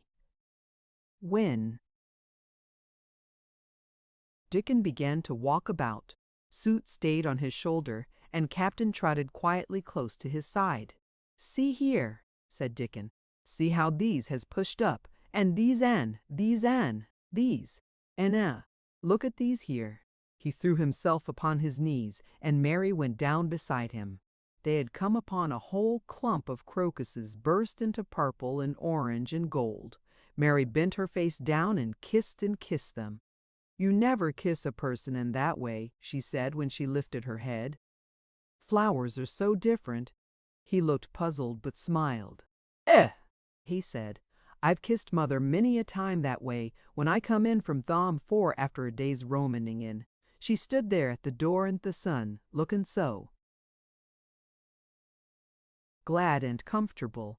They ran from one part of the garden to another, and found so many wonders that they were obliged to remind themselves that they must whisper or speak low. He showed her swelling leaf buds on rose branches, which had seemed dead. He showed her 10,000 new green points, pushing through the mold. They put their eager young noses close to the earth and sniffed its warm springtime breathing. They dug and pulled and laughed low with rapture until Mistress Mary's hair was as tumbled as Dickon's, and her cheeks were almost as poppy red as his. There was every joy on earth in the secret garden that morning, and in the midst of them came a delight more delightful than all, because it was more wonderful. Swiftly, something flew across the wall and darted through the trees to a close-grown corner, a little flare of red-breasted bird with something hanging from its beak. Dickon stood quite still and put his hand on Mary, almost as if they had suddenly found themselves laughing in a church. "We mew not stir," he whispered in broad Yorkshire. "We mew not scarce breathe. I knowed he was mate huntin' when I seed him last. It's Ben Weatherstaff's robin. He's buildin' his nest. He'll stay here if us don't flight him." They settled down softly upon the grass and sat there without moving. "Us mustn't seem as if us was watchin' him too close," said Dickon. "He'd be out with us for good if he got the notion us was interferin' now. He'll be a good bit different till all this is over. He's settin' up housekeepin'. He'll be shyer and derrideer to take things ill. He's got no time for visitin' and gossipin'. Us must keep still a bit and try to look as if us was grass and trees and bushes. Then when he's got used to seein' us, I'll chirp a bit and he'll know us'll not be in his way." Mistress Mary was not at all sure that she knew, as Dickon seemed to, how to try to look like grass and trees and bushes. But he had said the queer thing as if it were the simplest and most natural thing in the world, and she felt it must be quite easy to him, and indeed she watched him for a few minutes carefully, wondering if it was possible for him to quietly turn green and put out branches and leaves. But he only sat wonderfully still, and when he spoke, dropped his voice to such a softness that it was curious that she could hear him, but she could. "It's part of springtime, this nest buildin' is," he said. I warrant it's been going on in the same way every year since the world was begun. They've got their way of thinking and doing things, and a body had better not meddle. You can lose a friend in springtime easier than any other season if you're too curious. If we talk about him, I can't help looking at him," Mary said as softly as possible. "We must talk of something else. There is something I want to tell you." "He'll like it better if us talks of something else," said Dickon. "What is it that's got to tell me?" "Well, do you know about Colin?" she whispered. He turned his head to look at her. "What does that know about him?" he asked. "I've seen him. I have been to talk to him every day this week. He wants me to come. He says I'm making him forget about being ill and dying," answered Mary. Dickon looked actually relieved as soon as the surprise died away from his round face. "I am glad of that," he exclaimed. "I'm right down glad. It makes me easier. I knowed I must say nothing about him, and I don't like having to hide things." "Don't you like hiding the garden?" said Mary. "I'll never tell about it," he answered. "But I says to mother, 'Mother,' I says, 'I got a secret to keep. It's not a bad un knows that. It's no worse than hiding where a bird's nest is. Tha doesn't mind it, does tha?'" And Mary always wanted to hear about mother. "What did she say?" she asked, not at all afraid to hear. Dickon grinned sweet-temperedly. "It was just like her what she said," he answered.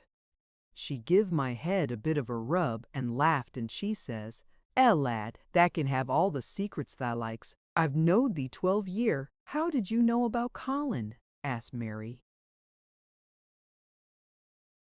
"Everybody as knowed about Mester Craven knowed there was a little lad as was like to be a cripple, and they knowed Mester Craven didn't like him to be talked about. Folks is sorry for Mester Craven because Mrs. Craven was such a pretty young lady, and they was so fond of each other.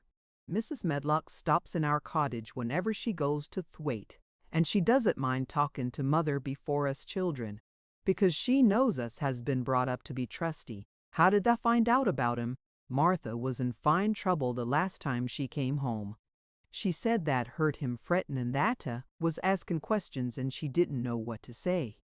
Mary told him her story about the midnight wuthering of the wind which had wakened her, and about the faint far-off sounds of the complaining voice which had led her down the dark corridors with her candle, and had ended with her opening of the door of the dimly lighted room with the carven four-posted bed in the corner.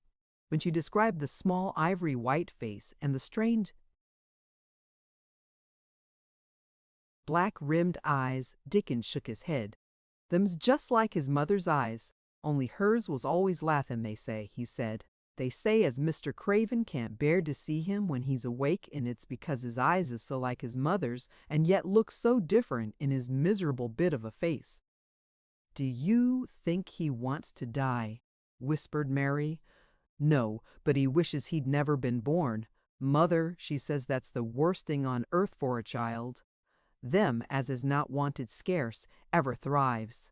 Mester Craven, he'd buy anything his money could buy for the poor lad, but he'd like to forget as he's on earth. For one thing, he's afraid he'll look at him some day and find he's growed hunchback." "Colin's so afraid of it himself that he won't sit up," said Mary. "He says he's always thinking that if he should feel a lump coming he should go crazy and scream himself to death." He oughtn't to lie there thinking things like that," said Dickon. "No lad could get well as thought them sort of things." The fox was lying on the grass close by him, looking up to ask for a pat now and then, and Dickon bent down and rubbed his neck softly and thought a few minutes in silence. Presently he lifted his head and looked round the garden. "When first we got in here," he said, "it seemed like everything was gray. Look round now and tell me if that doesn't see a difference." Mary looked and caught her breath a little. "Why," she cried, "the gray wall is changing. It is as if a green mist were creeping over it. It's almost like a green gauze veil." "Aye," said Dickon, "and it'll be greener and greener till the close gray's all gone. Can Matt guess what I was thinking?" "I know it was something nice," said Mary eagerly. "I believe it was something about Colin." I was thinking that if he was out here, he wouldn't be watching for lumps to grow on his back. He'd be watching for buds to break on the rose bushes, and he'd likely be healthier," explained Dickon. "I was wondering if us could ever get him in the humor to come out here and lie under the trees in his carriage. I've been wondering that myself. I've thought of it almost every time I've talked to him," said Mary. "I've wondered if he could keep a secret, and I've wondered if we could bring him here without anyone seeing us. I thought perhaps you could push his carriage.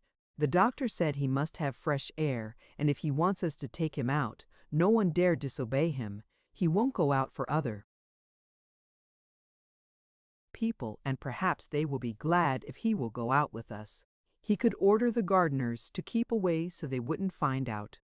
Dickon was thinking very hard as he scratched Captain's back. "It'd be good for him, I'll warrant," he said. "Ud's not be thinking he'd better never been born. Zent be just two children watching a garden grow, and he be another, two lads and a little lass just looking on at springtime.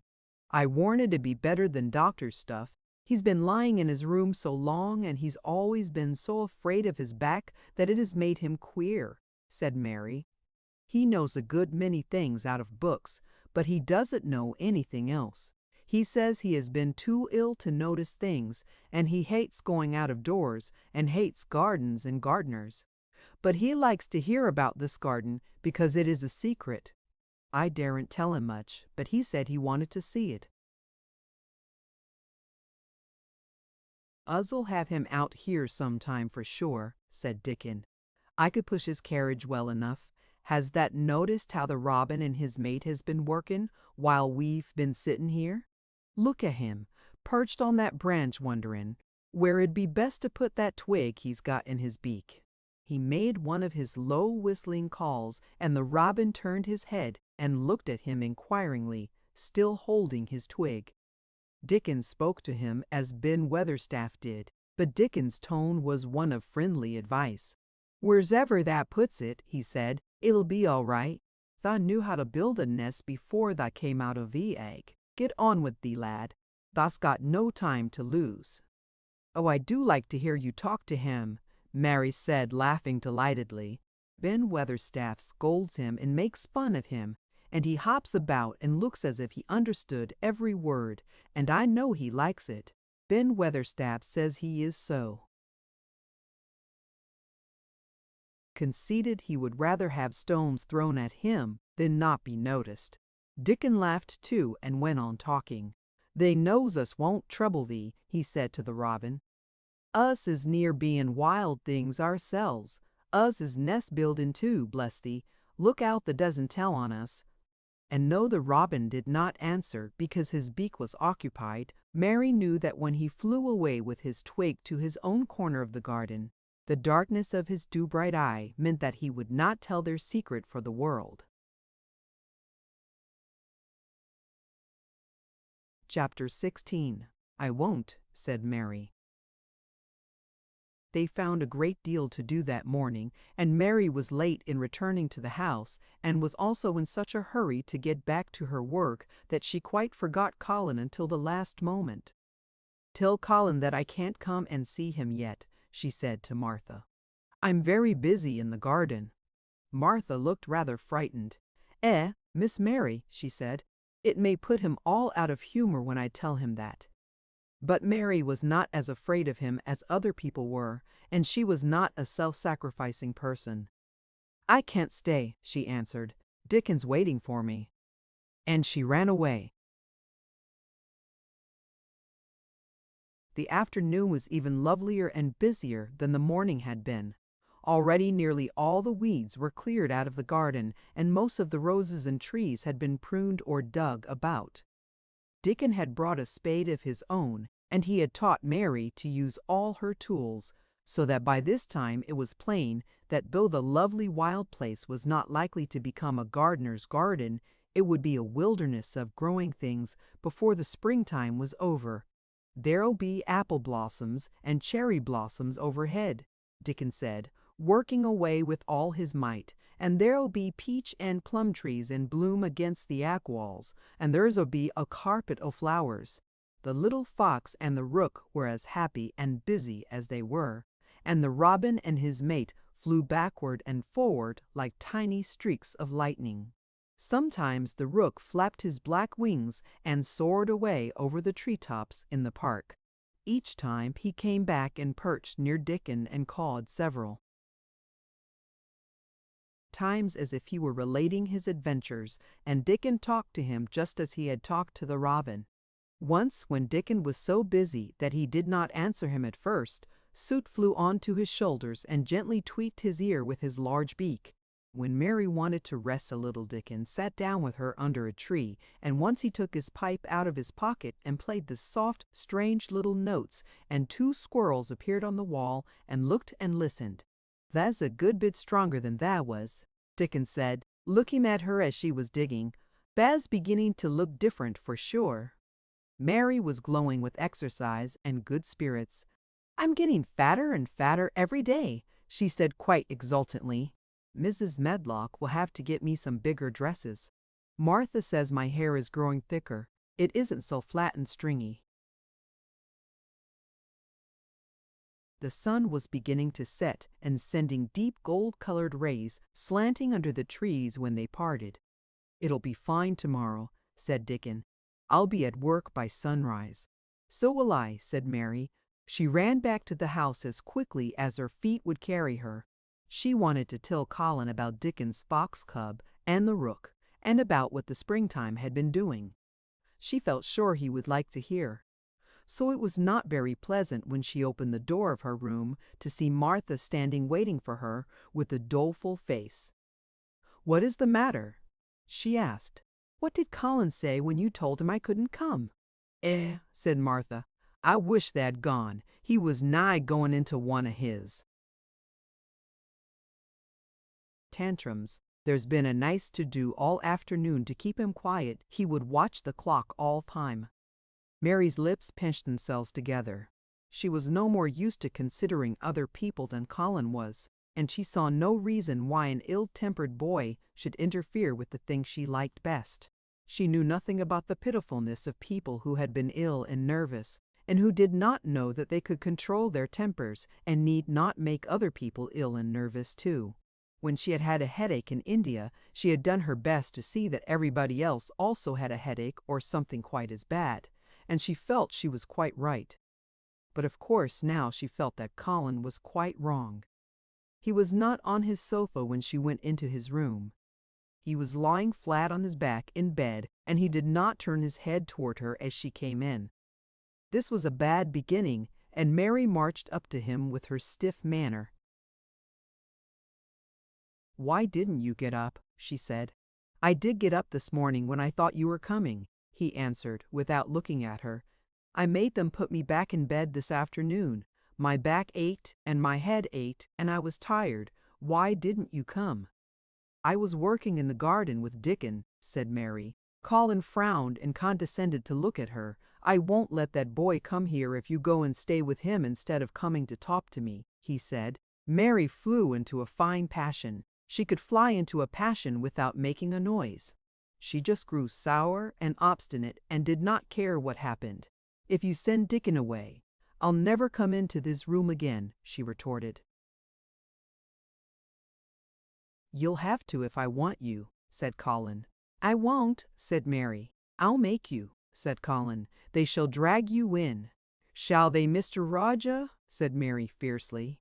"They may drag me in, but they can't make me talk when they get me here. I'll sit and clench my teeth and never tell you one thing. I won't even look at you. I'll stare at the floor." They were a nice, agreeable pair as they glared at each other. If they had been 2 little street boys, they would have sprung at each other and had a rough-and-tumble fight. As it was, they did the next thing to it. "You are a selfish thing," cried Colin. "What are you?" said Mary. "Selfish people always say that. Anyone is selfish who doesn't do what they want. You're more selfish than I am.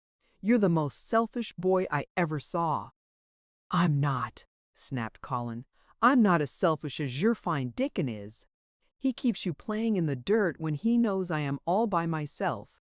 He's selfish, if you like." Mary's eyes flashed fire.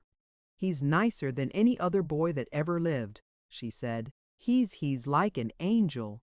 It might sound rather silly to say that, but she did not care. "A nice angel," Colin sneered ferociously. "He's a common cottage boy off the moor." "He's better than a common Rajah," retorted Mary. "He's 1,000 times better." Because she was the stronger of the two, she was beginning to get the better of him. The truth was that he had never had a fight with anyone like himself in his life. And, upon the whole, it was rather good for him, though neither he nor Mary knew anything about that. He turned his head on his pillow and shut his eyes, and a big tear was squeezed out and ran down his cheek. He was beginning to feel pathetic and sorry for himself, not for anyone else. "I'm not as selfish as you, because I'm always ill, and I'm sure there is a lump coming on my back," he said. "And I am going to die besides." "You're not," contradicted Mary unsympathetically. He opened his eyes quite wide with indignation. He had never heard such a thing said before. He was at once furious and slightly pleased, if a person could be both at one time. "I'm not," he cried. "I am. You know I am. Everybody says so." "I don't believe it," said Mary sourly. "You just say that to make people sorry." "I believe you're proud of it. I don't believe it. If you were a nice boy it might be true, but you're too nasty." In spite of his invalid back, Colin sat up in bed in quite a healthy rage. "Get out of the room," he shouted, and he caught hold of his pillow and threw it at her. He was not strong enough to throw it far, and it only fell at her feet. But Mary's face looked as pinched as a nutcracker. "I'm going," she said, "and I won't come back." She walked to the door, and when she reached it she turned round and spoke again. "I was going to tell you all sorts of nice things," she said. "Dickon brought his fox and his rook, and I was going to tell you all about them. Now I won't tell you a single thing." She marched out of the door and closed it behind her, and there to her great astonishment she found the trained nurse standing as if she had been listening, and, more amazing still, she was laughing. She was a big, handsome young woman who ought not to have been a trained nurse at all, as she could not bear invalids, and she was always making excuses to leave Colin to Martha, or anyone else who would take her place. Mary had never liked her, and she simply stood and gazed up at her as she stood giggling into her handkerchief. "What are you laughing at?" she asked her. "At you two young ones," said the nurse. "It's the best thing that could happen to the sickly pamper thing to have someone to stand up to him that's as spoiled as himself." And she laughed into her handkerchief again. "If he'd had a young vixen of a sister to fight with, it would have been the saving of him. Is he going to die?" "I don't know, and I don't care," said the nurse. "Hysterics and temper are half what ails him." "What are hysterics?" asked Mary. "You'll find out if you work him into a tantrum after this. But at any rate, you've given him something to have hysterics about, and I'm glad of it." Mary went back to her room, not feeling at all as she had felt when she had come in from the garden. She was cross and disappointed, but not at all sorry for Colin. She had looked forward to telling him a great many things, and she had meant to try to make up her mind whether it would be safe to trust him with the great secret. She had been beginning to think it would be, but now she had changed her mind entirely. She would never tell him, and he could stay in his room, and never get any fresh air, and die if he liked. It would serve him right.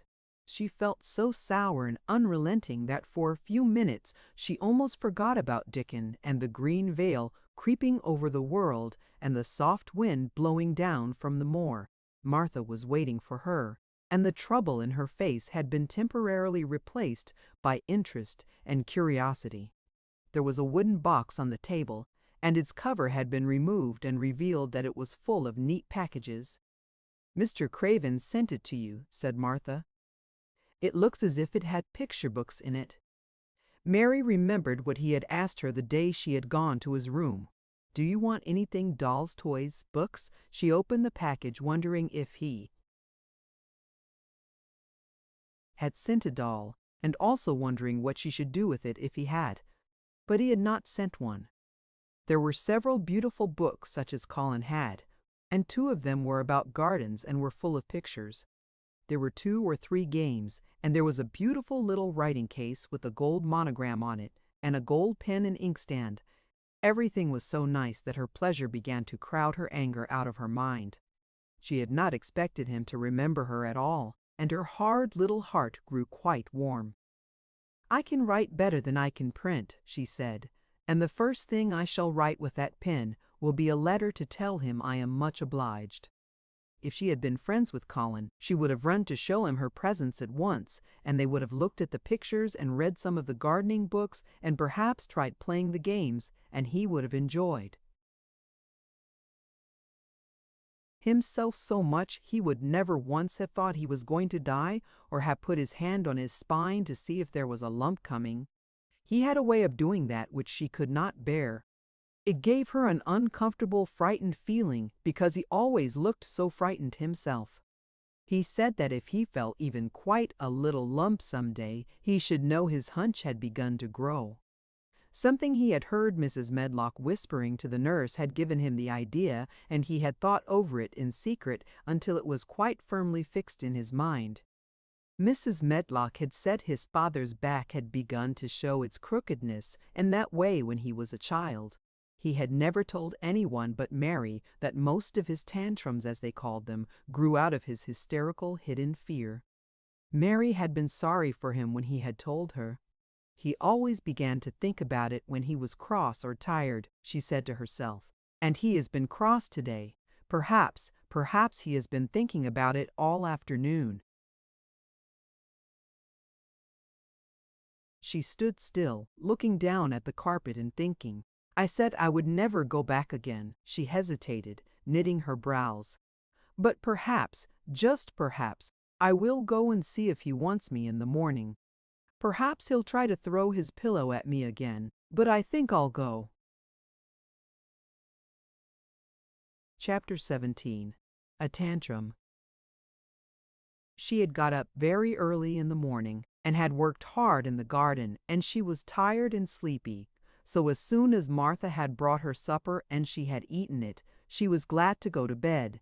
As she laid her head on the pillow, she murmured to herself, "I'll go out before breakfast and work with Dickon, and then afterward I believe I'll go to see him." She thought it was the middle of the night when she was awakened by such dreadful sounds that she jumped out of bed in an instant. What was it? The next minute she felt quite sure she knew. Doors were opened and shut, and there were hurrying feet in the corridors, and someone was crying and screaming at the same time, screaming and crying in a horrible way. "It's Colin," she said. "He's having one of those tantrums the nurse called hysterics. How awful it sounds." As she listened to the sobbing screams, she did not wonder that people were so frightened that they gave him his own way in everything rather than hear them. She put her hands over her ears and felt sick and shivering. "I don't know what to do. I don't know what to do," she kept saying. "I can't bear it." Once she wondered if he would stop if she dared go to him, and then she remembered how he had driven her out of the room, and thought that perhaps the sight of her might make him worse. Even when she pressed her hands more tightly over her ears, she could not keep the awful sounds out. She hated them so, and was so terrified by them that suddenly they began to make her angry, and she felt as if she should like to fly into a tantrum herself and frighten him as he was frightening her. She was not used to anyone's tempers but her own. She took her hands from her ears and sprang up and stamped her foot. He ought to be stopped. Somebody ought to make him stop. Somebody ought to beat him, she cried out. Just then she heard feet almost running down the corridor, and her door opened and the nurse came in. She was not laughing now by any means. She even looked rather pale. "He's worked himself into hysterics," she said in a great hurry. "He'll do himself harm. No one can do anything with him. You come and try, like a good child, He likes you. He turned me out of the room this morning," said Mary, stamping her foot with excitement. The stamp rather pleased the nurse. The truth was that she had been afraid she might find Mary crying and hiding her head under the bedclothes. "That's right," she said. "You're in the right humor. You go and scold him. Give him something new to think of. Do go, child, as quick as ever you can." It was not until afterward that Mary realized that the thing had been funny as well as dreadful, that it was funny that all the grown-up people were so frightened that they came to a little girl just because they guessed she was almost as bad as Colin himself. She flew along the corridor, and the nearer she got to the screams, the higher her temper mounted. She felt quite wicked by the time she reached the door. She slapped it open with her hand and ran across the room to the four-posted bed. "You stop!" she almost shouted. "You stop! I hate you!" "Everybody hates you. I wish everybody would run out of the house and let you scream yourself to death. You will scream yourself to death in a minute, and I wish you would." A nice, sympathetic child could neither have thought nor said such things, but it just happened that the shock of hearing them was the best possible thing for this hysterical boy whom no one had ever dared to restrain or contradict.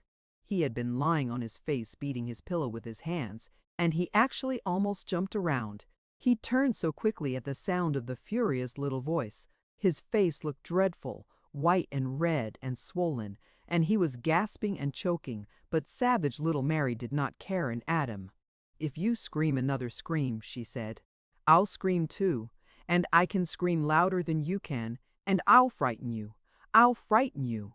He actually had stopped screaming because she had startled him so. The scream which had been coming almost choked him. The tears were streaming down his face, and he shook all over. "I can't stop," he gasped and sobbed. I can't. You can," shouted Mary. "Half that ails you is hysterics, and temper just hysterics. And she stabbed each time she said it. "I felt the lump, I felt it. Choke thou, Colin. I knew I should. I shall have a hunch on my back, and then I shall die." And he began to writhe again, and turned on his face, and sobbed and wailed. But he didn't scream. "You didn't feel a lump," contradicted Mary fiercely. "If you did, it was only a hysterical lump. Hysterics makes lumps. There's nothing the matter with your horrid back, nothing but hysterics. Turn over and let me look at it." She liked the word hysterics and felt somehow as if it had an effect on him. He was probably like herself and had never heard it before. "Nurse," she commanded, "come here and show me his back this minute." The nurse, Mrs. Medlock, and Martha had been standing huddled together near the door, staring at her, their mouths half open. All three had gasped with fright more than once. The nurse came forward as if she were half afraid. Colin was heaving with great breathless sobs. "Perhaps he won't let me," she hesitated in a low voice. Colin heard her, however, and he gasped out between two sobs, "Show her! Show her! She'll see then." It was a poor thin back to look at when it was bared.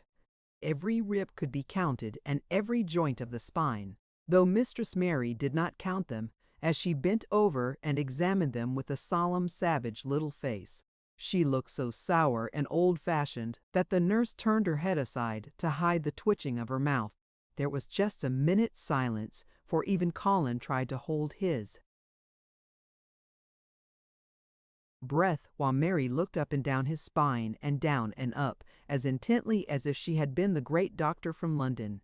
"There's not a single lump there," she said at last. "There's not a lump as big as a pin except backbone. Lumps, and you can only feel them because you're thin. I've got backbone lumps myself, and they used to stick out as much as yours do until I began to get fatter, and I am not fat enough yet to hide them. There's not a lump as big as a pin. If you ever say there is again, I shall laugh."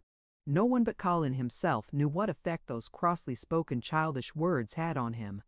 If he had ever had anyone to talk to about his secret terrors, if he had ever dared to let himself ask questions, if he had had childish companions and had not lain on his back in the huge closed house, breathing an atmosphere heavy with the fears of people who were most of them ignorant and tired of him, he would have found out that most of his fright and illness was created by himself. But he had lain and thought of himself and his aches and weariness for hours and days and months and years. And now that an angry, unsympathetic little girl insisted obstinately that he was not as ill as he thought he was, he actually felt as if she might be speaking the truth. "I didn't know," ventured the nurse, "that he thought he had a lump on his spine. His back is weak because he won't try to sit up. I could have told him there was no lump there." Colin gulped and turned his face a little to look at her. Ken gulped and turned his face a little to look at her. "See, could you?" he said pathetically. "Yes, sir." "There," said Mary, and she gulped too. Colin turned on his face again, and but for his long-drawn, broken breaths, which were the dying down of his storm of sobbing, he lay still for a minute, though great tears streamed down his face and wet the pillow. Actually, the tears meant that a curious great relief had come to him. Presently he turned and looked at the nurse again, and strangely enough, he was not like a Rajah at all as he spoke to her. "Do you think I could live to grow up?" he said. The nurse was neither clever nor soft-hearted, but she could repeat some of the London doctor's words. "You probably will if you will do what you are told to do and not give way to your temper and stay out a great deal in the fresh air." Colin's tantrum had passed, and he was weak and worn out with crying, and this perhaps made him feel gentle. He put out his hand a little toward Mary, and I am glad to say that, her own tantrum having passed, she was softened too, and met him halfway with her hand, so that it was a sort of making up. "I'll go out with you, Mary," he said. "I shan't hate fresh air if we can find—" He remembered just in time to stop himself from saying, "if we can find the secret garden," and he ended, "I shall like to go out with you if Dickon will come and push my chair. I do so want to see Dickon and the fox and the crow." The nurse remade the tumbled bed and shook and straightened the pillows.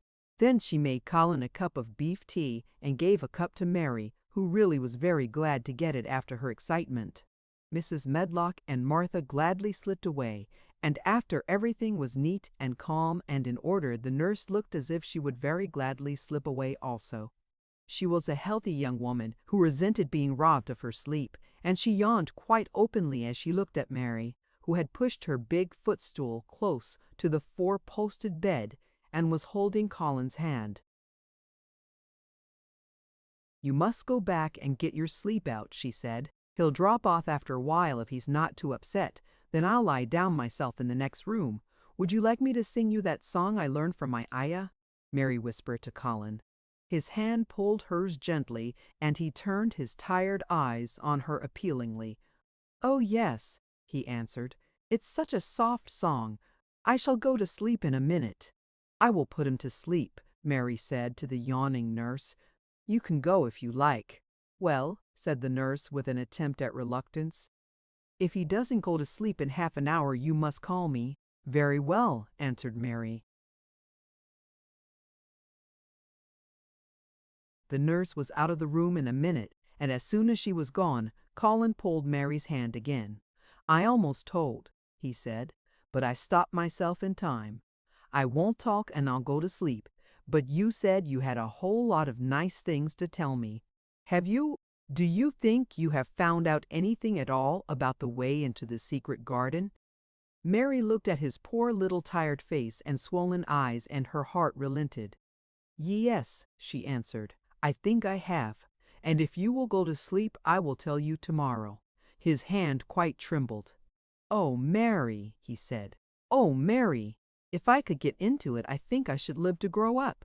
Do you suppose that instead of singing the ayah song you could just tell me softly as you did that first day what you imagine it looks like inside? I am sure it will make me go to sleep. Inside?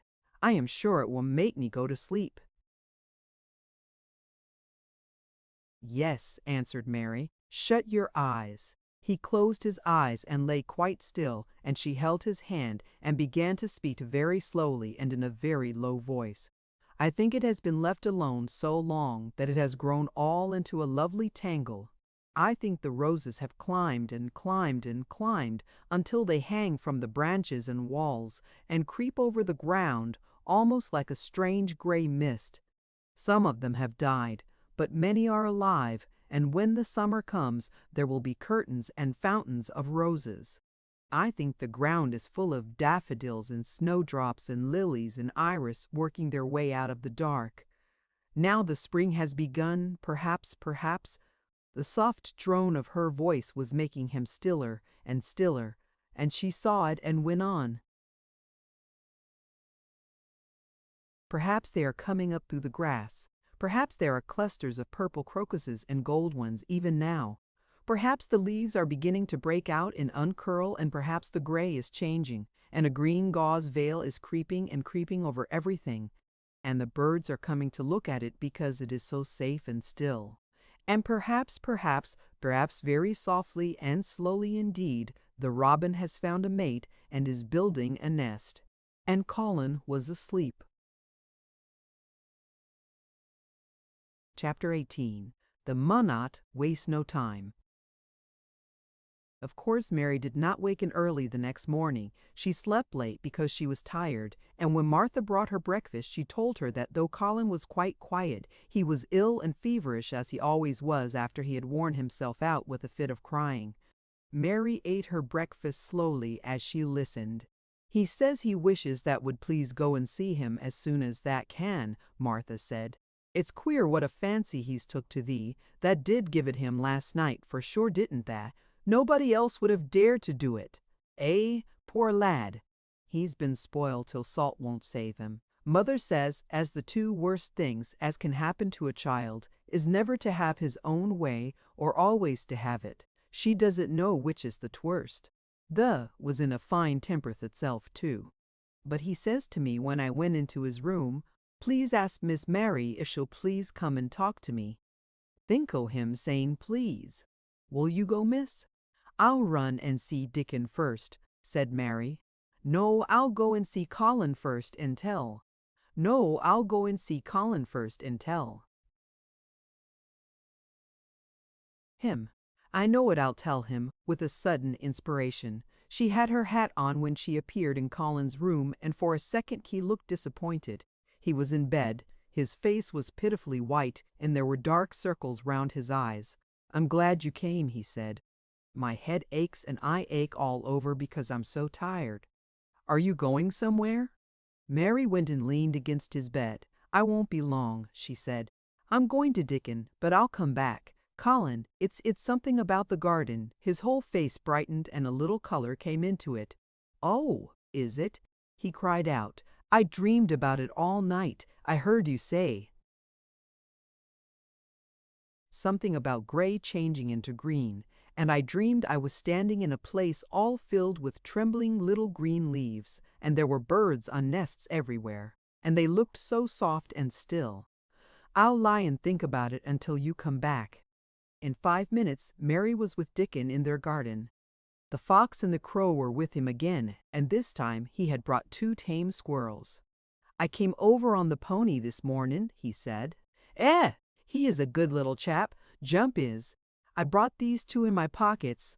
This here one, he's called Nut, and this here other one's called Shell. When he said Nut, one squirrel leaped onto his right shoulder, and when he said Shell, the other one leaped onto his left shoulder. When they sat down on the grass with Captain curled at their feet, Soot solemnly listening on a tree, and Nut and Shell nosing about close to them, it seemed to Mary that it would be scarcely bearable to leave such delightfulness. But when she began to tell her story somehow, the look in Dickon's funny face gradually changed her mind. She could see he felt sorrier for Colin than she did. He looked up at the sky and all about him. Just listen to them birds whirled, seems full of 'em all whistlin' and peepin', he said. Look at 'em dartin' about and harkin' at 'em callin' to each other. Come springtime seems like as if all this world's callin'.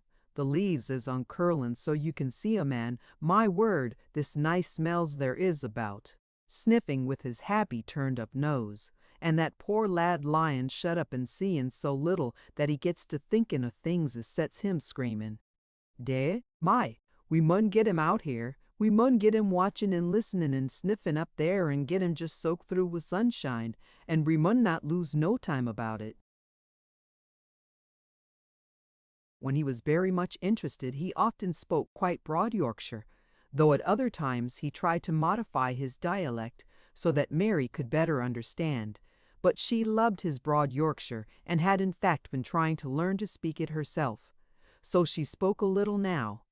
"Aye, that we mun," she said, which meant, "Yes, indeed, we must. I'll tell thee what us I'll do first," she proceeded. And Dickon grinned, because when the little wench tried to twist her tongue into speaking Yorkshire it amused him very much. "He's took a greatly fancy to thee. He wants to see thee, and he wants to see Suit and Captain. When I go back to the house to talk to him, I'll ax him if tha canna come and see him tomorrow mornin' and bring that creatures why thee and Mithin in a bit, when there's more leaves out, and happen a bud or two will get him to come out, and that shall push him in his chair and will bring him here and how him everything." When she stopped, she was quite proud of herself. She had never made a long speech in Yorkshire before, and she had remembered very well. "The mun talk a bit of Yorkshire like that to Mester Colin," Dickon chuckled. "They'll make him laugh, and there's the word. As good for ill folk as laughin' is. Mother says she believes as half a hour's good laugh every mornin' 'ud cure a chap as was makin' ready for typhus fever." "I'm going to talk Yorkshire to him this very day," said Mary, chuckling herself. The garden had reached the time when every day and every night it seemed as if magicians were passing through it, drawing loveliness out of the earth and the boughs with wands. It was hard to go away and leave it all, particularly as Nut had actually crept onto her dress and Shell had scrambled down the trunk of the apple tree they sat under and stayed there looking at her with inquiring eyes. But she went back to the house, and when she sat down close to Colin's bed, he began to sniff as Dickon did, though not in such an experienced way. "You smell like flowers and fresh things," he cried out quite joyously. "What is it you smell of? It's cool and warm and sweet all at the same time." "It's Dig Wind from the moor," said Mary. "It comes o' sittin' on the grass under a tree, why Dickon and why Captain and sittin' Nat and Shell. It's the springtime and out o' doors and sunshine as smells so greatly." She said it as broadly as she could, and you do not know how broadly Yorkshire sounds until you have heard someone speak it. Colin began to laugh. "What are you doing?" he said. "I never heard you talk like that before. How funny it sounds." "I'm giving thee a bit o' Yorkshire," answered Mary triumphantly. "I canna talk as greatly as Dickon and Martha can, but tha sees I can shape a bit, doesn't tha? Sees I can shape a bit, doesn't tha? Understand a bit of Yorkshire when thee hears it, and that a Yorkshire lad thy so bred and born. I wonder thou'rt not ashamed o' thy face."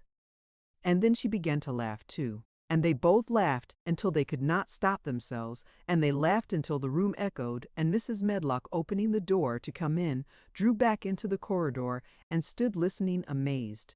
"Well, upon my word," she said, speaking rather broad Yorkshire herself, because there was no one to hear her, and she was so astonished.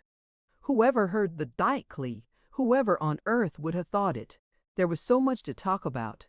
It seemed as if Colin could never hear enough of Dickon and Captain and Suit and Nut and Shell and the pony whose name was Jump. Mary had run round into the wood with Dickon to see Jump. He was a tiny little shaggy moor pony with thick locks hanging over his eyes and with a pretty face and a nuzzling velvet nose. He was rather thin with living on moor grass, but he was as tough and wiry as if the muscle in his little legs had been made of steel springs. He had lifted his head and whinnied softly the moment he saw Dickon, and he had trotted up to him and put his head across his shoulder, and then Dickon had talked into his ear, and Jump had talked back in odd little whinnies and puffs and snorts. Dickon had made him give Mary his small front hoof and kiss her on her cheek with his velvet muzzle. "Does he really understand everything Dickon says?" Colin asked. "It seems as if he does," answered Mary. "Dickon says anything will understand if you're friends with it for sure, but you have to be friends for sure." Colin lay quiet a little while, and his strange gray eyes seemed to be staring at the wall, but Mary saw he was thinking. "I wish I was friends with things," he said at last, "but I'm not. I never had anything to be friends with, and I can't bear people." "Can't you bear me?" asked Mary. "Yes, I can," he answered. "It's funny, but I even like you." "Ben Weatherstaff said I was like him," said Mary. "He said he'd warrant we'd both got the same nasty tempers. I think you are like him, too. We are all three alike, you and I, and Ben Weatherstaff. He said we were neither of us much to look at, and we were as sour as we looked. But I don't feel as sour as we looked. But I don't feel as sour as I used to before I knew the Robin and Dickon." "Did you feel as if you hated people?" "Yes," answered Mary without any affectation. "I should have detested you if I had seen you before I saw the Robin and Dickon." Colin put out his thin hand and touched her. "Mary," he said, "I wish I hadn't said what I did about sending Dickon away. I hated you when you said he was like an angel, and I laughed at you, but perhaps he is." "Well, it was rather funny to say it," she admitted frankly, "because his nose does turn up, and he has a big mouth, and his clothes have patches all over them, and he talks broad Yorkshire. But if an angel did come to Yorkshire and live on the moor, if there was a Yorkshire angel, I believe he'd understand the green things, and know how to make them grow, and he would know how to talk to the wild creatures, as Dickon does, and they'd know he was friends for sure." "I shouldn't mind Dickon looking at me," said Colin. "I want to see him." "I'm glad you said that," answered Mary, because quite suddenly it came into her mind that this was the minute to tell him. Colin knew something new was coming. "Because what?" he cried eagerly. Mary was so anxious that she got up from her stool and came to him and caught hold of both his hands. "Can I trust you?" "I trusted Dickon because birds trusted him. Can I trust you for sure?" "For sure," she implored. Her face was so solemn that he almost whispered his answer. "Yes, yes. Well, Dickon will come to see you tomorrow morning, and he'll bring his creatures with him." "Oh, oh!" Colin cried out in delight. "But that's not all," Mary went on, almost pale with solemn excitement. "The rest is better. There is a door into the garden. I found it. It is under the ivy on the wall." If he had been a strong, healthy boy, Colin would probably have shouted, "Hooray! Hooray! Hooray!" But he was weak and rather hysterical. His eyes grew bigger and bigger, and he gasped for breath. "Oh, Mary!" he cried out with a half sob. "Shall I see it? Shall I get into it? Shall I live to get into it?" And he clutched her hands and dragged her toward him. "Of course you'll see it," snapped Mary indignantly. "Of course you'll live to get into it. Don't be silly." And she was so unhysterical and natural and childish that she brought him to his senses, and he began to laugh at himself, and a few minutes afterward she was sitting on her stool again, telling him not what she imagined the secret garden to be like, but what it really was, and Colin's aches and tiredness were forgotten, and he was listening enraptured. "It is just what you thought it would be," he said at last. "It sounds just as if you had really seen it. You know I said that when you told me first." Mary hesitated about 2 minutes and then boldly spoke the truth. "I had seen it and I had been in," she said. "I found the key and got in weeks ago. But I daren't tell you I daren't, because I was so afraid I couldn't trust you for sure."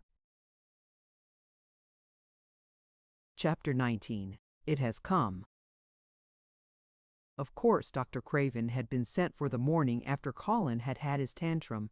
He was always sent for at once when such a thing occurred, and he always found, when he arrived, a white, shaken boy lying on his bed, sulky and still so hysterical that he was ready to break into fresh sobbing at the least word.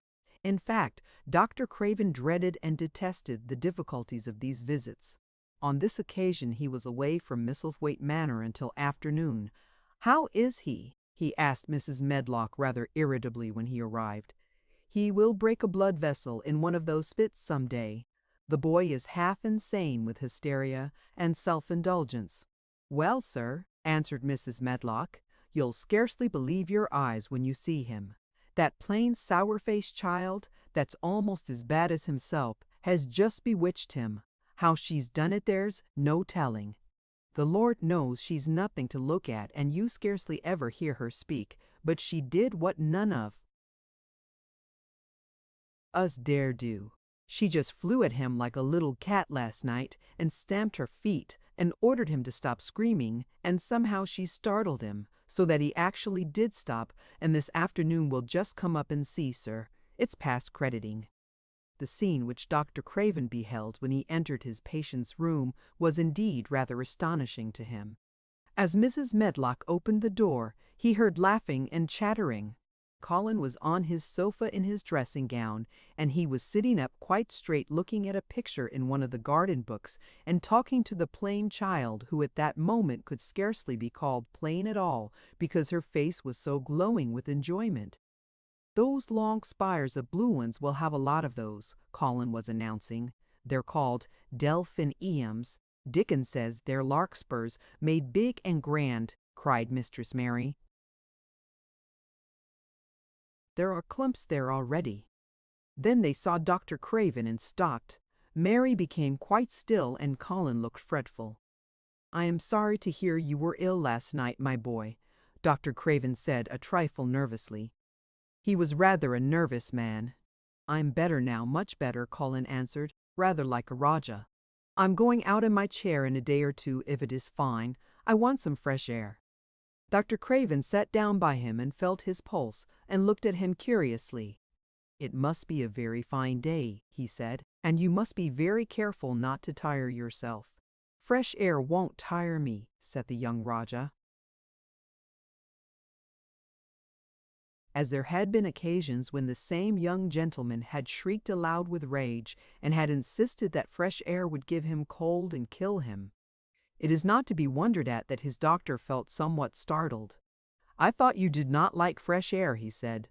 "I don't, when I am by myself," replied the Rajah, "but my cousin is going out with me." "And the nurse, of course," suggested Dr. Craven. "No, I will not have the nurse," so magnificently that Mary could not help remembering how the young native prince had looked with his diamonds and emeralds and pearls stuck all over him and the great rubies on the small dark hand he had waved to command his servants to approach with salams and receive his orders. "My cousin knows how to take care of me. I am always better when she is with me. She made me better last night. A very strong boy, I know, will push my carriage." Dr. Craven felt rather alarmed. If this tiresome, hysterical boy should chance to get well, he himself would lose all chance of inheriting Misselthwaite. But he was not an unscrupulous man, though he was a weak one, and he did not intend to let him run into actual danger. "He must be a strong boy and a steady boy," he said. "And I must know something about him. Who is he? What is his name?" "It's Dickon," Mary spoke up suddenly. She felt somehow that everybody who knew the moor must know Dickon, and she was right too. She saw that in a moment. Dr. Craven's serious face relaxed into a relieved smile. "Oh, Dickon," he said. "If it is Dickon, you will be safe enough. He's as strong as a moor pony is Dickon." "And he's trusty," said Mary. "He's trusty as lad, Yorkshire." She had been talking Yorkshire to Colin, and she forgot herself. "Did Dickon teach you that?" asked Dr. Craven, laughing outright. "I'm learning it as if it was French," said Mary rather coldly. "It's like a native dialect in India. Very clever people try to learn them. I like it, and so does Colin." "Well, well," he said, If it amuses you, perhaps it won't do you any harm." "Did you take your bromide last night, Colin?" "No," Colin answered. "I wouldn't take it at first, and after Mary made me quiet, she talked me to sleep in a low voice about the spring creeping into a garden." "That sounds soothing," said Dr. Craven, more perplexed than ever and glancing sideways at Mistress Mary sitting on her stool and looking down silently at the carpet. "You are evidently better, but you must remember—" "I don't want to remember," interrupted the Rajah, appearing again. "When I lie by myself and remember, I begin to have pains everywhere, and I think of things that make me begin to scream because I hate them so. If there was a doctor anywhere who could make you forget you were ill instead of remembering it, I would have him brought here."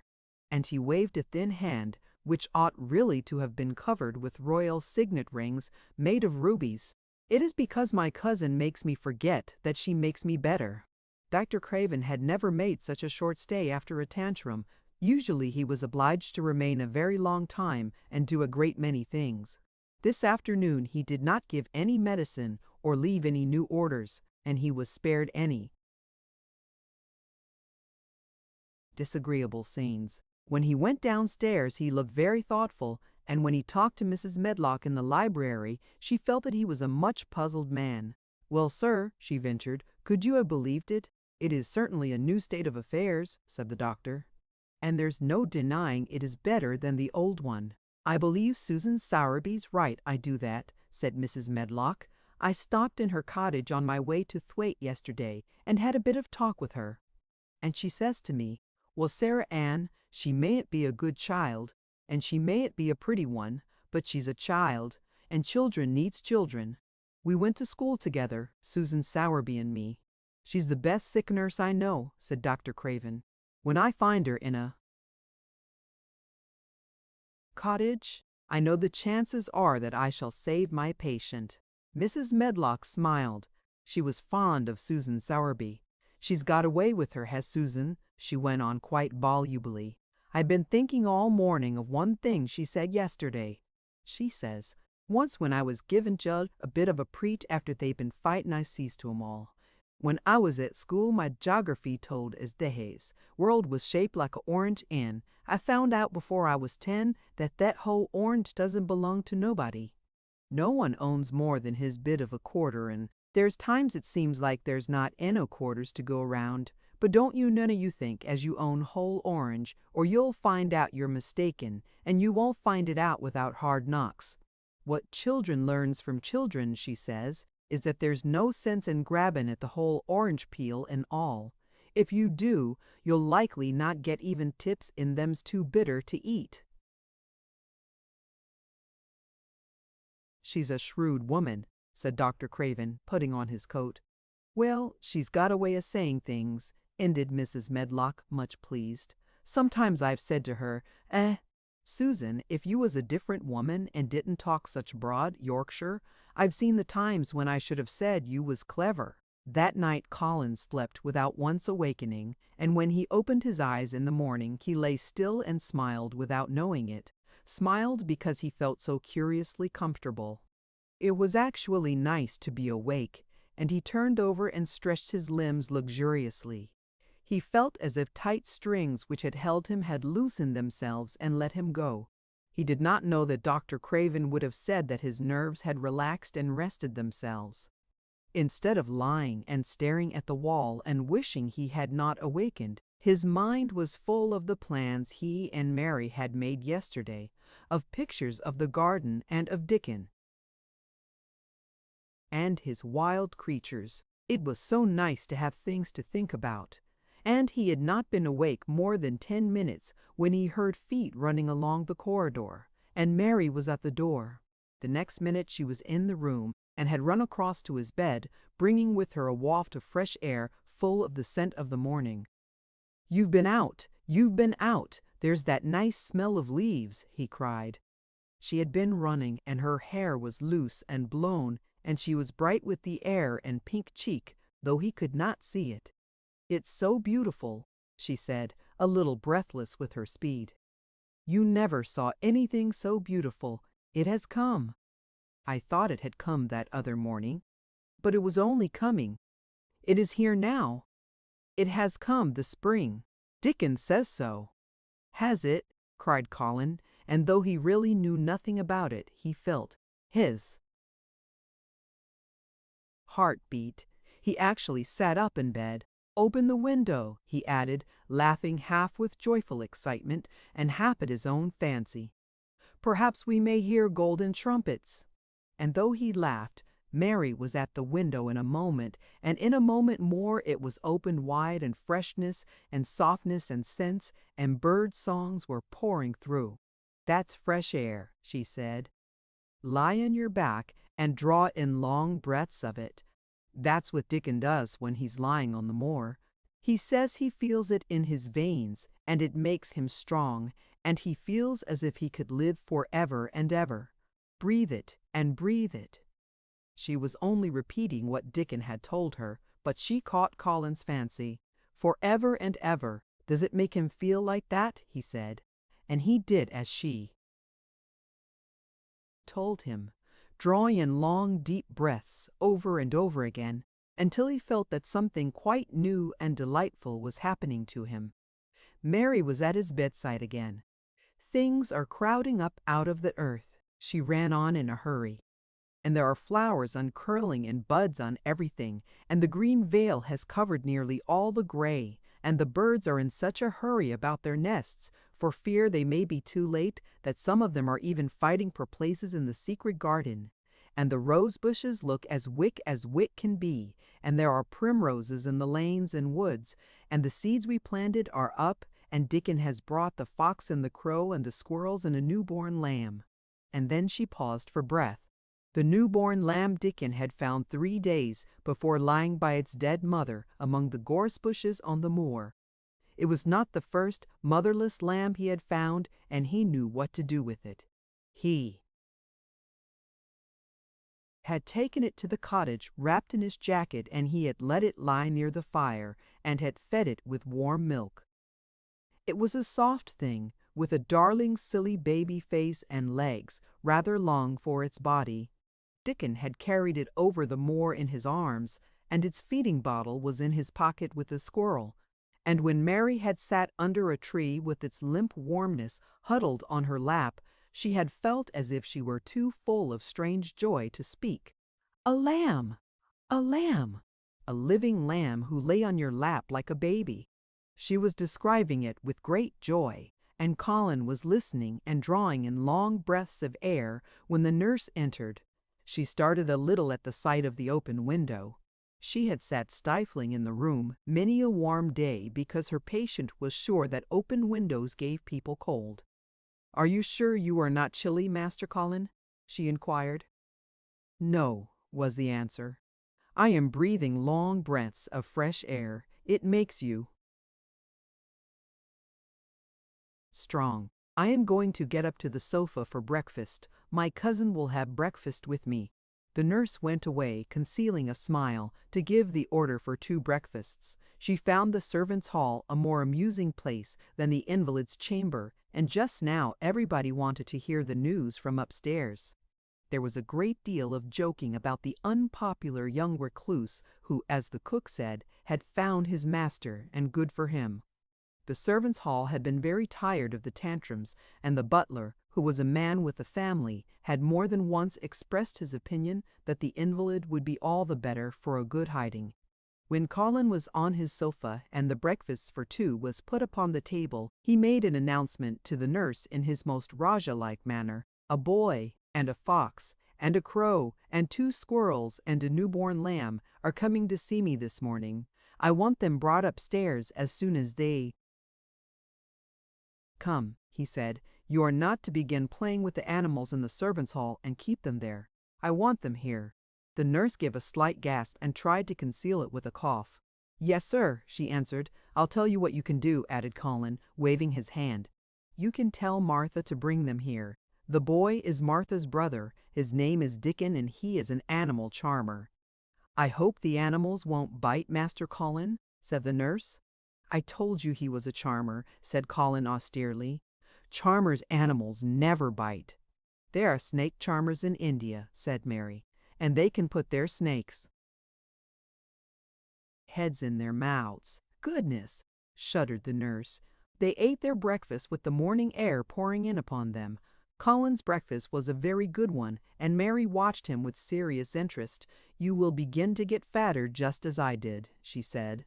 "I never wanted my breakfast when I was in India, and now I always want it." "I wanted mine this morning," said Colin. "Perhaps it was the fresh air. When do you think Dickon will come?" He was not long in coming. In about 10 minutes Mary held up her hand. "Listen," she said. "Did you hear a call?" Colin listened and heard it, the oddest sound in the world to hear inside a house. A horse caw, caw. "Yes," he answered. "That's Soot," said Mary. "Listen again. Do you hear a bleat, a tiny one?" "Oh yes," cried Colin, quite flushing. "That's the newborn lamb," said Mary. "He's coming." "That's the newborn lamb," said Mary. "He's coming." Dickon's moorland boots were thick and clumsy, and though he tried to walk quietly, they made a clumping sound as he walked through the long corridors.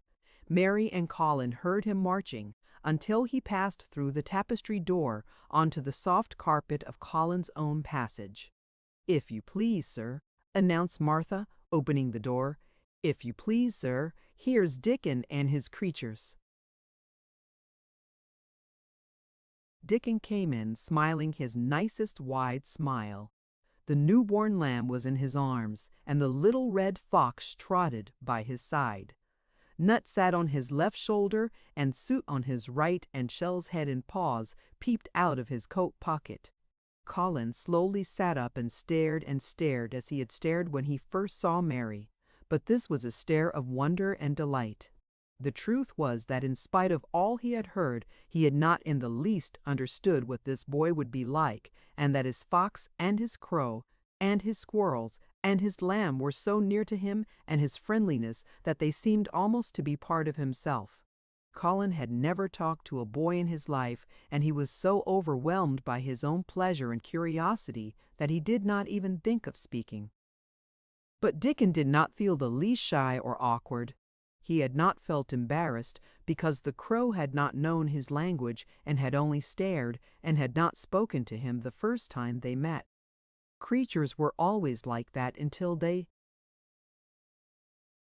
found out about you. He walked over to Colin's sofa and put the newborn lamb quietly on his lap, and immediately the little creature turned to the warm velvet dressing gown and began to nuzzle into its folds and butt its tight curled head with soft impatience against his side. Of course no boy could have helped speaking then. "What is it doing?" cried Colin. "What does it want?" "It wants its mother," said Dickon, smiling more and more. "I brought it to thee a bit hungry because I know thou'd like to see it feed." He knelt down by the sofa and took a feeding bottle from his pocket. "Come on, little un," he said, turning the small woolly white head with a gentle brown hand. "This is what thou's after. They'll get more out of this than thou's will out of silk velvet coats. There now," and he pushed the rubber tip of the bottle into the nuzzling mouth, and the lamb began to suck it with ravenous ecstasy.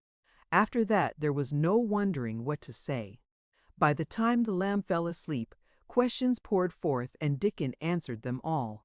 He told them how he had found the lamb just as the sun was rising 3 mornings ago. He had been standing on the moor listening to a skylark and watching him swing higher and higher into the sky until he was only a speck in the heights of blue. I almost lost him but for his song, and I was wondering how a chap could hear it when it seemed as if he'd get out of the world in a minute. And just then I heard something else far off among the gorse bushes. It was a weak blatant, and I knowed it was a new lamb as was hungry, and I knowed it wouldn't be hungry if it hadn't lost its mother somehow, so I set off searching. I did have a look for it. I went in and out among the gorse bushes, and round, and I always seemed to take the wrong turning, but at last I seed a bit o' white by a rock on top of the moor, and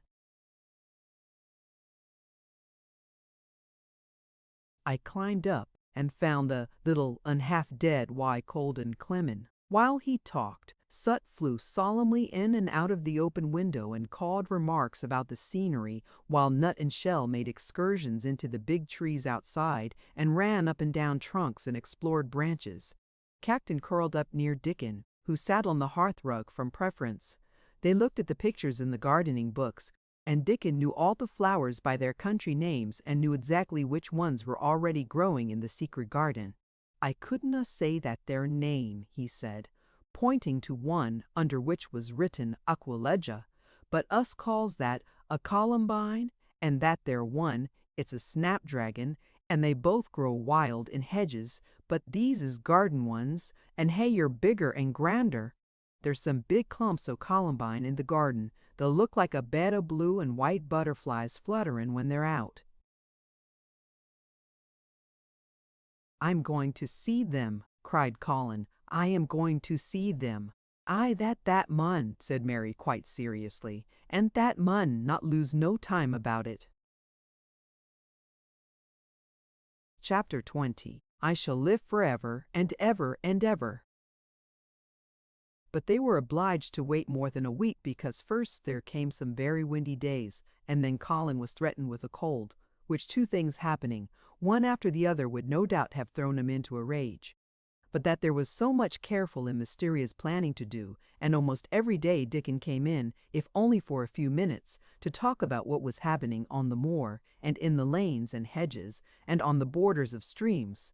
The things he had to tell about otters and badgers and water rats' houses, not to mention birds' nests and field mice in their burrows, were enough to make you almost tremble with excitement when you heard all the intimate details from an animal charmer and realized with what thrilling eagerness and anxiety the whole busy underworld was working. "They're same as us," said Dickon, "only they have to build their homes every year, and it keeps 'em so busy they fair scuffle to get 'em done." The most absorbing thing, however, was the preparations to be made before Colin could be transported with sufficient secrecy to the garden. No one must see the chair carriage and Dickon and Mary after they turned a certain corner of the shrubbery and entered upon the walk outside the ivied walls. As each day passed, Colin had become more and more fixed in his feeling that the mystery surrounding the garden was one of its greatest charms. Nothing must spoil that. No one must ever suspect that they had a secret. People must think that he was simply going out with Mary and Dickon because he liked them and did not object to their looking at him. They had long and quite delightful talks about their route. They would go up this path and down that one and cross the other and go round among the fountain flower beds as if they were looking at the bedding out plants the head gardener, Mr. Roach, had been having arranged. That would seem such a rational thing to do that no one would think it at all mysterious. They would turn into the shrubbery walks and lose themselves until they came to the long walls. It was almost as serious and elaborately thought out as the plans of march made by great generals in time of war. Rumors of the new and curious things which were occurring in the invalid's apartments had of course filtered through the servants' hall into the stable yards and out among the gardeners. But notwithstanding this, Mr. Roach was startled one day when he received orders from Master Colin's room to the effect that he must report himself in the apartment no outsider had ever seen, as the invalid himself desired to speak to him. "Well, well," Will he said to himself as he hurriedly changed his coat, "what's to do now? His Royal Highness, that wasn't to be looked at, calling up a man he's never set eyes on." Mr. Roach was not without curiosity. He had never caught even a glimpse of the boy and had heard a dozen exaggerated stories about his uncanny looks and ways and his insane tempers. The thing he had heard oftenest was that he might die at any moment, and there had been numerous fanciful descriptions of a humped back and helpless limbs given by people who had never seen him. "Things are changing in this house, Mr. Roach," said Mrs. Medlock, as she led him up the back staircase to the corridor onto which opened the hitherto mysterious chamber. "Let's hope they're changing for the better, Mrs. Medlock," he answered. "They couldn't well change for the worse," she continued. And queer as it all is, there's them as finds their duties made a lot easier to stand up under. Don't you be surprised, Mr. Roach, if you find yourself in the middle of a menagerie and Martha Sowerby's Dickon more at home than you or me could ever be. There really was a sort of magic about Dickon, as Mary always privately believed. When Mr. Roach heard his name, he smiled quite leniently. He'd be at home in Buckingham Palace or at the bottom of a coal mine, he said. And yet it's not impudence either. He's just fine, is that lad. It was perhaps well he had been prepared, or he might have been startled. When the bedroom door was opened, a large crow, which seemed quite at home perched on the high back of a carven chair, announced the entrance of a visitor by saying "caw, caw" quite loudly. In spite of Mrs. Medlock's warning, Mr. Roach only just escaped being sufficiently undignified to jump backward. The young Rajah was neither in bed nor on his sofa. He was sitting in an armchair, and a young lamb was standing by him shaking its tail, in feeding lamb fashion, as Dickon knelt, giving it milk from its bottle. A squirrel was perched on Dickon's bent back, attentively nibbling a nut. The little girl from India was sitting on a big footstool, looking on. "Here is Mr. Roach, Master Colin," said Mrs. Medlock. The young Rajah turned and looked his servitor over. At least, that was what the head gardener felt happened. "Oh, you are Roach, are you?" he said. "I sent for you to give you some very important orders." "Very good, sir," answered Roach, wondering if he was to receive instructions to fell all the oaks in the park or to transform the orchards into water gardens. "I am going out in my chair this afternoon," said Colin. "If the fresh air agrees with me, I may go out every day. When I go, none of the gardeners are to be anywhere near the long walk by the garden walls. No one is to be there. I shall go out about 2 o'clock, and everyone must keep away until I send word that they may go back to their work." "Very good, sir," replied Mr. Roach, much relieved to hear that the oaks might remain and that the orchards were safe. "Mary," said Colin, turning to her, "what is that thing you say in India when you have finished talking and want people to go?" "You say, 'You have my permission to go,'" answered Mary. The Rajah waved his hand. "You have my permission to go, Roach," he said, "but remember, this is very important." "Caw, see," remarked the crow hoarsely, but not impolitely. "Very good, sir." "Thank you, sir," said Mr. Roach, and Mrs. Medlock took him out of the room. Outside in the corridor, being a rather good-natured man, he smiled until he almost laughed. "My word," he said, "he's got a fine lordly way with him, hasn't he? You'd think he was a whole royal family rolled into one prince consort and all." "Eh," protested Mrs. Medlock, "we've had to let him trample all over every one of us ever since he had feet, and he thinks that's what folks was born for." "Perhaps he'll grow out of it, if he lives," suggested Mr. Roach. "Well, there's one thing pretty sure," said Mrs. Medlock. "If he does live, and that Indian child stays here, I'll warrant she teaches him that the whole orange does not belong to him, as Susan Sowerby says, and he'll be likely to find out the size of his own quarter." Inside the room, Colin was leaning back on his cushions. "It's all safe now," he said. "And this afternoon I shall see it this afternoon. I shall be in it." Dickon went back to the garden with his creatures, and Mary stayed with Colin. She did not think he looked tired, but he was very quiet before their lunch came, and he was quiet while they were eating it.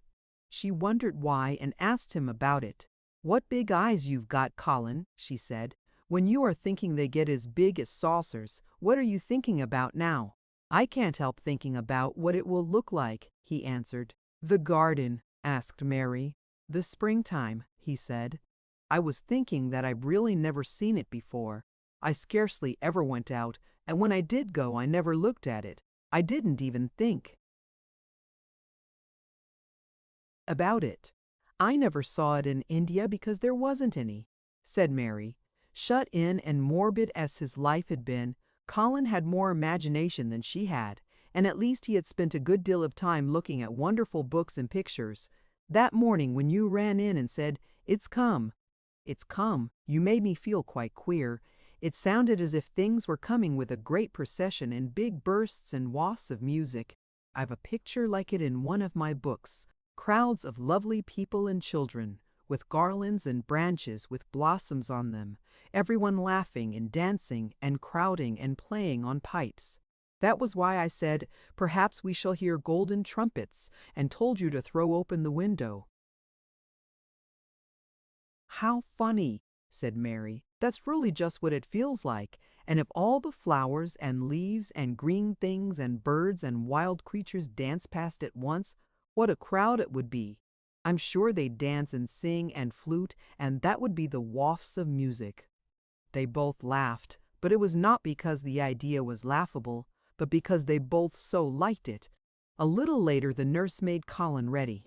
She noticed that instead of lying like a log while his clothes were put on, he sat up and made some efforts to help himself, and he talked and laughed with Mary all the time. "This is one of his good days, sir," she said to Dr. Craven, who dropped in to inspect him. "He's in such good spirits that it makes him stronger." "I'll call in again later in the afternoon after he has come in," said Dr. Craven. "I must see how the going out agrees with him. I wish," in a very low voice, "that he would let you go with him.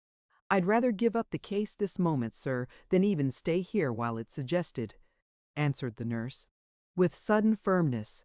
"I hadn't really decided to suggest it," said the doctor, with his slight nervousness. "We'll try the experiment. Dickon's a lad I'd trust with a newborn child. The strongest footman in the house carried Colin downstairs and put him in his wheeled chair near which Dickon waited outside. After the manservant had arranged his rugs and cushions, the Rajah waved his hand to him and to the nurse. "You have my permission to go," he said, and they both disappeared quickly, and, it must be confessed, giggled when they were safely inside the house. Dickon began to push the wheeled chair slowly and steadily. Mistress Mary walked beside it, and Colin leaned back and lifted his face to the sky. The arch of it looked very high, and the small snowy clouds seemed like white birds floating on outspread wings below its crystal blueness. The wind swept in soft big breaths down from the moor and was strange with a wild, clear, scented sweetness. Colin kept lifting his thin chest to draw it in, and his big eyes looked as if it were they which were listening instead of his ears. "There are so many sounds of singing and humming and calling out," he said. "What is that scent the puffs of wind bring?" "It's Gorsom Ford that's opening out," answered Dickon. "Eh! These are at it wonderful today." Not a human creature was to be caught sight of in the paths they took. In fact, every gardener or gardener's lad had been witched away. But they wound in and out among the shrubbery, and out and round the fountain beds, following their carefully planned route for the mere mysterious pleasure of it. But when at last they turned into the long walk by the ivied walls, the excited sense of an approaching thrill made them, for some curious reason they could not have explained, begin to speak in whispers. "This is it," breathed Mary. "This is where I used to walk up and down and wonder and wonder."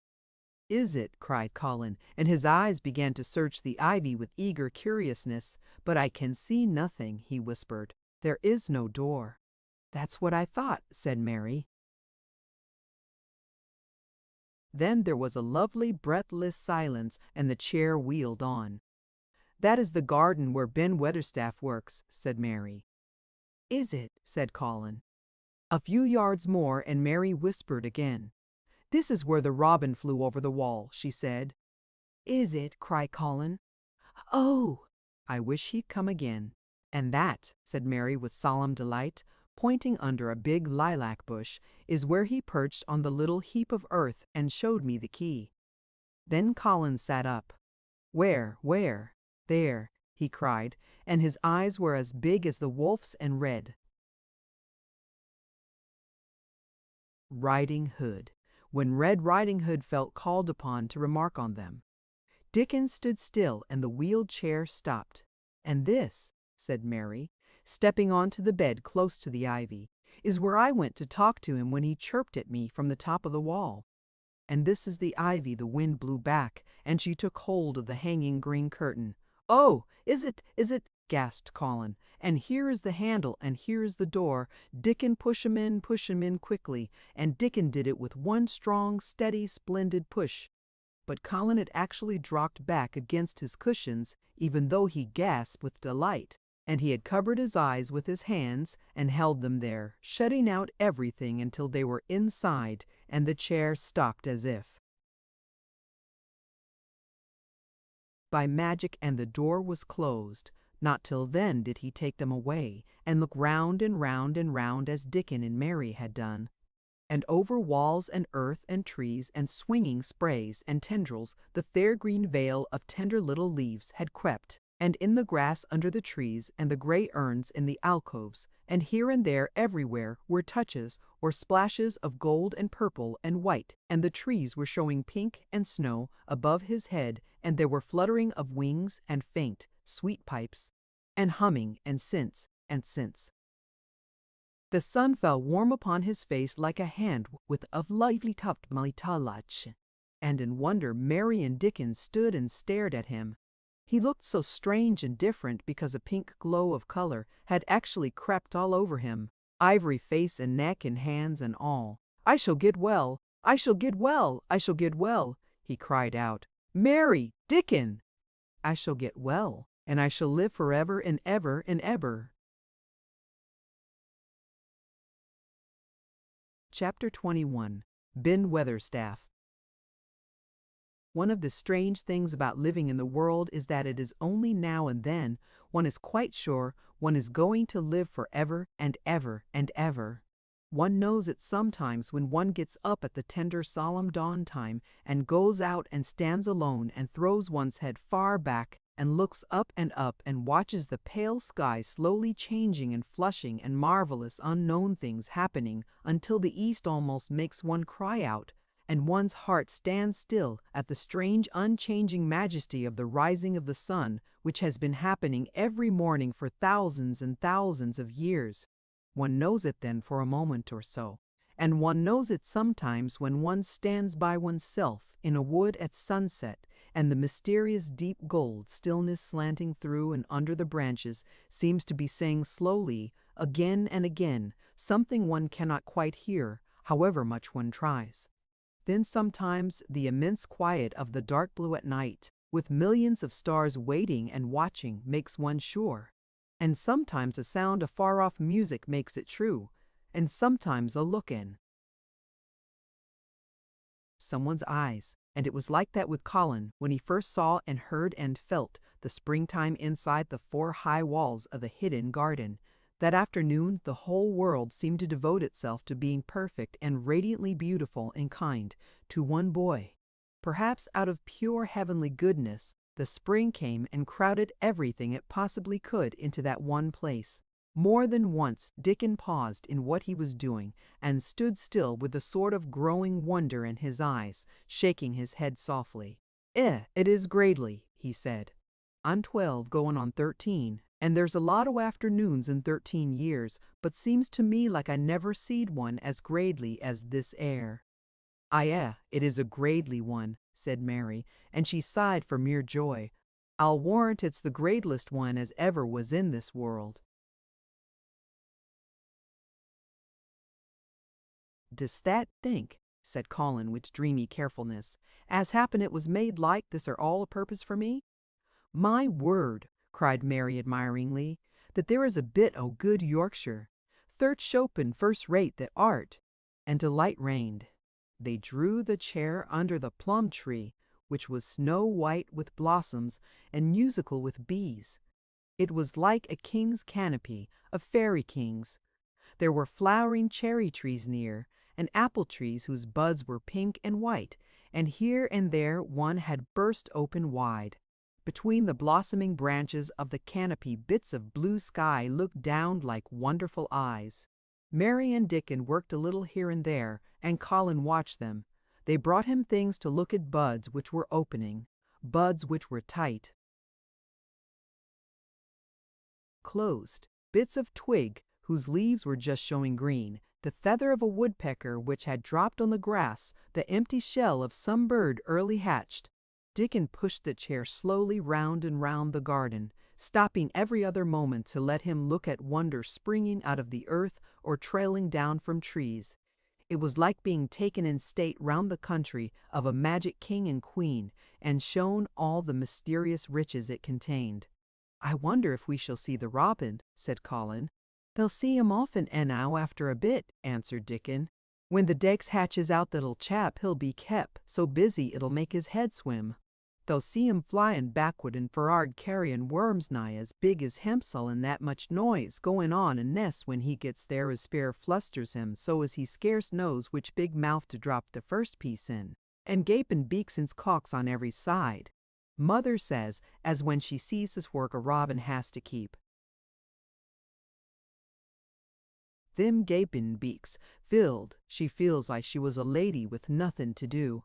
She says she's seen the little chaps when it seemed like the sweat must be droppin' off 'em, though folk can't see it. This made them giggle so delightedly that they were obliged to cover their mouths with their hands, remembering that they must not be heard. Colin had been instructed as to the law of whispers and low voices several days before. He liked the mysteriousness of it and did his best, but in the midst of excited enjoyment it is rather difficult never to laugh above a whisper. Every moment of the afternoon was full of new things, and every hour the sunshine grew more golden. The wheeled chair had been drawn back under the canopy, and Dickon had sat down on the grass and had just drawn out his pipe when Colin saw something he had not had time to notice before. "That's a very old tree over there, isn't it?" he said. Dickon looked across the grass at the tree, and Mary looked, and there was a brief moment of stillness. "Yes," answered Dickon after it, and his low voice had a very gentle sound. Mary gazed at the tree and thought, "The branches are quite gray, and there's not a single leaf anywhere." Colin went on, "It's quite dead, isn't it?" "Aye," admitted Dickon, "but them roses as has climbed all over it will near hide every bit of the dead wood when they're full of leaves and flowers. It won't look dead then. It'll be the prettiest of all." Mary still gazed at them. "It'll be the prettiest of all." Mary still gazed at the tree and thought, "It looks as if a big branch had been broken off," said Colin. "I wonder how it was done." "It's been done many a year," answered Dickon, with a sudden relieved start and laying his hand on Colin. "Look at that robin. There he is. He's been foragin' for his mate." Colin was almost too late, but he just caught sight of him, the flash of red-breasted bird with something in his beak. He darted through the greenness and into the close-grown corner and was out of sight. Colin leaned back on his cushion again, laughing a little. "He's taking her tea to her. Perhaps it's 5 o'clock. I think I'd like some tea myself." And so they were safe. "It was magic which sent a robin," said Mary secretly to Dickon afterward. No, it was magic. For both she and Dickon had been afraid Colin might ask something about the tree whose branch had broken off 10 years ago, and they had talked it over together, and Dickon had stood and rubbed his head in a troubled way. "We mun look as if it wasn't no different from the other trees," he had said. "We couldn't never tell him how it broke, poor lad. If he says anything about it we mun try to look cheerful." "Aye, that we mun," had answered Mary. But she had not felt as if she looked cheerful when she gazed at the tree.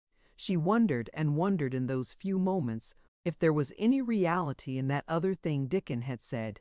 He had gone on rubbing his rust-red hair in a puzzled way, but a nice comforted look had begun to grow in his blue eyes.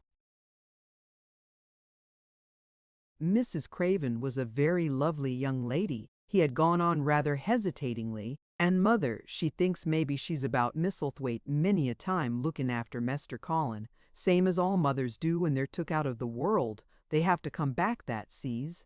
Happen, she's been in the garden, and happen, it was her set us to work and told us to bring him here. Mary had thought he meant something about magic. She was a great believer in magic. Secretly, she quite believed that Dickon worked magic, of course, good magic, on everything near him, and that was why people liked him so much, and wild creatures knew he was their friend. She wondered, indeed, if it were not possible that his gift had brought the robin just at the right moment when Colin asked that dangerous question. She felt that his magic was working all the afternoon and making Colin look like an entirely different boy. It did not seem possible that he could be the crazy creature who had screamed and beaten and bitten his pillow. Even his ivory whiteness seemed to change. The faint glow of color which had shown on his face and neck and hands when he first got inside the garden really never quite died away. He looked as if he were made of flesh instead of ivory or wax. They saw the robin carry food to his mate 2 or 3 times, and it was so suggestive of afternoon tea that Colin felt they must have some. "Go and make one of the men servants bring some in a basket to the rhododendron walk," he said, "and then you and Dickon can bring it here." It was an agreeable idea, easily carried out, and when the white cloth was spread upon the grass with hot tea and buttered toast and crumpets, a delightfully hungry meal was eaten, and several birds on domestic errands paused to inquire what was going on and were led into investigating crumbs with great activity. Nut and Shell whisked up trees with pieces of cake, and Sue took the entire half of a buttered crumpet into a corner and pecked at and interned it over and made hoarse remarks about it until he decided to swallow it all joyfully in one gulp. The afternoon was dragging towards its mellow hour. The sun was deepening the gold of its lances, the bees were going home, and the birds were flying past less often. Dickon and Mary were sitting on the grass. The tea basket was repacked ready to be taken back to the house, and Colin was lying against his cushions with his heavy locks pushed back from his forehead and his face looking quite a natural color. "I don't want this afternoon to go," he said, "but I shall come back tomorrow, and the day after, and the day after, and the day after, and the day after." "You'll get plenty of fresh air, won't you?" said Mary. "I'm going to get nothing else," he answered. "I've seen the spring now, and I'm going to see the summer. I'm going to see everything grow here. I'm going to grow here myself." "That the will," said Dickon. "Us'll have thee walkin' about here and diggin' zame as other folk afore long." Colin flushed tremendously. "Walk," he said. "Dig, shall I?" Dickon's glance at him was delicately cautious. Neither he nor Mary had ever asked if anything was the matter with his legs. "For sure that will," he said stoutly. "That's got legs of thine own, same as other folks." Mary was rather frightened until she heard Colin's answer. "Nothing really ails them," he said, "but they are so thin and weak, they shake so that I'm afraid to try to stand on them." Both Mary and Dickon drew a relieved breath.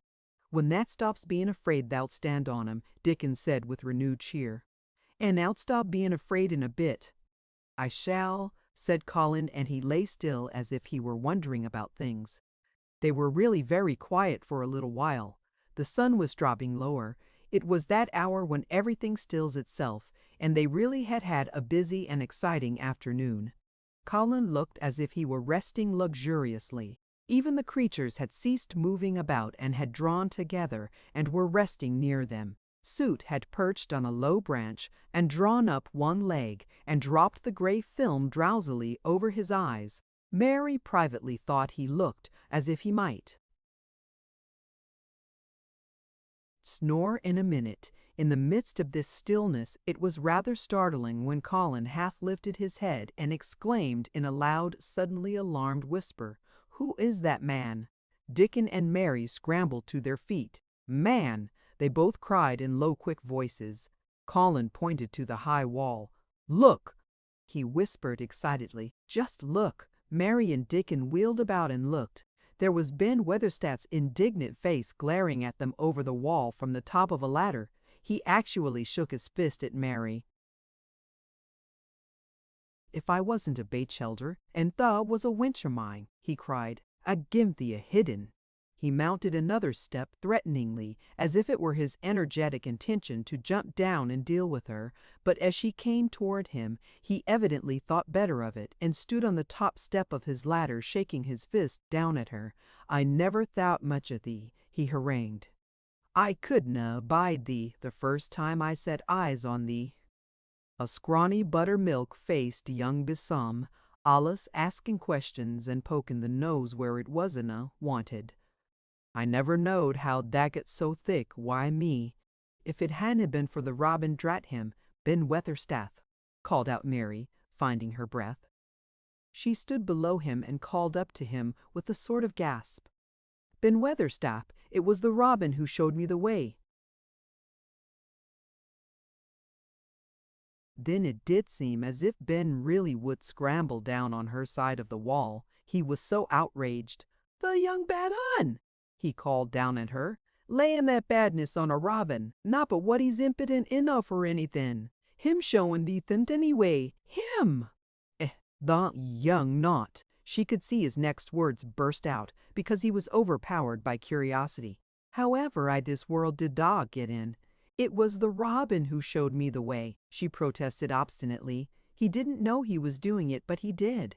And I can't tell you from here while you're shaking your fist at me." He stopped shaking his fist very suddenly at that very moment, and his jaw actually dropped as he stared over her head at something he saw coming over the grass toward him. At the first sound of his torrent of words, Colin had been so surprised that he had only sat up and listened as if he were spellbound. But in the midst of it he had recovered himself and beckoned imperiously to Dickon. "Wheel me over there," he commanded.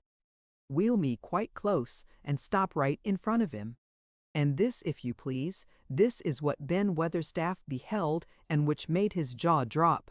A wheeled chair with luxurious cushions and robes which came toward him looking rather like some sort of state coach, because a young Rajah leaned back in it with royal command in his great black-rimmed eyes, and a thin white hand extended haughtily toward him. And it stopped right under Ben Weatherstaff's nose. It was really no wonder his mouth dropped open. "Do you know who I am?" demanded the Rajah. How Ben Weatherstaff stared. His red old eyes fixed themselves on what was before him as if he were seeing a ghost. He gazed and gulped a lump down his throat and did not say a word.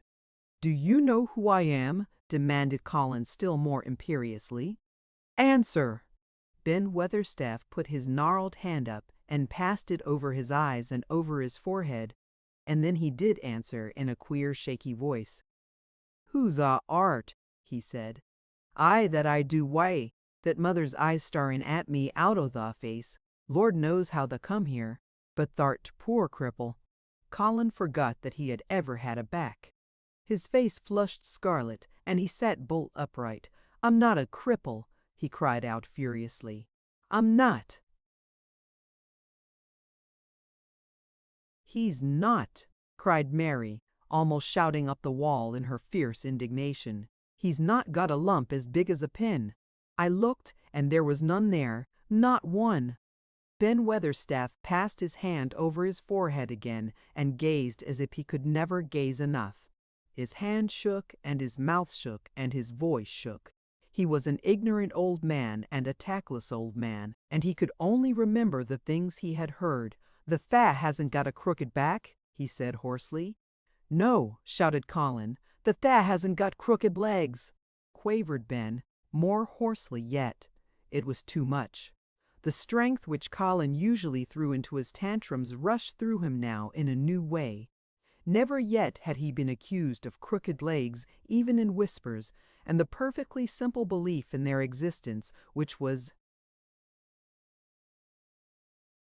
revealed by Ben Weatherstaff's voice, was more than Rajah flesh and blood could endure. His anger and insulted pride made him forget everything but this one moment, and filled him with a power he had never known before, an almost unnatural strength. "Come here!" he shouted to Dickon, and he actually began to tear the coverings off his lower limbs and disentangle himself. Come here! Come here! This minute!" Dickon was by his side in the second. Mary caught her breath in a short gasp and felt herself turn pale. "He can do it! He can do it! He can do it! He can do it! He can do it! He can!" she gabbled over to herself under her breath as fast as ever she could. There was a brief, fierce scramble. The rugs were tossed on the ground. Dickon held Colin's arm. The thin legs were out. The thin feet were on the grass. Colin was standing upright, as straight as an arrow, and looking strangely tall, his head thrown back and his strange eyes flashing lightning. "Look at me," he flung up at Ben Weatherstaff. "Just look at me, you. Just look at me." "He's as straight as I am," cried Dickon. "He's as straight as any lad of Yorkshire." What Ben Weatherstaff did Mary thought queer beyond measure. He choked and gulped, and suddenly tears ran down his weather-wrinkled cheeks as he struck his old hands together. He burst forth. "Lies, folk tells. Thou'rt as thin as a lath and as white as a rape, but there's not a knob on thee. Thou'lt make a mon yet. God bless thee." Dickon held Colin's arm strongly, but the boy had not begun to falter. He stood straighter and straighter and looked Ben Weatherstaff in the face. "I'm your master," he said, "when my father is away, and you are to obey me. This is my garden. Don't dare to say a word about it. You get down from that ladder and go out to the long walk, and Miss Mary will meet you and bring you here. I want to talk to you. We did not want you, but now you will have to be in the secret. Be quick." Ben Weatherstaff's crabbed old face was still wet with that one queer rush of tears. It seemed as if he could not take his eyes from thin straight Colin, standing on his feet with his head thrown back. Lad," he almost whispered. Lad, my lad." And then remembering himself, he suddenly touched his hat gardener fashion and said, "Yes, sir! Yes, sir!" and obediently disappeared as he descended the ladder. Chapter 22. When the sun went down. When his head was out of sight, Colin turned to Mary. "Go and meet him," he said, and Mary flew across the grass to the door under the ivy. Dickon was watching him with sharp eyes. There were scarlet spots on his cheeks, and he looked amazing, but he showed no signs of falling. "I can stand," he said, and his head was still held up, and he said it quite grandly. "I told thee that could as soon as that stop being afraid," answered Dickon. "And that stopped." "Yes, I've stopped," said Colin. Then suddenly he remembered something Mary had said. "Are you making magic?" he asked sharply. Dickon's curly mouth spread in a cheerful grin. "Thus doin' magic thysel," he said. "It's same magic as made theser work out o' the earth." And he touched with his thick boot a clump of crocuses in the grass. Colin looked down at them. "Aye," he said slowly, "there couldna be bigger magic than that there couldna be." He drew himself up straighter than ever. "I'm going to walk to that tree," he said, pointing to one a few feet away from him. "I'm going to be standing when Weatherstaff comes here. I can rest against the tree if I like. When I want to sit down, I will sit down, but not before. Bring a rug from the chair." He walked to the tree, and though Dickon held his arm, he was wonderfully steady. When he stood against the tree trunk, it was not too plain that he supported himself against it, and he still held himself so straight that he looked tall. When Ben Weatherstaff came through the door in the wall, he saw him standing there, and he heard Mary muttering something under her breath.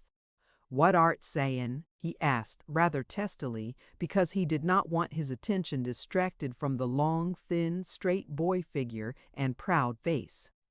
But she did not tell him. What she was saying was this: "You can do it. You can do it. I told you you could. You can do it. You can do it. You can do it. You can do it. You can do it." She was saying it to Colin because she wanted to make magic and keep him on. His feet looking like that. She could not bear that he should give in before Ben Weatherstaff.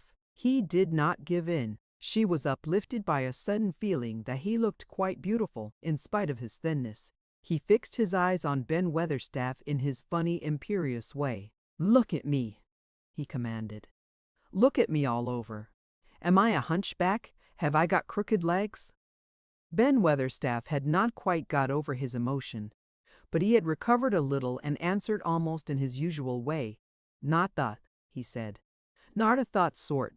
What's tha's been doin' with thyself hidden out o' sight and lettin' folk think that was cripple and half-witted?" "Half-witted," said Colin angrily. "Who thought that?" "Lots of fools," said Ben. "The world's full of jackasses brayin' and they never bray." "Nothing but lies. What did tha shut this'll up for?" "Everyone thought I was going to die," said Colin shortly. "I'm not." And he said it with such decision, Ben Weatherstaff looked him over, up and down, down and up. "The D," he said with dry exultation. "Now to be sort? They's got too much pluck in thee. When I seed thee put the legs on the ground in such a hurry I knowed that was all right. Sit thee down on the rug a bit, young mester, and give me thy orders." There was a queer mixture of crab tenderness and shrewd understanding in his manner. Mary had poured out speech as rapidly as she could as they had come down the long walk. The chief thing to be remembered, she had told him, was that Colin was getting well. Getting well, the garden was doing it. No one must. Let him remember about having humps and dying. The Rajah condescended to seat himself on a rug under the tree. "What work do you do in the gardens, Weatherstaff?" he inquired. "Anything I'm told to do," answered old Ben. "I'm kep' on by favour because she liked me." "She?" said Colin. "The mother," answered Ben Weatherstaff. "My mother?" said Colin, and he looked about him quietly. This was her garden, wasn't it? Aye, it was that. And Ben Weatherstaff looked about him too. She were main fond of it. "It is my garden now. I am fond of it. I shall come here every day," announced Colin. "But it is to be a secret. My orders are that no one is to know that we come here. Dickon and my cousin have worked and made it come alive. I shall send for you sometimes to help, but you must come when no one can see you." Ben Weatherstaff's face twisted itself in a dry old smile. "I've come here before when no one saw me," he said. "What?" exclaimed Colin. "When?" "The last time I was here," rubbing his chin and looking round, "was about 2 years ago." "But no one has been in it for 10 years," cried Colin. "There was no door." "I'm no one," said old Ben dryly, "and I didn't come through the door. I come over the wall. The rheumatics held me back the last 2 year. The comin' did a bit o' prune in," cried Dickon.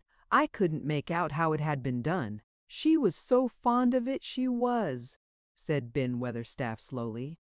"And she was such a pretty young thing. She says to me once, 'Ben,' says she laughin', 'if ever I'm ill or if I go away, you must take care of my roses.' When she did go away, the orders was no one was ever to come nigh.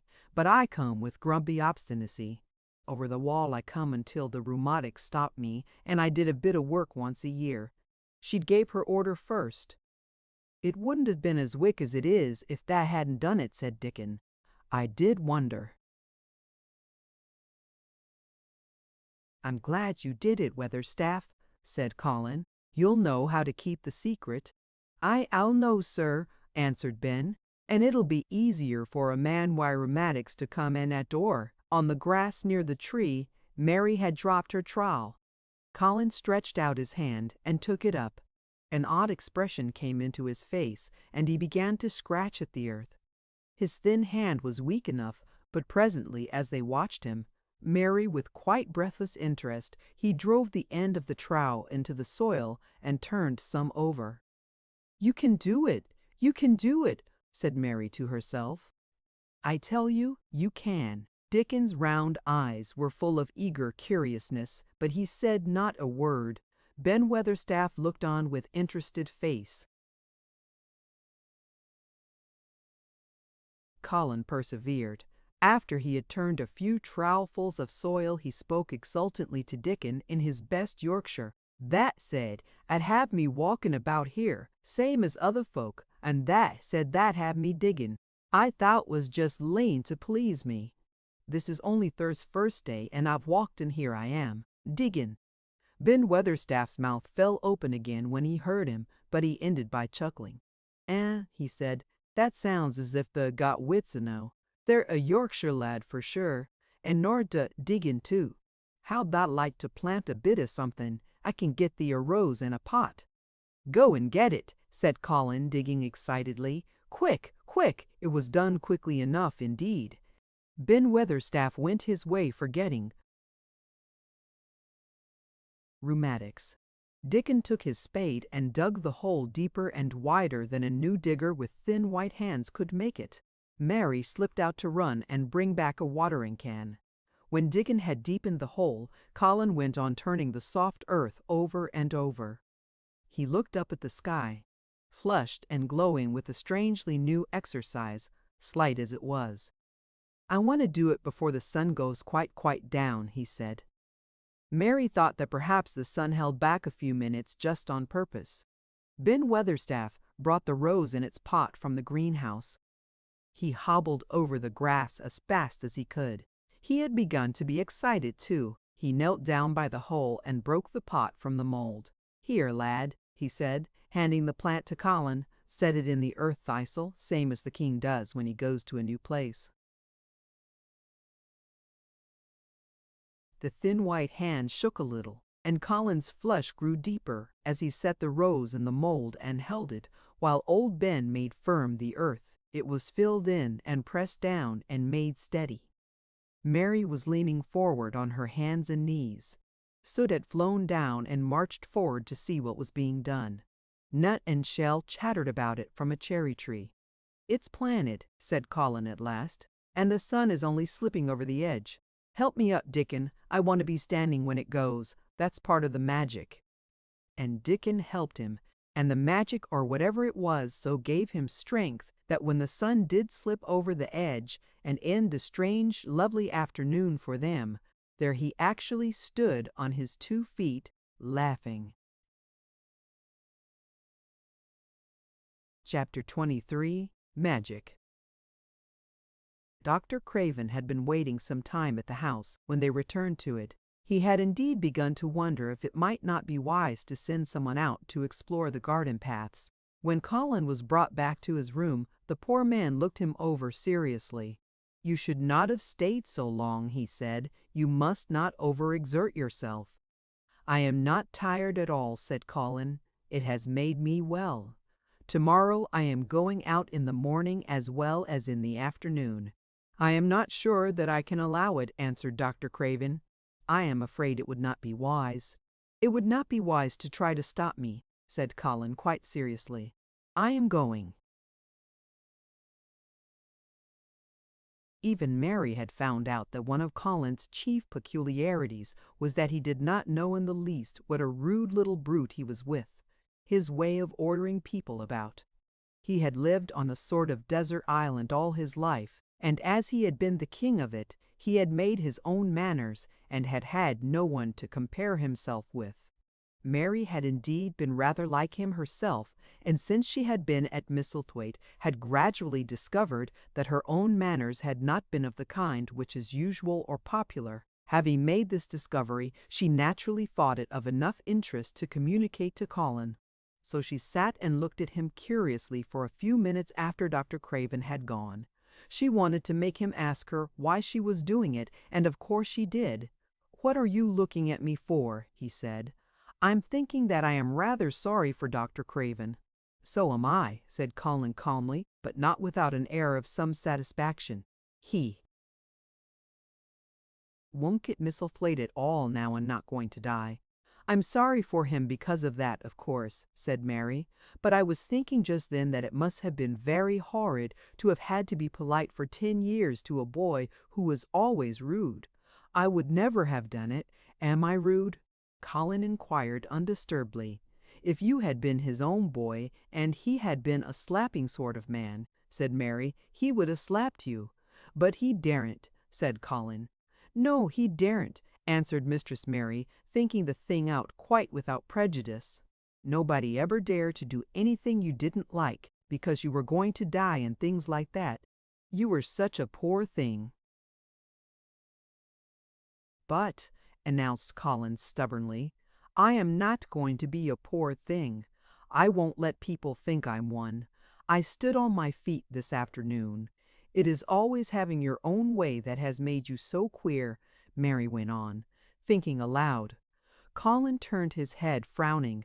Am I queer? He demanded. Yes, answered Mary, very. But you needn't be cross, she added impartially, because so am I queer, and so is Ben Weatherstaff. But I am not as queer as I was before I began to like people and before I found the garden. I don't want to be queer, said Colin. I am not going to be. And he frowned again with determination.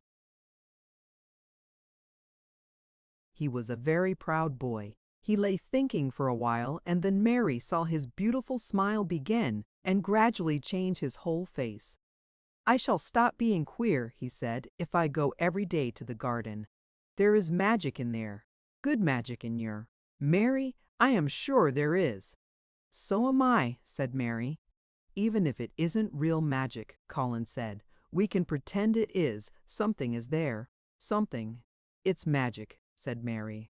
But not black. It's as white as snow. They always called it magic, and indeed it seemed like it in the months that followed, the wonderful months, the radiant months, the amazing ones. Oh, the things which happened in that garden. If you have never had a garden, you cannot understand, and if you have had a garden, you will know that it would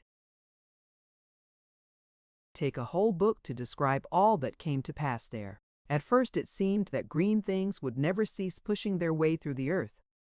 In the grass, in the beds, even in the crevices of the walls. Then the green things began to show buds, and the buds began to unfurl and show color. Every shade of blue, every shade of purple, every tint and hue of crimson. In its happy days flowers had been tucked away into every inch and hole and corner. Ben Weatherstaff had seen it done and had himself scraped out mortar from between the bricks of the wall and made pockets of earth for lovely clinging things to grow on. Iris and white lilies rose out of the grass in sheaves, and the green alcoves filled themselves with amazing armies of the blue and white flower lances of tall delphiniums, or columbines or campanulas. She was main fond o' them, she was, Ben Weatherstaff said. She liked them things as was Alice pointin' up to the blue sky, she used to tell. Not as she was one of them as looked down on the earth, not her. She just loved it. But she said as S.S. Blue Sky Alice looked so joyful. The seeds Dickon and Mary had planted grew as if fairies had tended them. Satiny poppies of all tints danced in the breeze by the score, gaily defying flowers which had lived in the garden for years, and which, it might be confessed, seemed rather to wonder how such new people had got there. And the roses, rising out of the grass, tangled round the sundial, wreathing the tree trunks and hanging from their branches, climbing up the walls and spreading over them with long garlands falling in cascades. They came alive day by day, hour by hour, fair fresh leaves and buds, tiny at first, but swelling and working magic until they burst and uncurled into cups of scent, delicately spilling themselves over their brims and filling the garden air. Colin saw it all, watching each change as it took place. Every morning he was brought out, and every hour of each day when it didn't rain he spent in the garden. Even gray days pleased him. He would lie on the grass, watching things growing, he said. If you watched long enough, he declared, you could see buds unsheath themselves. Also, you could make the acquaintance of strange busy insect things running about on various unknown but evidently serious errands, sometimes carrying tiny scraps of straw or feather or food, or climbing blades of grass as if they were trees from whose tops one could look out to explore the country. A mole throwing up its mound at the end of its burrow and making its way out at last with the long-nailed paws which looked so like elfish hands, had absorbed him one whole morning. ants' ways, beetles' ways, bees' ways, frogs' ways, birds' ways, plants' ways gave him a new world to explore, and when Dickon revealed them all, and added foxes' ways, otters' ways, ferrets' ways, squirrels' ways, and trout and water rats and badgers' ways, there was no end to the things to talk about and think over. And this was not the half of the magic, the fact that he had really once stood on his feet had set Colin thinking tremendously. And when Mary told him of the spell she had worked, he was excited and approved of it greatly. He talked of it constantly. "Of course there must be lots of magic in the world," he said wisely one day, "but people don't know what it is like or how to make it. Perhaps the beginning is just to say nice things are going to happen until you make them happen. I am going to try an experiment." The next morning when they went to the secret garden he sent at once for Ben Weatherstaff. Ben came as quickly as he could and found the Rajah standing on his feet under a tree and looking very grand, but also very beautifully smiling. "Good morning, Ben Weatherstaff," he said. "I want you and Dickon and Miss Mary to stand in a row and listen to me, because I am going to tell you something very important." "Aye, aye, sir," answered Ben Weatherstaff, touching his forehead. One of the long-concealed charms of Ben Weatherstaff was that in his boyhood he had once run away to sea and had made voyages. So he could reply like a sailor. "I am going to try a scientific experiment," explained the Rajah. "When I grow up I am going to make great scientific discoveries, and I am going to begin now with this experiment." "Aye, aye, sow," said Ben Weatherstaff promptly, though this was the first time he had heard of great scientific discoveries. It was the first time Mary had heard of them either, but even at this stage she had begun to realize that, queer as he was, Colin had read about a great many singular things and was somehow a very convincing sort of boy. When he held up his head and fixed his strange eyes on you, it seemed as if you believed him almost in spite of yourself, though he was only 10 years old going on 11. At this moment he was especially convincing because he suddenly felt the fascination of actually making the sort of speech like a grown-up person. "The great scientific discoveries I am going to make," he went on, "will be about magic.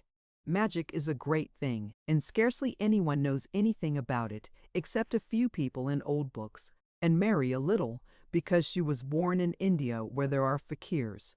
I believe Dickon knows some magic, but perhaps he doesn't know he knows it. He charms animals and people. I would never have let him come to see me if he had not been an animal charmer, which is a boy charmer too, because a boy is an animal. I am sure there is magic in everything, only we have not sense enough to get hold of it and make it do things for us like electricity and horses and steam." This sounded so imposing that Ben Weatherstaff became quite excited and really could not keep still. "Aye, aye, sir," he said, and he began to stand up quite straight. "When Mary found this garden, it looked quite dead," the orator proceeded. "Then something began pushing things up out of the soil and making things out of nothing. One day things weren't there, and another they were. I had never watched things before, and it made me feel very curious. Scientific people are always curious, and I am going to be scientific. I keep saying to myself, 'What is it? What is it? It's something, it can't be nothing.' I don't know its name, so I call it magic. I have never seen the sun rise, but Mary and Dickon have, and from what they tell me I am sure that is magic too. Something pushes it up and draws it. Sometimes since I've been in the garden, I've looked up through the trees at the sky, and I have had a strange feeling of being happy, as if something were pushing and drawing in my chest and making me breathe fast. Magic is always pushing and drawing and making things out of nothing. Everything is made out of magic, leaves and trees, flowers and birds, badgers and foxes and squirrels and people. So it must be all around us, in this garden, in all the places. The magic in this garden has made me stand up and know I am going to live to be a man. I am going to make the scientific experiment of trying to get some and put it in myself and make it push and draw me and make me strong. I don't know how to do it, but I think that if you keep thinking about it and calling it, perhaps it will come." Perhaps that is the first baby way to get it. When I was going to try to stand that first time, Mary kept saying to herself as fast as she could, you can do it, and I did. I had to try myself at the same time, of course, but her magic helped me, and so did Dickon's. Every morning and evening, and as often in the daytime as I can remember, I am going to say, magic is in me, magic is making me well, I am going to be as strong as Dickon, as strong as Dickon, as strong as Dickon. And you must all do it, too. That is my experiment. Will you help, Ben Weatherstaff? Aye, aye, sir, said Ben Weatherstaff. Aye, aye, aye! If you keep doing it every day as regularly as soldiers go through drill, we shall see what will happen and find out if the experiment succeeds. You learn things by saying them over and over and thinking about them until they stay in your mind forever, and I think it will be the same with magic. If you keep calling it to come to you and help you, it will get to be part of you, and it will stay and do things. I once heard an officer in India tell my mother that there were fakirs who said words over and over thousands of times, said Mary. I've heard Jem Bettleworth's wife say the same thing over thousands of times, calling Jim a drunken brute, said Ben Weatherstaff dryly. Sumat Alice come Otis, come out Alice sure enough. He gave her a good hidin' and went to Loo Lion and got as drunk as a lord. Colin drew his brows together and thought a few minutes. Then he cheered up. Well, he said, you see something did come of it. She used the wrong magic until she made him beat her. If she'd used the right magic and had said something nice, perhaps he wouldn't have got as drunk as a lord, and perhaps he might have bought her a new bonnet. Ben Weatherstaff chuckled, and there was shrewd admiration in his little old eyes. "They're a clever lad as well as a straight-legged one, Mr. Colin," he said. "Next time I see Bess Fettleworth, I'll give her a bit of a hint of what magic will do for her. She'd be rare and pleased if the scientific experiment worked, and so I Jem." Dickon had stood listening to the lecture, his round eyes shining with curious delight. Nut and Shell were on his shoulders, and he held a long-eared white rabbit in his arm, and stroked it softly while it laid its ears along its back and enjoyed itself. "Do you think the experiment will work?" Colin asked him, wondering what he was thinking. He so often wondered what Dickon was thinking when he saw him looking at him or at one of his creatures with his happy wide smile. He smiled now, and his smile was wider than usual. "Aye, he answered, "that I do. It'll work same as the teats do, when the teat sun shines on 'em. It'll work for sure. Shall us begin it now?" Colin was delighted, and so was Mary. Fired by recollections of fakirs and devotees and illustrations, Colin suggested that they should all sit cross-legged under the tree, which made a canopy. "It will be like sitting in a sort of temple," said Colin. "I'm rather tired and I want to sit down." "Ah," said Dickon, "the mustn't begin by saying they're tired. They might spoil the magic." Colin turned and looked at him into his innocent round eyes. "That's true," he said slowly. "I must only think of the magic." It all seemed most majestic and mysterious when they sat down in their circle. Ben Weatherstaff felt as if he had somehow been led into appearing at a prayer meeting. Ordinarily he was very fixed in being what he called "Agan prayer meetings," but this being the Rogers affair, he did not resent it, and was indeed inclined to be gratified at being called upon to assist. Mistress Mary felt solemnly enraptured. Dickon held his rabbit in his arm, and perhaps he made some charmer's signal no one heard, for when he sat down, cross-legged like the rest, the crow, the fox, the squirrels, and the lamb slowly drew near and made part of the circle, settling each into a place of rest as if of their own desire. "The creatures have come," said Colin gravely. "They want to help us." Colin really looked quite beautiful, Mary thought. He held his head high as if he felt like a sort of priest, and his strange eyes had a wonderful look in them. The light shone on him through the tree canopy. "Now we will begin," he said. Shall we sway backward and forward, Mary, as if we were dervishes? I canna do no swayin' back'ard and for'ard, said Ben Weatherstaff. I've got the rheumatics. The magic will take them away, said Colin in a high priest tone, but we won't sway until it has done it. We will only chant. I canna do no chantin', said Ben Weatherstaff a trifle testily. They turned me out of Star Choir the only time I ever tried it. No one smiled. They were all too much in earnest. Colin's face was not even crossed by a shadow. He was thinking only of the magic. Then I will chant, he said. And he began, looking like a strange boy spirit. The sun is shining, the sun is shining. That is the magic.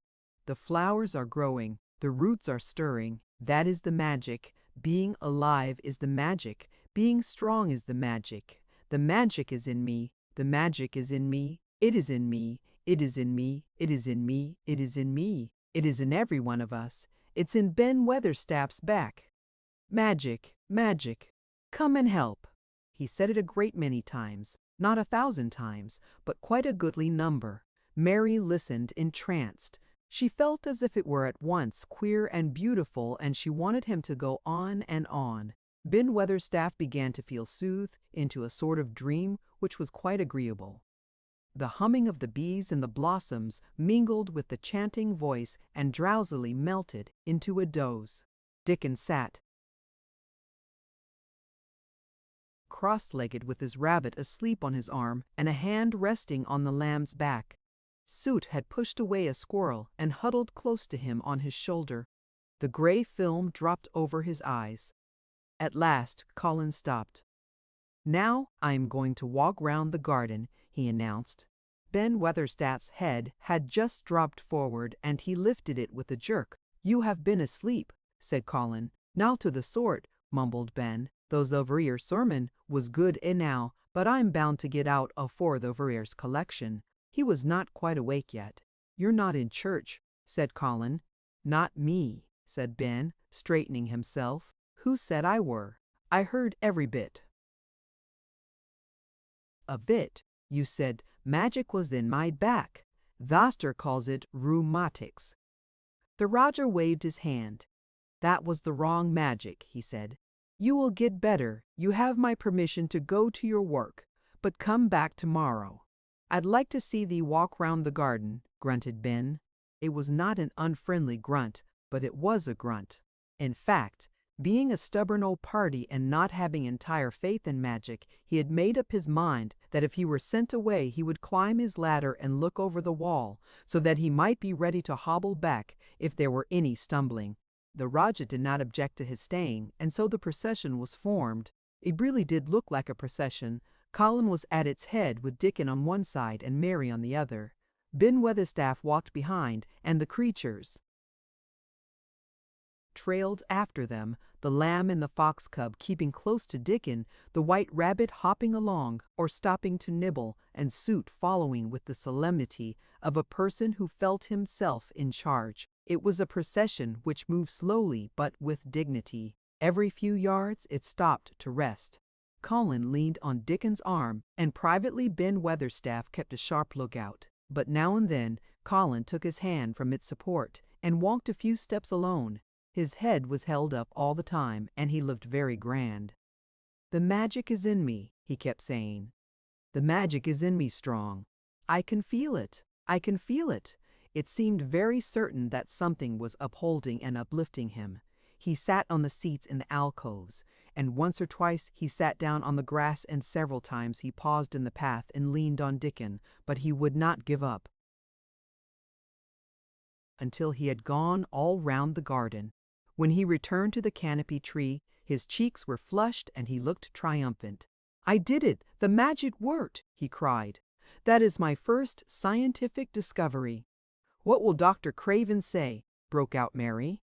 He won't say anything, Colin answered, because he will not be told. This is to be the biggest secret of all. No one is to know anything about it until I have grown so strong that I can walk and run like any other boy. I shall come here every day in my chair, and I shall be taken back in it. I won't have people whispering and asking questions, and I won't let my father hear about it until the experiment has quite succeeded. Then sometime when he comes back to Misselthwaite, I shall just walk into his study and say, 'Here I am like any other boy. I am quite well, and I shall live to be a man. It has been done by a scientific experiment.'" "He will think he is in a dream," cried Mary. "He won't believe his eyes." Colin flushed triumphantly. He had made himself believe that he was going to get well, which was really more than half the battle, if he had been aware of it. And the thought which stimulated him more than any other was this imagining what his father would look like when he saw that he had a son who was as straight and strong as other fathers' sons. One of his darkest miseries in the unhealthy, morbid past days had been his hatred of being a sickly, weak-backed boy whose father was afraid to look at him. "He'll be obliged to believe them," he said. "One of the things I am going to do, after the magic works and before I begin to make scientific discoveries, is to be an athlete." "We shall have thee taken the boxing in a week or so," said Ben Weatherstaff. "Belt end wid winning Dalton being champion prize fighter of all England." Colin fixed his eyes on him sternly.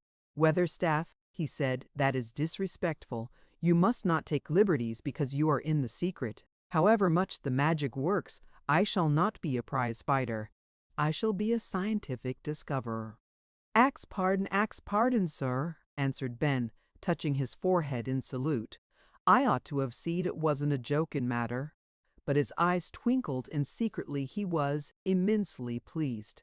He really did not mind being snubbed, since the snubbing meant that the lad was gaining strength and spirit. Chapter 24. Let Them Laugh. The secret garden was not the only one Dickon worked in. Round the cottage on the moor there was a piece of ground enclosed by a low wall of rough stones. Early in the morning and late in the fading twilight, and on all the days Colin and Mary did not see him, Dickon worked there planting or tending potatoes and cabbages, turnips and carrots and herbs for his mother. In the company of his creatures he did wonders there, and was never tired of doing them, it seemed. While he dug or weeded, he whistled or sang bits of Yorkshire Moor songs, or talked to Suit or Captain or the brothers and sisters he had taught to help him. "We'd never get on as comfortable as we do," Mrs. Sowerby said, "if it wasn't for Dickon's garden. Anything'll grow for him. His taters and cabbages is twice the size of anyone else's, and they've got a flavor with them as nobody's has." When she found a moment to spare, she liked to go out and talk to him. After supper, there was still a long, clear twilight to work in, and that was her quiet time. She could sit upon the low, rough wall and look on and hear stories of the day. She loved this time. There were not only vegetables in this garden. Dickon had bought penny packages of flower seeds now and then, and sown bright, sweet-scented things among gooseberry bushes and even cabbages, and he grew borders of mignonette and pinks and pansies, and things whose seeds he could save year after year, or whose roots would bloom each spring and spread in time into fine clumps. The low wall was one of the prettiest things in Yorkshire, because he had tucked moorland foxglove and ferns and rock cress and hedgerow flowers into every crevice, until only here and there glimpses of the stones were to be seen. "All a chap's got to do to make 'em thrive, mother," he would say, "is to be friends with 'em for sure. They're just like creatures. If they're thirsty, give 'em drink, and if they're hungry, give 'em a bit o' food. They want to live same as we do. If they died, I should feel as if I'd been a bad lad and somehow treated them heartless." It was in these twilight hours that Mrs. Sowerby heard of all that happened at Misselthwaite Manor. At first she was only told that Master Colin had taken a fancy to going out into the grounds with Miss Mary, and that it was doing him good. But it was not long before it was agreed between the two children that Dickon's mother might come into the secret. Somehow it was not doubted that she was safe for sure. So one beautiful still evening Dickon told the whole story, with all the thrilling details of the buried key and the robin and the gray haze, which had seemed like deadness and the secret Mistress Mary had planned never to reveal. The coming of Dickon and how it had been told to him, the doubt of Mr. Colin and the final drama of his introduction to the hidden domain, combined with the incident of Ben Weatherstaff's angry face peering over the wall and Mr. Colin's sudden indignant strength, made Mrs. Sowerby's nice-looking face quite change color several times. "My word," she said, "it was a good thing that little lass came to the manor. It's been the making of her and the fey decent making of her, and none saving, unhum feet, and us all thinking he was a poor half-witted lad with not a straight bone in him." She asked a great many questions, and her blue eyes were full of deep thinking. What did they make of it at Torn? Manor him being so well and cheerful and never complaining, she inquired. "They don't know what to make of it," answered Dickon. "Every day as comes round his face looks different. It's filling out and doesn't look so sharp and thwaxy color as going, but he has to do his bit of complaining," with a highly entertained grin. "What for, I mercy's name?" asked Mrs. Sowerby. Dickon chuckled. "He does it to keep them from guessing what's happened. If the doctor knew he'd found out he could stand on his feet, he'd likely write and tell Mr. Craven. Mr. Colin's saving the secret to tell himself. He's going to practice his magic on his legs every day till his father comes back, and then he's going to march into his room and show him he's as straight as other lads. But him and Miss Mary thinks it's best plan to do a bit of groan and frettin' now and then to throw folk off the scent." Mrs. Sowerby was laughing a low, comfortable laugh long before he had finished his last sentence.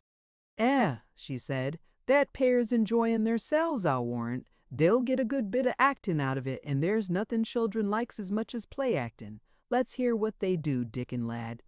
Dickon stopped weeding and sat up on his heels to tell her. His eyes were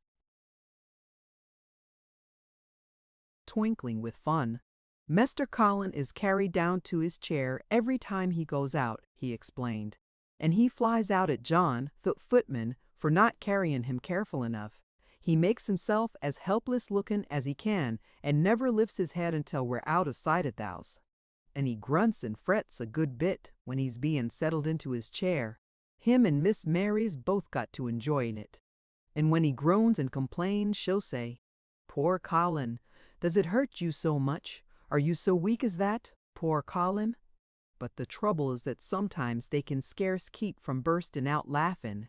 When we get safe into the garden, they laugh till they've no breath left to laugh with, and they have to stuff their faces into Mr. Colin's cushions to keep the gardeners from hearing, if any of 'em's about." "The more they laugh, the better for 'em," said Mrs. Sowerby, still laughing herself.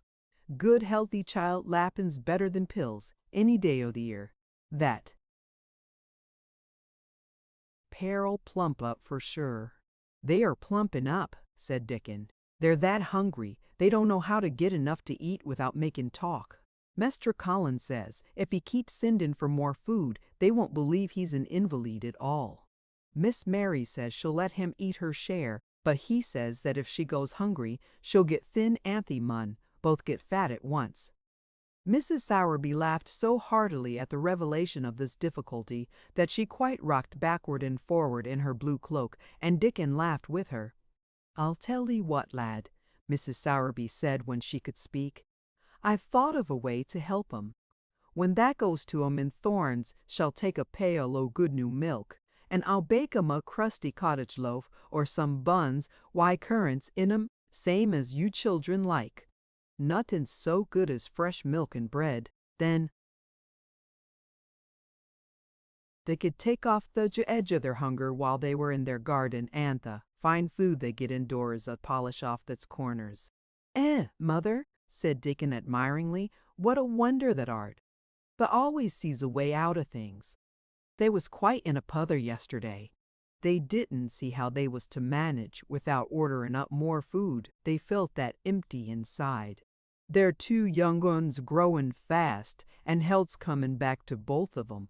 Children like that feels like young wolves, and food's flesh and blood to 'em," said Mrs. Sowerby. Then she smiled, Dickon's own curving smile. But they're enjoying themselves for sure, she said. She was quite right, the comfortable, wonderful mother creature, and she had never been more so than when she said their play-actin' would be their joy. Colin and Mary found it one of their most thrilling sources of entertainment. The idea of protecting themselves from suspicion had been unconsciously suggested to them first by the puzzled nurse and then by Dr. Craven himself. "Your appetite is improving very much, Master Colin," the nurse had said one day. "You used to eat nothing, and so many things disagreed with you." "Nothing disagrees with me now," replied Colin, and in seeing the nurse looking at him curiously, he suddenly remembered that perhaps he ought not to appear too well just yet. "At least things don't so often disagree with me. It's the fresh air." "Perhaps it is," said the nurse, still looking at him with a mystified expression. "But I must talk to Dr. Craven about it." "How she stared at you," said Mary when she went away, "as if she thought there must be something to find out." "I won't have her finding out things," said Colin. "No one must begin to find out yet." When Dr. Craven came that morning, he seemed puzzled also. He asked a number of questions, to Colin's great annoyance. "You stay out in the garden a great deal," he suggested. "Where do you go?" Colin put on his favorite air of dignified indifference to opinion. "I will not let anyone know where I go," he answered. "I go to a place I like. Everyone has orders to keep out of the way. I won't be watched and stared at, you know that." "You seem to be out all day, but I do not think it has done you harm." "I do not think so. The nurse says that you eat much more than you have ever done before." "Perhaps," said Colin, prompted by a sudden inspiration, "perhaps it is an unnatural appetite." "I do not think so, as your food seems to agree with you," said Dr. Craven. "You are gaining flesh rapidly and your color is better." Perhaps I am bloated and feverish," said Colin, assuming a discouraging air of gloom. "People who are not going to live are often different." Dr. Craven shook his head. He was holding Colin's wrist, and he pushed up his sleeve and felt his arm. "You are not feverish," he said thoughtfully, "and such flesh as you have gained is healthy. If you can keep this up, my boy, we need not talk of dying. Your father will be happy to hear of this remarkable improvement." "I won't have him told," Colin broke forth fiercely. "It will only disappoint him. If I get worse again, and I may get worse this very night, I might have a raging fever. I feel as if I might be beginning to have one now. I won't have letters written to my father. I won't. You are making me angry, and you know that is bad for me. I feel hot already. I hate being written about and being talked over as much as I hate being stared at." "Hush, my boy," Dr. Craven soothed him. "Nothing shall be written without your permission. You are too sensitive about things. You must not undo the good which has been done." He said no more about writing to Mr. Craven, and when he saw the nurse, he privately warned her that such a possibility must not be mentioned to the patient. "The boy is extraordinarily better," he said. "His advance seems almost abnormal. But of course he is doing now of his own free will what we could not make him do before. Still, he excites himself very easily, and nothing must be said to irritate him." Mary and Colin were much alarmed and talked together anxiously. From this time dated their plan of play-actin'. "I may be obliged to have a tantrum," said Colin regretfully. "I don't want to have one, and I'm not miserable enough now to work myself into a big one. Perhaps I couldn't have one at all. That lump doesn't come in my throat now, and I keep thinking of nice things instead of horrible ones. But if they talk about writing to my father, I shall have to do something." He made up his mind to eat less, but unfortunately it was not possible to carry out this brilliant idea when he wakened each morning with an amazing appetite, and the table near his sofa was set with a breakfast of homemade bread and fresh butter, snow-white eggs, raspberry jam, and clotted cream. Mary always breakfasted with him, and when they found themselves at the table, particularly if there were delicate slices of sizzling ham sending forth tempting odors from under a hot silver cover, they would look into each other's eyes in desperation. "I think we shall have to eat it all this morning, Mary," Colin always ended by saying. "We can send away some of the lunch and a great deal of the dinner." But they never found they could send away anything, and the highly polished condition of the empty plates returned to the pantry awakened much comment. "I do wish," Colin would say also, "I do wish the slices of ham were thicker, and one muffin each is not enough for anyone." "It's enough for a person who is going to die," answered Mary when first she heard this. "But it's not enough for a person who is going to live. I sometimes feel as if I could eat 3 when those nice fresh heather and gore smells from the phthalates." Moor come pouring in at the open window.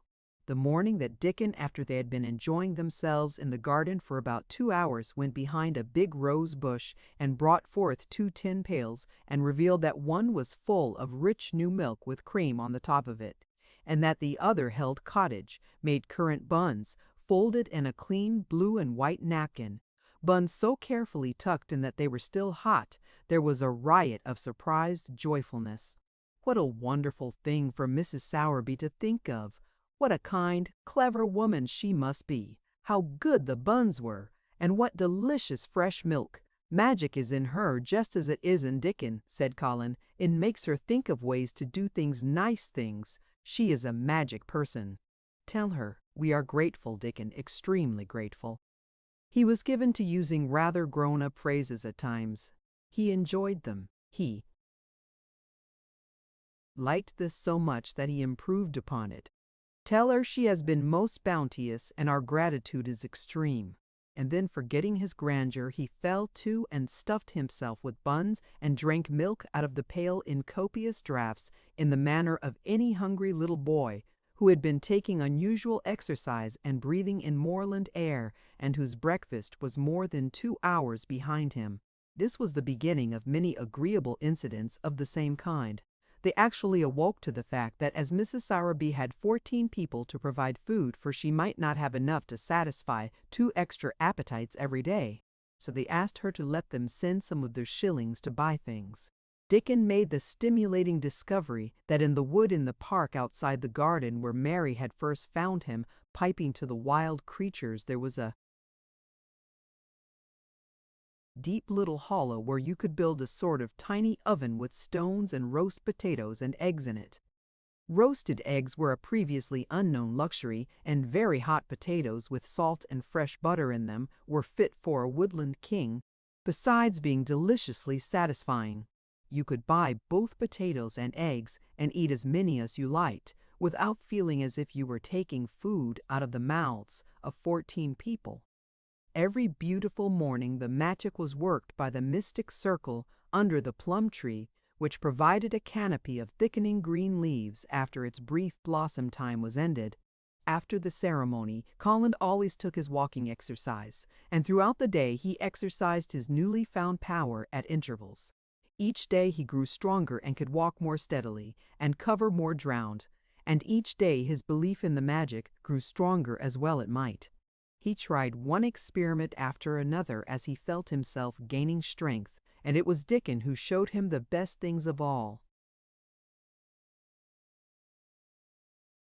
"Yesterday," he said one morning after an absence, "I went to Thwaite for mother, and near that Blue Cow Inn I seed Bob Haworth.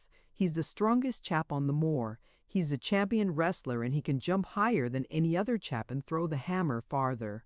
He's gone all the way to Scotland for sport some years. He's knowed me ever since I was a little een. He's a friendly sort, and I axed him some questions. The gentry calls him a athlete, and I thought, oh thee, Mester Colin, and I says, how did that make the muscles stick out that way, Bob? Did that do anything extra to make thyself so strong? And he says, well, yes, lad, I did. A strong man in a show that came to Thwaite once showed me how to exercise my arms and legs and every muscle in my body, and I says, could a delicate chap make himself stronger with them, Bob? And he laughed and says, art thou delicate chap? And I says, No, but I knows a young gentleman that's gettin' well of a long illness, and I wish I knowed some of them tricks to tell him about. I didn't say no names, and he didn't ask none. He's friendly same as I," said, and he stood up and showed me good-natured like, and I imitated what he did till I knowed it by heart.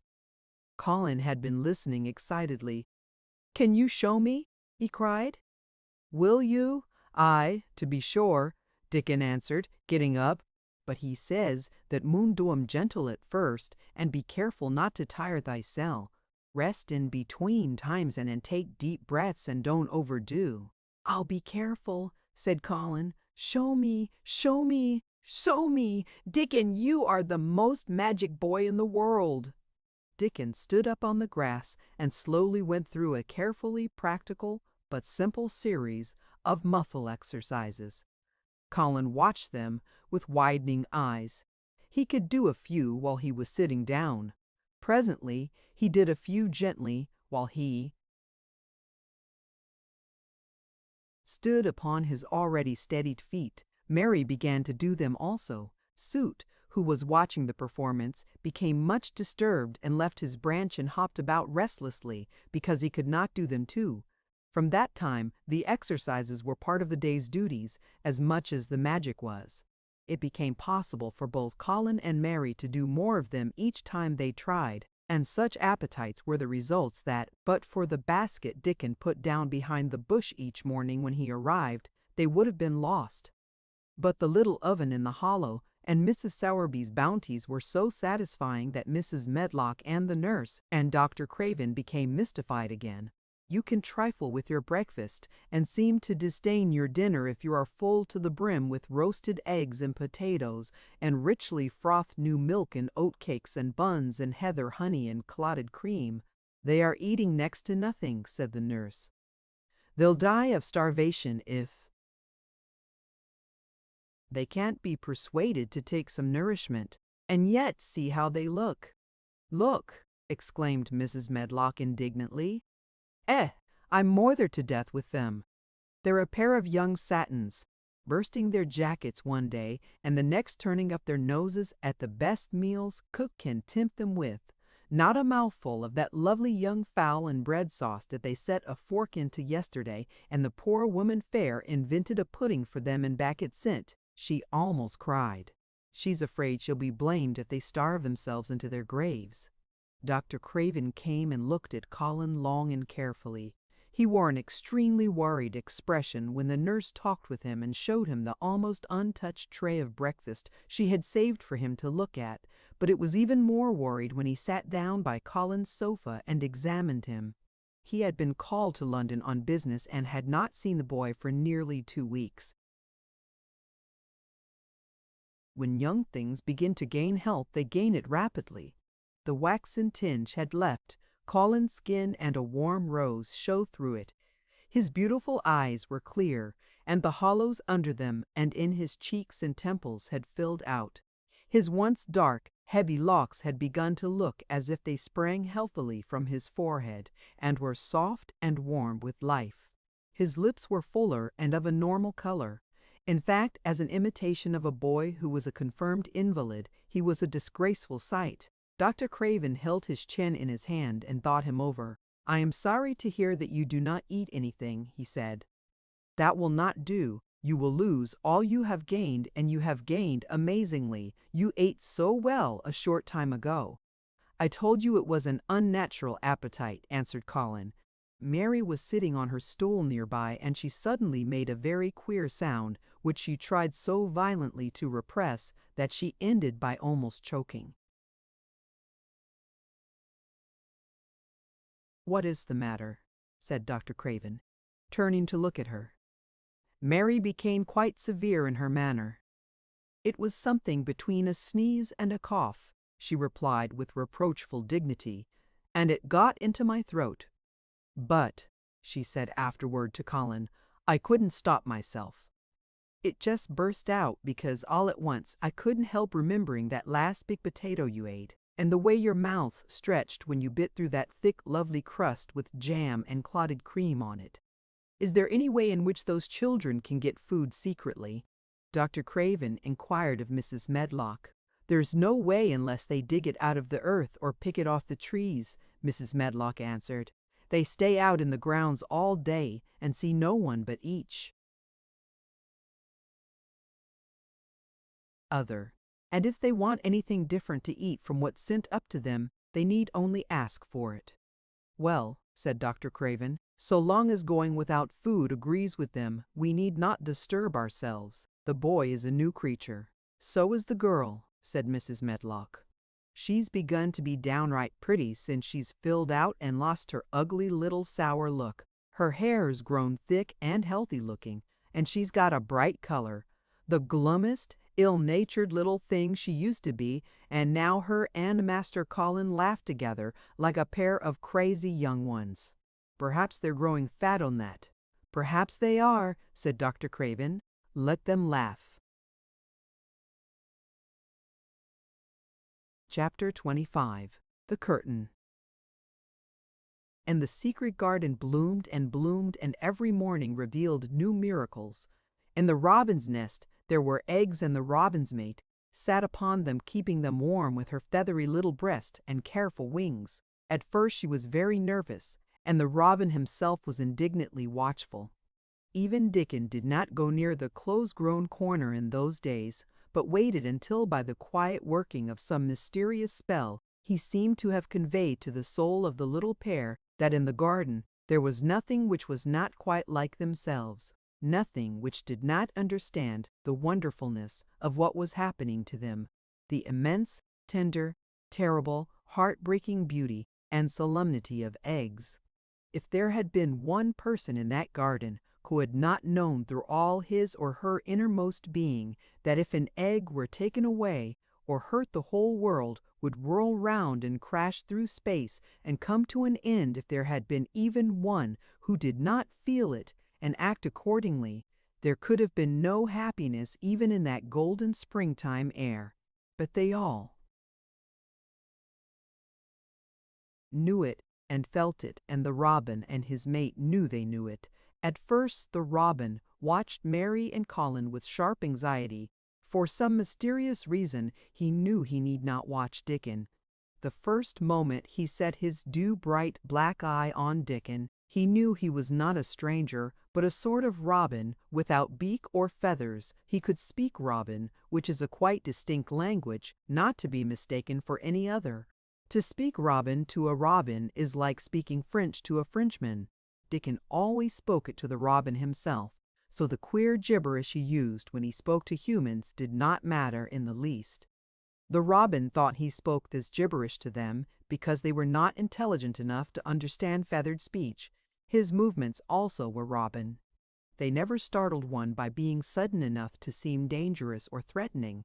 Any robin could understand Dickon, so his presence was not even disturbing. But at the outset it seemed necessary to be on guard against the other two.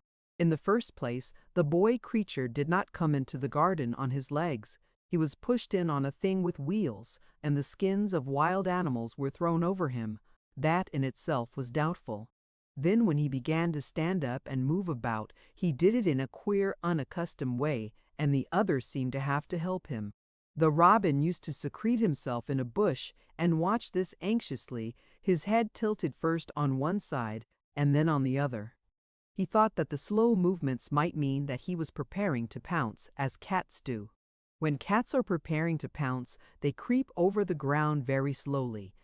The robin talked this over with his mate a great deal for a few days, but after that he decided not to speak of the subject, because her terror was so great that he was afraid it might be injurious to the eggs. When the boy began to walk by himself, and even to move more quickly, it was an immense relief, but for a long time, or it seemed a long time to the robin, he was a source of some anxiety. He did not act as the other humans did.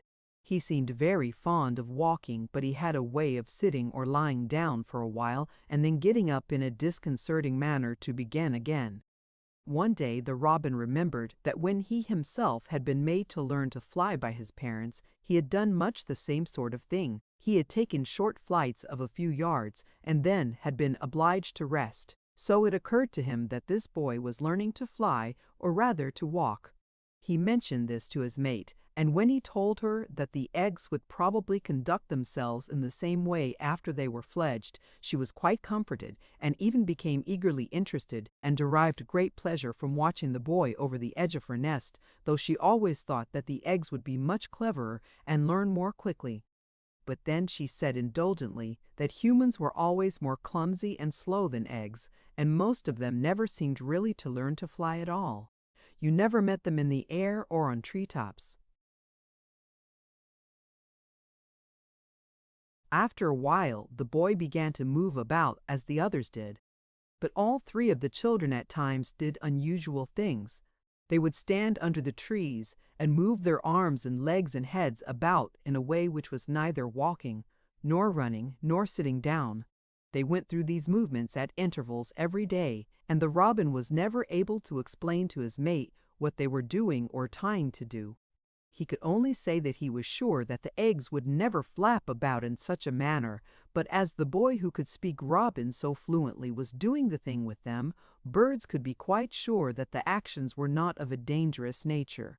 Of course, neither the robin nor his mate had ever heard of the champion wrestler Bob Howarth and his exercises for making the muscles stand out like lumps. Robins are not like human beings. Their muscles are always exercised from the first, and so they develop themselves in a natural manner. If you have to fly about to find every meal you eat, your muscles do not become atrophied. Atrophied means wasted away through want of use. When the boy was walking and running about and digging and weeding like the others, the nest in the corner was brooded over by a great peace and content. Fears for the eggs became things of the past. Knowing that your eggs were safe as if they were locked in a bank vault, and the fact that you could watch so many curious things going on, made setting a most entertaining occupation. On wet days, the eggs' mothers sometimes felt even a little dull because the children did not come into the garden. But even on wet days, it could not be said that Mary and Colin were dull. One morning when the rain streamed down unceasingly and Colin was beginning to feel a little restive, as he was obliged to remain on his sofa because it was not safe to get up and walk about, Mary had an inspiration. "Now that I am a real boy," Colin had said, "my legs and arms and all my body are so full of magic that I can't keep them still. They want to be doing things all the time. Do you know that when I waken in the morning, Mary, when it's quite early and the birds are just shouting outside and everything seems just shouting for joy, even the trees and things we can't really hear, I feel as if I must jump out of bed and shout myself. If I did it, just think what would happen." Mary giggled inordinately. "The nurse would come running and Mrs. Medlock would come running and they would be sure you had gone crazy and they'd send for the doctor," she said. Colin giggled himself. He could see how they would all look, how horrified by his outbreak and how amazed to see him standing upright. "I wish my father would come home," he said. "I want to tell him myself. I'm always thinking about it, but we couldn't go on like this much longer. I can't stand lying still and pretending, and besides, I look too different. I wish it wasn't raining today." It was then Mistress Mary had her inspiration. "Colin," she began mysteriously, "do you know how many rooms there are in this house?" "About 1,000, I suppose," he answered. "There's about 100 no one ever goes into," said Mary. "And one rainy day I went and looked into ever so many of them. No one ever knew, though Mrs. Medlock nearly found me out. I lost my way when I was coming back and I stopped at the end of your corridor. That was the second time I heard you crying." Colin started up on his sofa. 100 rooms no one goes into," he said. "It sounds almost like a secret garden. Suppose we go and look at them. Wheel me in my chair, and nobody would know we went." "That's what I was thinking," said Mary. "No one would dare to follow us. There are galleries where you could run. We could do our exercises. There is a little Indian room where there is a cabinet full of ivory elephants. There are all sorts of rooms." "Ring the bell," said Colin. When the nurse came in, he gave his orders. "I want my chair," he said. "Miss Mary and I are going to look at the part of the house which is not used. John can push me as far as the picture gallery because there are some stairs. Then he must go away and leave us alone until I send for him again." Rainy days lost their terrors that morning when the footman had wheeled the chair into the picture gallery and left the two together in obedience to orders. Colin and Mary looked at each other delighted. As soon as Mary had made sure that John was really on his way back to his own quarters below stairs, Colin got out of his chair. "I am going to run from one end of the gallery to the other," he said, "and then I am going to jump, and then we will do Bob Hayworth's exercises." And they did all these things and many others. They looked at the portraits and found the plain little girl dressed in green brocade and holding the parrot on her finger. "All these," said Colin, "must be my relations. They lived a long time ago. That parrot one, I believe, is one of my great-great-great-great-aunts. She looks rather like you, Mary, not as you look now, but as you looked when you came here. Now you are a great deal fatter and better looking." "So are you," said Mary, and they both laughed.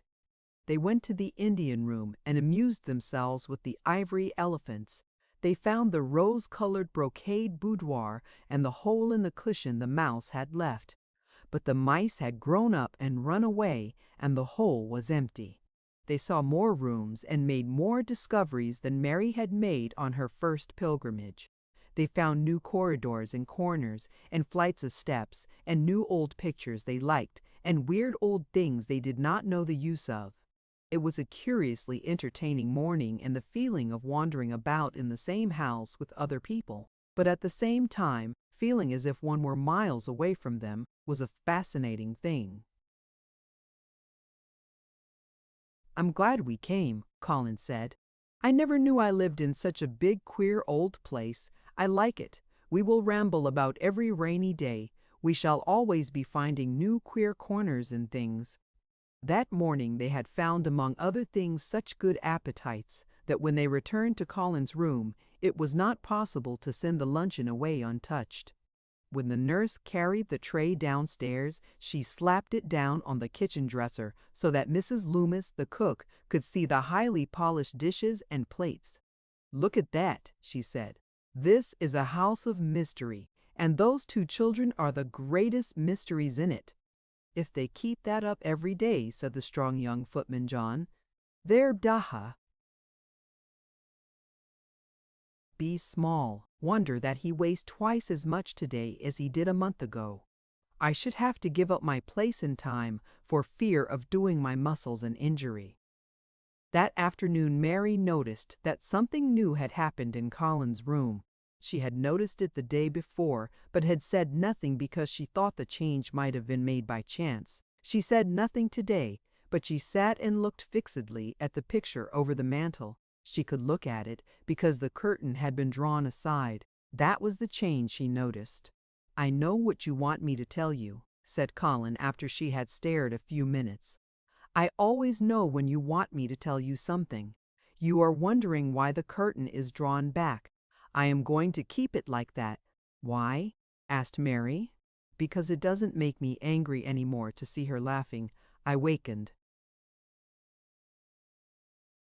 when it was bright moonlight 2 nights ago, and felt as if the magic was filling the room and making everything so splendid that I couldn't lie still. I got up and looked out of the window.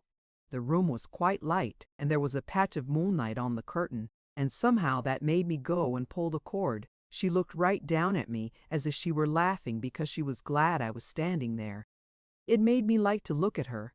I want to see her laughing like that all the time. I think she must have been a sort of magic person, perhaps." "You are so like her now," said Mary, "that sometimes I think perhaps you are her ghost made into a boy." That idea seemed to impress Colin. He thought it over and then answered her slowly. "If I were her ghost, my father would be fond of me," he said.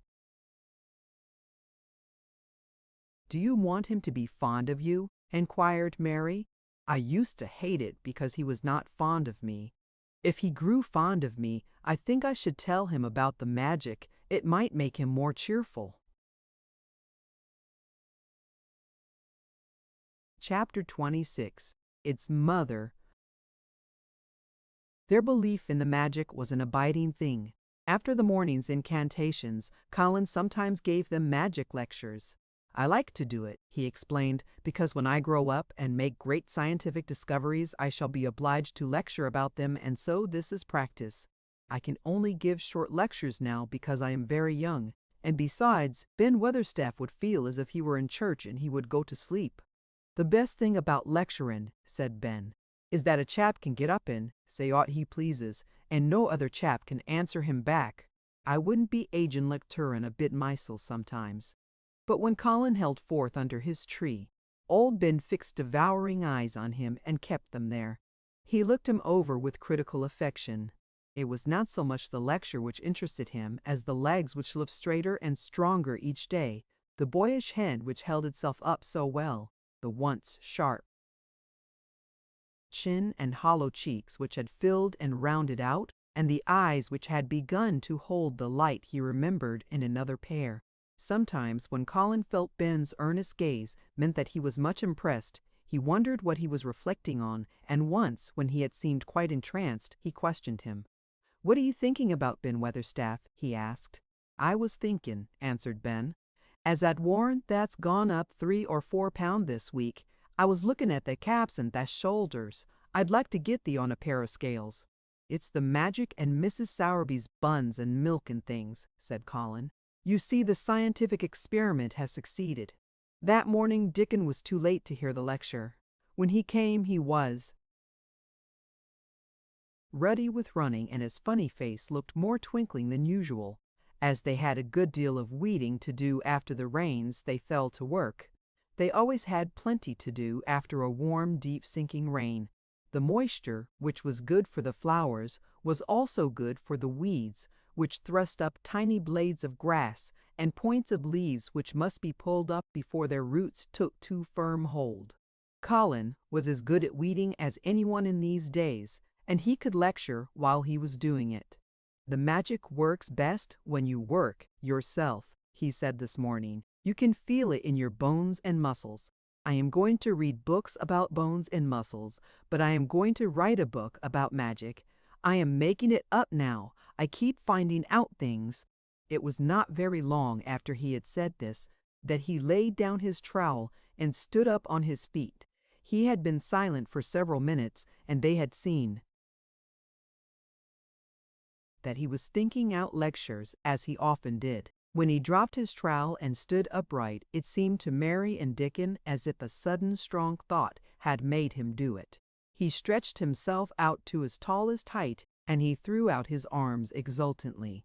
Color glowed in his face, and his strained eyes widened with joyfulness.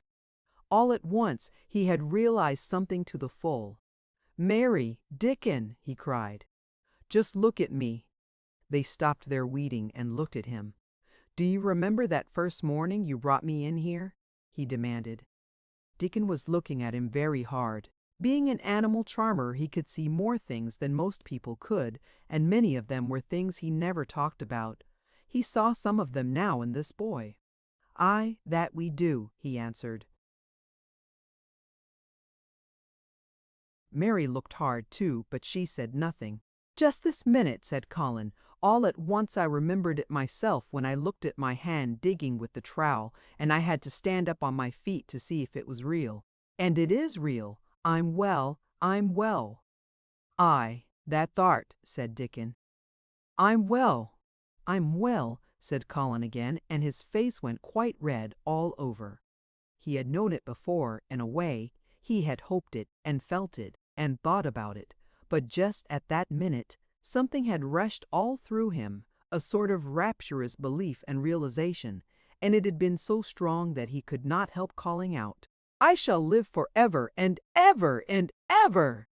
He cried grandly, "I shall find out thousands and thousands of things. I shall find out about people and creatures. And everything that grows like Dickon and I shall never stop making magic. I'm well, I'm well. I feel as if I want to shout out something thankful, joyful. Ben Weatherstaff, who had been working near a rosebush, glanced round at him. That might sing the doxology, he suggested in his driest grunt. He had no opinion of the doxology, and he did not make the suggestion with any particular reverence. But Colin was of an exploring mind, and he knew nothing about the doxology. "What is that?" he inquired. "Dickon can sing it for thee, I'll ward," replied Ben Weatherstaff. Dickon answered with his all-perceiving animal charmer's smile. "They sing it, I church," he said. "Mother says she believes the skylarks sings it when they gets up, the mornin'. If she says that, it must be a nice song," Colin answered. "I've never been in a church myself. I was always too ill." "Sing it, Dickon. I want to hear it." Dickon was quite simple and unaffected about it. He understood what Colin felt better than Colin did himself. He understood by a sort of instinct so natural that he did not know it was understanding. He pulled off his cap and looked round, still smiling. "Thou must take off the cap," he said to Colin, "and so mun tha Ben, and I mun. Stand up, then nose." Colin took off his cap, and the sun shone on and warmed his thick hair as he watched Dickon intently. Ben Weatherstaff scrambled up from his knees and bared his head too, with a sort of puzzled, half-resentful look on his old face, as if he didn't know exactly why he was doing this remarkable thing. Dickon stood out among the trees and rose bushes and began to sing in quite a simple, matter-of-fact way, and in a nice, strong boy voice. "Praise God from whom all blessings flow. Praise him all creatures here below. Praise him all creatures here below. Praise him above ye, heavenly host. Praise Father, Son, and Holy Ghost. Amen." When he had finished, Ben Weatherstaff was standing quite still, with his jaw set obstinately, but with a disturbed look in his eyes fixed on Colin. Colin's face was thoughtful and appreciative. "It is a very nice song," he said. "I like it. Perhaps it means just what I mean when I want to shout out that I am thankful to the magic." He stopped and thought in a puzzled way. "Perhaps they are both the same thing. How can we know the exact names of everything? Sing it again, Dickon. Let us try, Mary. I want to sing it too. It's my song. How does it begin?" "Praise God from whom all blessings flow."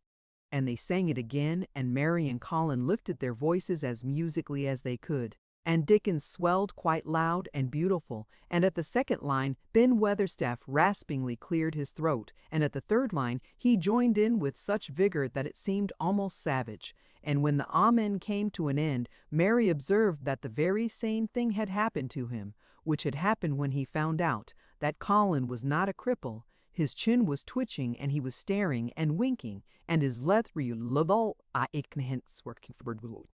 never seed no sense in doxology afore," he said hoarsely, "but I may change my mind at time. I should say they'd gone up £5 this week, Mester." "Colin, 5 on 'em." Colin was looking across the garden at something attracting his attention, and his expression had become a startled one. "Who is coming in here?" he said quickly. "Who is it?" The door in the ivied wall had been pushed gently open, and a woman had entered. She had come in with the last line of their song, and she had stood still listening and looking at them, with the ivy behind her, the sunlight drifting through the trees and dappling her long blue cloak, and her nice fresh face smiling across the greenery. She was rather like a softly colored illustration in one of Colin's books. She had wonderful, affectionate eyes which seemed to take everything and all of them, even Ben Weatherstaff and the creatures and every flower that was in bloom. Unexpectedly as she had appeared, not one of them felt that she was an intruder at all. Dickon's eyes lighted like lamps. "It's Mother, that's who it is," he cried, and went across the grass at a run. Colin began to move toward her too, and Mary went with him. They both felt their pulses beat faster. "It's Mother," Dickon said again when they met halfway. "I know thou wanted to see her, and I told her where this door was hid." Colin held out his hand with a sort of flushed royal shyness, but his eyes quite devoured her face. Even when I was ill, I wanted to see you, he said. You and Dickon and the secret garden. I'd never wanted to see anyone or anything before. The sight of his uplifted face brought about a sudden change in her own. She flushed, and the corners of her mouth shook, and a mist seemed to sweep over her eyes. Ed, dear lad, she broke out tremulously. Ed, dear lad, as if she had not known she were going to say it. She did not say Mr. Colin, but just dear lad quite suddenly. She might have said it to Dickon in the same way if she had seen something in his face which touched her. Colin liked it. Are you surprised because I am so well? He asked. She put her hand on his shoulder and smiled, the mist out of her eyes. Ay, that I am, she said. But thou'rt so like thy mother that made my heart jump. Do you think, said Colin a little awkwardly, that will make my father like me? Ay, for sure, dear lad, she answered, and she gave his shoulder a soft, quick pat. He mun come home, he mun come home. Susan Sowerby, said Ben Weatherstaff, getting close to her. Look at the lad's legs, wilt up? They was like drumsticks he stuck in 2 months ago, and I heard folk tell as they was bandy and knock-kneed, both at the same time. Look at 'em now. Susan Sowerby laughed a comfortable laugh. They're going to be fine, strong lad's legs, in a bit, she said. Let him go on playin' and workin' in the garden and eatin' hearty and drinkin' plenty of good sweet milk, and there'll not be a finer pair I Yorkshire, thank God for it. She put both hands on Mistress Mary's shoulders and looked her little face over in a motherly fashion. And thee too, she said. They'rt grown near as hearty as our Lisbeth Ellen. I'll warrant they'rt like thy mother too. Our Martha told me as Mrs. Medlock heard. She was a pretty woman. Thou'lt be like a blush rose when that grows up, my little lass, bless thee. She did not mention that when Martha came home on her day out and described the plain, sallow child, she had said that she had no confidence whatever in what Mrs. Medlock had heard. It doesn't stand to reason that a pretty woman could be the mother of such a poor little lass, she had added obstinately. Mary had not had time to pay much attention to her changing face. She had only known that she looked different and seemed to have a great deal more hair and that it was growing very fast. But remembering her pleasure in looking at the Memsahib in the past, she was glad to hear that she might some day look like her. Susan Sowerby went round their garden with them and was told the whole story of it and shown every bush and tree which had come alive. Colin walked on one side of her and Mary on the other. Each of them kept looking up at her. Comfortable, rosy face, secretly curious about the delightful feeling she gave them, a sort of warm, supported feeling. It seemed as if she understood them as Dickon understood his creatures. She stooped over the flowers and talked about them as if they were children. Sude followed her and once or twice cawed at her and flew upon her shoulder as if it were Dickon's. When they told her about the robin and the first flight of the young ones, she laughed a motherly little mellow laugh in her throat. I suppose learnin' 'em to fly is like learnin' children to walk, but I'm feared I should be all in a worrit if mine had wings instead o' legs, she said. It was because she seemed such a wonderful woman in her nice moorland cottage way that at last she was told about the magic. Do you believe in magic? Asked Colin after he had explained about Indian fakirs. I do hope you do. That I do, lad, she answered. I never knowed it by that name, but what does the name matter? I warrant they call it a different name. I France and a different one. I Germany, France and 'tis. Same thing as set the seeds swellin' and sun shinin' made thee a well, lad, and it's they's. Good thing. It isn't like us poor fools as think it matters if us is called out of our names. The big good thing doesn't stop to worrit, bless thee. It goes on making worlds by the million worlds like us. Never thee stop believin' in this big good thing and knowin' this world's full of it and call it what the likes. The word singin' to it when I come into the garden. I felt so joyful, said Colin, opening his beautiful strange eyes at her. Suddenly I felt how different I was, how strong my arms and legs were, you know, and how I could dig and stand, and I jumped up and wanted to shout out something to anything that would listen. The magic listened when that sung doxology. It would a listened to anything that sung. It was the joy that mattered. Lad, lad, what's name's to the joy maker? And she gave his shoulders a quick soft pat again. She had packed a basket which held a regular feast this morning, and when the hungry hour came and Dickon brought it out from its hiding place, she sat down with them under their tree and watched them devour their food, laughing and quite gloating over their appetites. She was full of fun and made them laugh at all sorts of odd things. She told them stories in broad Yorkshire and taught them new words. She laughed as if she could not help it when they told her of the increasing difficulty there was in pretending that Colin was still a fretful invalid. "You see, we can't help laughing nearly all the time when we are together," explained Colin, "and it doesn't sound ill at all. We try to choke it back, but it will burst out, and that sounds worse than ever."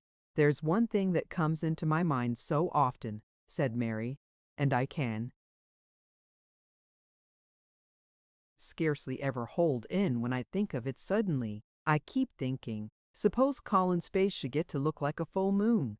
It isn't like one yet, but he gets a tiny bit fatter every day, and suppose some morning it should look like one, what should we do?" "Bless us all, I can see that has a good bit of play acting to do," said Susan Sowerby. "But that won't have to keep it up much longer. Master Craven'll come home." "Do you think he will?" asked Colin. "Why?" Susan Sowerby chuckled softly.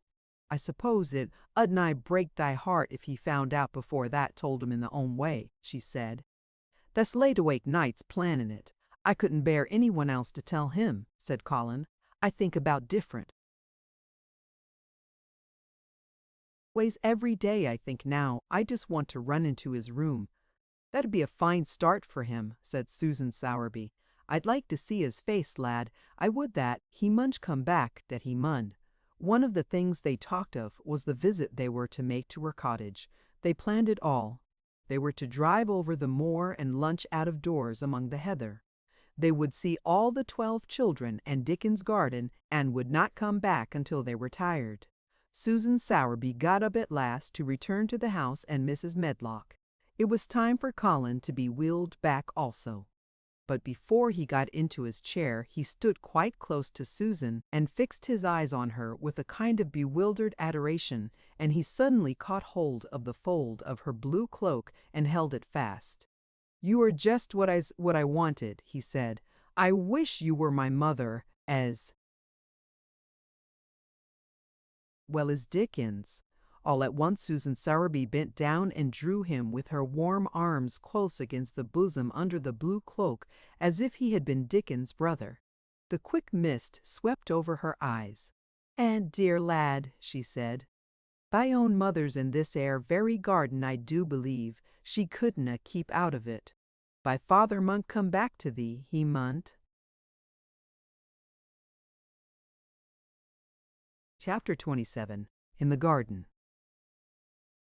In each century since the beginning of the world, wonderful things have been discovered. In the last century, more amazing things were found out than in any century before. In this new century, hundreds of things still more astounding will be brought to light. At first, people refuse to believe that a strange new thing can be done. Then they begin to hope it can be done. Then they see it can be done. Then it is done, and all the world wonders why it was not done centuries ago. One of the new things people began to find out in the last century was that thoughts, just mere thoughts, are as powerful as electric batteries, as good for one as sunlight is, or as bad for one as poison. To let a sad thought or a bad one get into your mind is as dangerous as letting a scarlet fever germ get into your body. If you let it stay there after it has got in, you may never get over it as long as you live. So long as Mistress Mary's mind was full of disagreeable thoughts about her dislikes and sour opinions of people, and her determination not to be pleased by or interested in anything, she was a yellow-faced, sickly, bored, and wretched child. Circumstances, however, were very kind to her, though she was not at all aware of it. They began to push her about for her own good. when her mind gradually filled itself with robins and moorland cottages crowded with children, with queer, crabbed old gardeners and common little Yorkshire housemaids, with springtime and with secret gardens coming alive day by day, and also with the moor boy and his creatures, there was no room left for the disagreeable thoughts which affected her liver and her digestion and made her yellow and tired. So long as Colin shut himself up in his room and thought only of his fears and weakness, and his detestation of people who looked at him and reflected hourly on humps and early death, he was a hysterical, half-crazy little hypochondriac who knew nothing of the sunshine and the spring, and also did not know that he could get well and could stand upon his feet if he tried to do it. When new, beautiful thoughts began to push out the old hideous ones. Life began to come back to him. His blood ran healthily through his veins and strength poured into him like a flood. His scientific experiment was quite practical and simple, and there was nothing weird about it at all. Much more surprising things can happen to anyone who, when a disagreeable or discouraged thought comes into his mind, just has the sense to remember in time and push it out by putting in an agreeable, determinedly courageous one. Two things cannot be in one place. Where you tend a rose, my lad, a thistle cannot grow. While the secret garden was coming alive, and two children were coming alive with it, there was a man wandering about certain far-away beautiful places in the Norwegian fjords and the valleys and mountains of Switzerland, and he was a man who for 10 years had kept his mind filled with dark and heartbroken thinking. He had not been courageous. He had never tried to put any other thoughts in the place of the dark ones. He had wandered by blue lakes and thought them. He had lain on mountain-sides with sheets of deep blue gentians blooming all about him, and flower breaths filling all the air, and he had thought them. A terrible sorrow had fallen upon him, when he had been happy and he had let his soul fill itself with blackness and had refused obstinately to allow any rift of light to pierce through. He had forgotten and deserted his home and his duties. When he traveled about, darkness so brooded over him that the sight of him was a wrong done to other people, because it was as if he poisoned the air about him with gloom. Most strangers thought he must be either half mad or a man with some hidden crime on his soul. He was a tall man with a drawn face and crooked shoulders, and the name he always entered on hotel registers was Archibald Craven, Misselthwaite Manor, Yorkshire, England. He had travelled far and wide since the day he saw Mistress Mary in his study and told her she might have her bit of earth. He had been in the most beautiful places in Europe, though he had remained nowhere more than a few days. He had chosen the quietest and remotest spots. He had been on the tops of mountains whose heads were in the clouds, and had looked down on other mountains when the sun rose and touched them with such light as made it seem as if the world were just being born. But the light had never seemed to touch himself until one day when he realized that for the first time in 10 years a strange thing had happened. He was in a wonderful valley in the Austrian Tyrol, and he had been walking alone through such beauty as might have lifted any man's soul out of shadow. He had walked a long way, and it had not lifted his. But at last he had felt tired and had thrown himself down to rest on a carpet of moss by a stream. It was a clear little stream which ran quite merrily along on its narrow way through the luscious damp greenness. Sometimes it made a sound rather like very low laughter as it bubbled over and round stones. He saw birds come and dip their heads to drink in it and then flick their wings and fly away.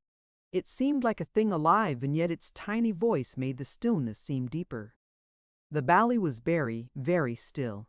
As he sat gazing into the clear running of the water, Archibald Craven gradually felt his mind and body both grow quiet as the valley itself. He wondered if he were going to sleep, but he was not. He sat and gazed at the sunlit water, and his eyes began to see things growing at its edge. There was one lovely mass of blue forget-me-nots growing so close to the stream that its leaves were wet, and at these he found himself looking as he remembered he had looked at such things years ago. He was actually thinking tenderly how lovely it was, and what wonders of blue its hundreds of little blossoms were. He did not know that just that simple thought was slowly filling his mind, filling and filling it until other things were softly pushed aside. It was as if a sweet, clear spring had begun to rise in a stagnant pool, and had risen and risen until at last it swept the dark water away. But of course he did not think of this himself. He only knew that the valley seemed to grow quieter and quieter as he sat and stared at the bright, delicate blueness. He did not know how long he sat there or what was happening to him, but at last he moved as if he were awakening, and he got up slowly and stood on the moss carpet, drawing a long, deep, soft breath and wondering at himself. Something seemed to have been unbound and released in him, very quietly. "What is it?" he said almost in a whisper, and he passed his hand over his forehead. "I almost feel as if I were alive. I do not know enough about the wonderfulness of undiscovered things to be able to explain how this had happened to him. Neither does anyone else yet." He did not understand at all himself, but he remembered this strange hour months afterward when he was at Misselthwaite again, and he found out quite by accident that on this very day Colin had cried out as he went into the secret garden, "I am going to live forever and ever and ever." The singular calmness remained with him the rest of the evening, and he slept a new reposeful sleep. But it was not with him very long. He did not know that it could be kept. By the next night he had opened the doors wide to his dark thoughts, and they had come trooping and rushing back. He left the valley and went on his wandering way again. But strange as it seemed to him, there were minutes, sometimes half hours, when, without his knowing why, the black burden seemed to lift itself again, and he knew he was a living man and not a dead one. Slowly, slowly, for no reason that he knew of, he was coming alive with the garden. As the golden summer changed into the deep golden autumn, he went to the Lake of Como. There he found the loveliness of a dream. He spent his days upon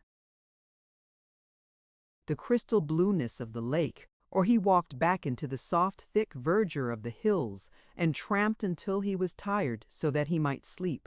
But by this time he had begun to sleep better, he knew, and his dreams had ceased to be a terror to him. Perhaps, he thought, my body is growing stronger. It was growing stronger, but because of the rare peaceful hours when his thoughts were changed, his soul was slowly growing stronger too. He began to think of Misselthwaite and wonder if he should not go home. Now and then he wondered vaguely about his boy and asked himself what he should feel when he went and stood by the carved four-posted bed again and looked down at the sharply chiseled ivory-white face while it slept and the black lashes rimmed so startlingly the close-shut eyes. He shrank from it. One marvel of a day he had walked so far that when he returned, the moon was high and full, and all the world was purple shadow and silver. The stillness of lake and shore and wood was so wonderful that he did not go into the villa he lived in. He walked down to a little bowered terrace at the water's edge and sat upon a seat and breathed in all the heavenly scents of the night. He felt the strange calmness stealing over him, and it grew deeper and deeper until he fell asleep. He did not know when he fell asleep and when he began to dream. His dream was so real that he did not feel as if he were dreaming. He remembered afterward how intensely wide awake and alert he had thought he was. He thought that as he sat and breathed in the scent of the late roses and listened to the lapping of the water at his feet, he heard a voice calling. It was sweet and clear and happy and far away. It seemed very far, but he heard it as distinctly as if it had been at his very side. "Archie! Archie! Archie! Archie!" it said, and then again, sweeter and clearer than before. "Archie! Archie!" He thought he sprang to his feet, not even startled. It was such a real voice, and it seemed so natural that he should hear it. Lilia's Lilias, he answered. Lilias, he answered. Elias, where are you? In the garden. It came back like a sound from a golden flute. In the garden. And then the dream ended. But he did not awaken. He slept soundly and sweetly all through the lovely night. When he did awake at last, it was brilliant morning, and the servant was standing staring at him. He was an Italian servant, and was accustomed, as all the servants of the villa were, to accepting without question any strange thing his foreign master might do. No one ever knew when he would go out or come in, or where he would choose to sleep, or if he would roam about the garden or lie in the boat on the lake all night. The man held a salver with some letters on it, and he waited quietly until Mr. Craven took them. When he had gone away, Mr. Craven sat a few moments holding them in his hand and looking at the lake. His strange calm was still upon him, and something more, a lightness as if the cruel thing which had been done had not happened as he thought, as if something had changed. He was remembering the dream, the real dream. In the garden, he said, wondering at himself. In the garden, he said, wondering at himself. In the garden. But the door is locked and the key is buried deep. When he glanced at the letters a few minutes later, he saw that the one lying at the top of the rest was an English letter, and came from Yorkshire.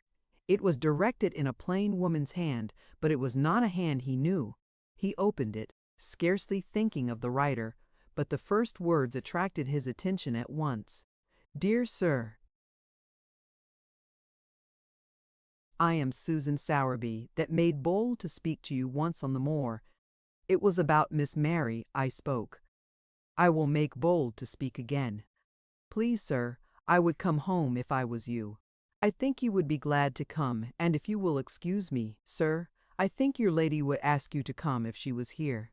Your obedient servant, Susan Sowerby. Mr. Craven read the letter twice before he put it back in its envelope. He kept thinking about the dream. I will go back to Miss Southwaite, he said. Yes, I'll go at once. And he went through the garden to the villa and ordered Pitcher to prepare for his return to England. In a few days he was in Yorkshire again, and on his long railroad journey he found himself thinking of his boy as he had never thought in all the 10 years past. During those years he had only wished to forget him. Now, though he did not intend to think about him, memories of him constantly drifted into his mind. He remembered the black days when he had raved like a madman because the child was alive and the mother was dead. He had refused to see it, and when he had gone to look at it at last it had been such a weak, wretched thing that everyone had been sure it would die in a few days. But to the surprise of those who took care of it, the days passed, and it lived, and then everyone believed it would be a deformed and crippled creature. He had not meant to be a bad father, but he had not felt like a father at all.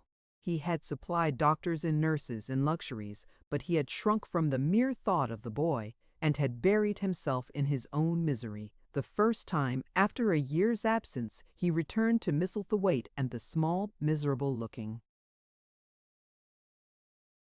thing languidly and indifferently lifted to his face the great gray eyes with black lashes round them, so like and yet so horribly unlike the happy eyes he had adored. He could not bear the sight of them, and turned away pale as death. After that, he scarcely ever saw him, except when he was asleep, and all he knew of him was that he was a confirmed invalid, with a vicious, hysterical, half-insane temper. He could only be kept from furies dangerous to himself by being given his own way in every detail. All this was not an uplifting thing to recall, but as the train whirled him through mountain passes and golden plains, the man who was coming alive began to think in a new way, and he thought long and steadily and deeply. Perhaps I have been all wrong for 10 years, he said to himself. 10 years is a long time. It may be too late to do anything quite too late. What have I been thinking of? Of course this was the wrong magic to begin by saying too late. Even Colin could have told him that. but he knew nothing of magic, either black or white. This he had yet to learn. He wondered if Susan Sowerby had taken courage and written to him only because the motherly creature had realized that the boy was much worse, was fatally ill.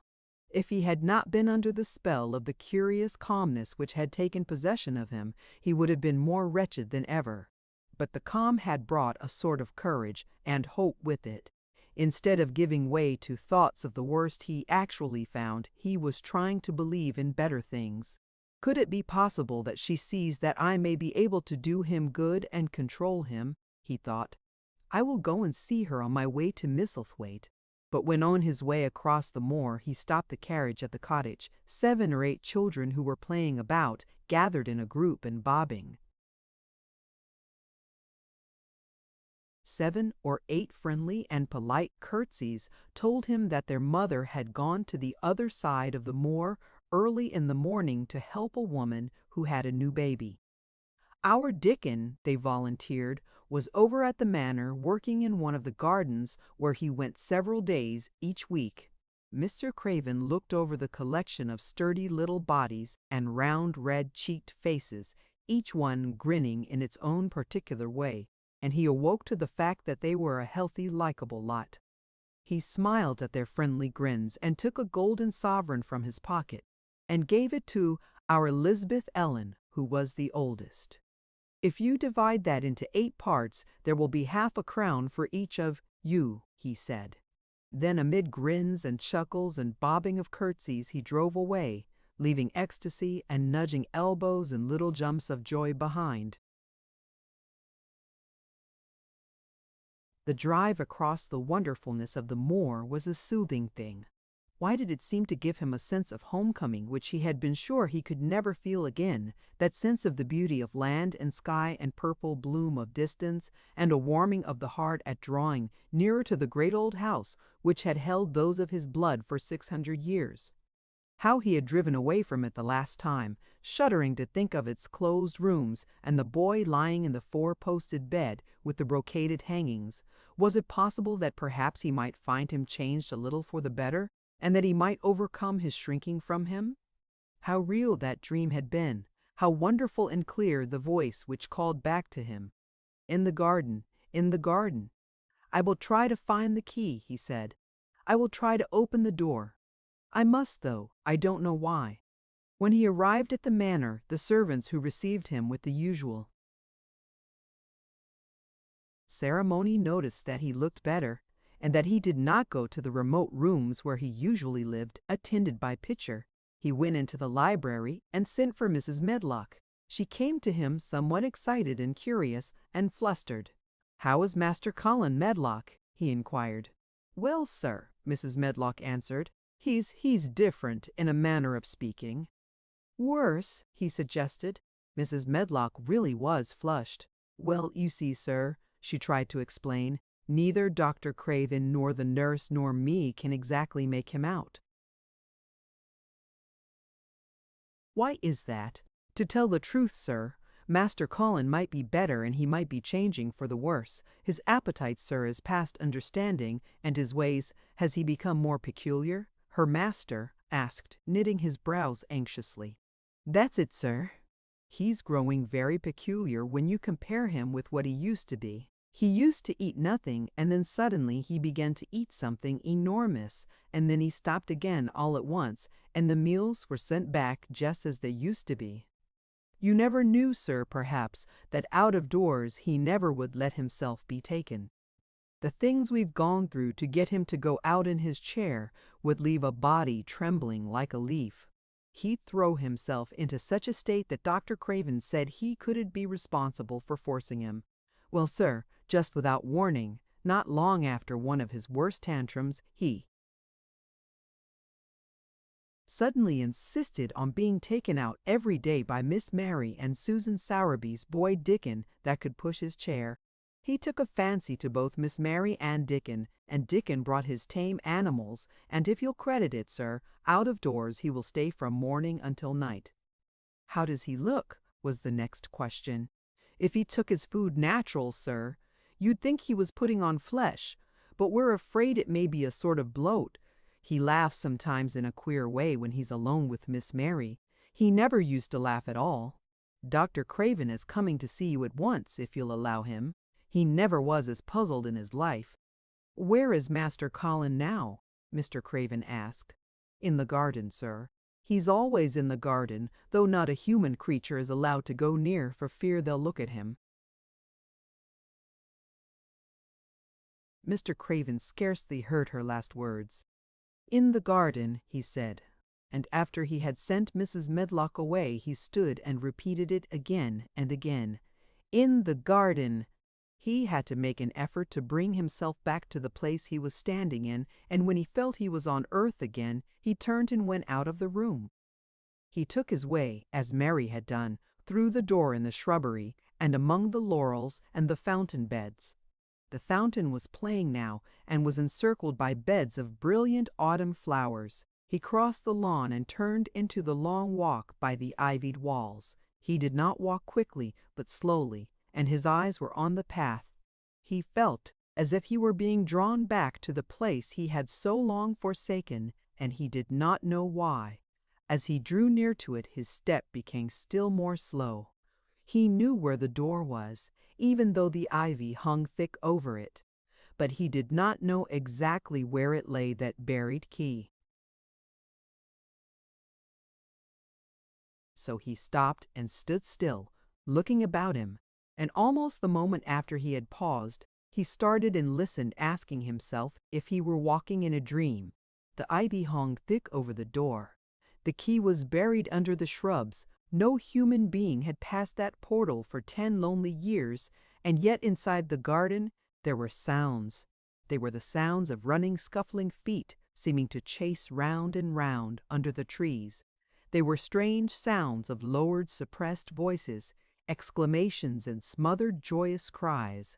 It seemed actually like the laughter of young things, the uncontrollable laughter of children who were trying not to be heard, but who in a moment or so, as their excitement mounted, would burst forth.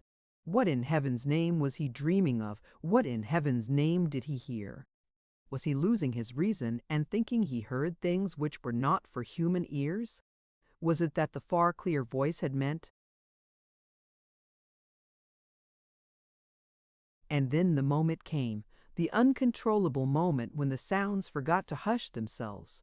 The feet ran faster and faster. They were nearing the garden door. There was quick, strong young breathing and a wild outbreak of laughing shouts which could not be contained, and the door in the wall was flung wide open, the sheet of ivy swinging back, and a boy burst through it at full speed and, without seeing the outsider, dashed almost into his arms. Mr. Craven had extended them just in time to save him from falling as a result of his unseeing dash against him, and when he held him away to look at him in amazement at his being there, he truly gasped for breath. He was a tall boy and a handsome one. He was glowing with life, and his running had sent splendid color leaping to his face. He threw the thick hair back from his forehead and lifted a pair of strange, gray eyes, full of boyish laughter and rimmed with black lashes like a fringe. It was the eyes which made Mr. Craven gasp for breath. Who? He stammered. This was not what Colin had expected. This was not what he had planned. He had never thought of such a meeting. And yet to come dashing out, winning a race, perhaps it was even better. He drew himself up to his very tallest. Mary, who had been running with him and had dashed through the door too, believed that he managed to make himself look taller than he had ever looked before, inches taller. "Father," he said, "I'm Colin. You can't believe it. I scarcely can myself. I'm Colin. You can't believe it. I scarcely can myself. I'm Colin." Like Mrs. Medlock, he did not understand what his father meant when he said hurriedly, "In the garden, in the garden." "Yes," hurried on Colin, "it was the garden that did it, and Mary and Dickon and the creatures and the magic, no one knows. We kept it to tell you when you came. I'm well. I can beat Mary in a race. I'm going to be an athlete." He said it all so like a healthy boy. His face flushed. his words tumbling over each other and his eagerness that Mr. Craven's soul shook with unbelieving joy. Colin put out his hand and laid it on his father's arm. "Aren't you glad, father?" he ended. "Aren't you glad, father?" he ended. "I'm going to live forever and ever and ever." Mr. Craven put his hands on both the boy's shoulders and held him still. He knew he dared not even try to speak for a moment. "Take me into the garden, my boy," he said at last, "and tell me all about it." And so they led him in. The place was a wilderness of autumn gold and purple and violet blue and flaming scarlet, and on every side were sheaves of late lilies, standing together lilies which were white and ruby. He remembered well when the first of them had been planted that just at this season of the year their late glories should reveal themselves. Late roses climbed and hung and clustered, and the sunshine deepening the hue of the yellowing trees made one feel that one stood in an embowered temple of gold. The newcomer stood silent just as the children had done when they came into its grayness. He looked round and round. "I thought it would be dead," he said. "Harry thought so at first," said Colin, "but it came alive." Then they sat down under their tree, all but Colin, who wanted to stand while he told the story. It was the strangest thing he had ever heard, Archibald Craven thought, as it was poured forth in headlong boy fashion. Mystery and magic and wild creatures, the weird midnight meeting, the coming of the spring, the passion of insulted pride which had dragged the young Rajah to his feet to defy old Ben Weatherstaff to his face. The odd companionship, the play-acting, the great secret so carefully kept. The listener laughed until tears came into his eyes, and sometimes tears came into his eyes when he was not laughing. The athlete, the lecturer, the scientific discoverer was a laughable, lovable, healthy young human thing. "Now," he said at the end of the story, "it need not be a secret any more. I dare say it will frighten them nearly into fits when they see me. But I am never going to get into the chair again. I shall walk back with you, father, to the house." Ben Weatherstaff's duties rarely took him away from the gardens, but on this occasion he made an excuse to carry some vegetables to the kitchen, and being invited into the servants' hall by Mrs. Medlock to drink a glass of beer, he was on the spot as he had hoped to be when the most dramatic event Misselthwaite Manor had seen during the present generation actually took place. One of the windows looking upon the courtyard gave also a glimpse of the lawn. Mrs. Medlock, knowing Ben had come from the gardens, hoped that he might have caught sight of his master, and even by chance of his meeting with Master Colin. "Did you see either of them, Weatherstaff?" she asked. Ben took his beer mug from his mouth and wiped his lips with the back of his hand. "Aye, that I did," he answered with a shrewdly significant air. "Both of them?" suggested Mrs. Medlock. "Both of 'em?" returned Ben Weatherstaff. "Thank you kindly, ma'am, I could sub up another mug of it." "Together," said Mrs. Medlock, hastily overfilling his beer mug in her excitement. "Together, ma'am," and Ben gulped down half of his new mug at one gulp. "Where was Master Colin? How did he look? What did they say to each other?" "I didn't hear that," said Ben, "along o' only bein' on step-ladder looking over the wall. But I'll tell thee this. There's been things goin' on outside his you house. People knows no tell 'bout, and what thou find out soon." And it was not 2 minutes before he swallowed the last of his beer and waved his mug solemnly toward the window, which took in through the shrubbery a piece of the lawn. "Look there," he said, "if that's curious. Look what's comin' across the grass." When Mrs. Medlock looked, she threw up her hands and gave a little shriek, and every man and woman servant within hearing bolted across the servants' hall and stood looking through the window with their eyes almost starting out of their heads. Across the lawn came the master of Misselthwaite, and he looked as many of them had never seen him, and by his side, with his head up in the air and his eyes full of laughter, walked as strongly and steadily as any boy in Yorkshire Master. Colin, 5533. The end. Thank you for listening to this story. I hope you enjoyed the journey, the characters, and the world they carried with them. If you enjoyed this audiobook, please subscribe to the channel and leave a comment below. Your support helps keep these stories alive and allows more timeless books to be shared with listeners around the world. Until next time, thank you for listening.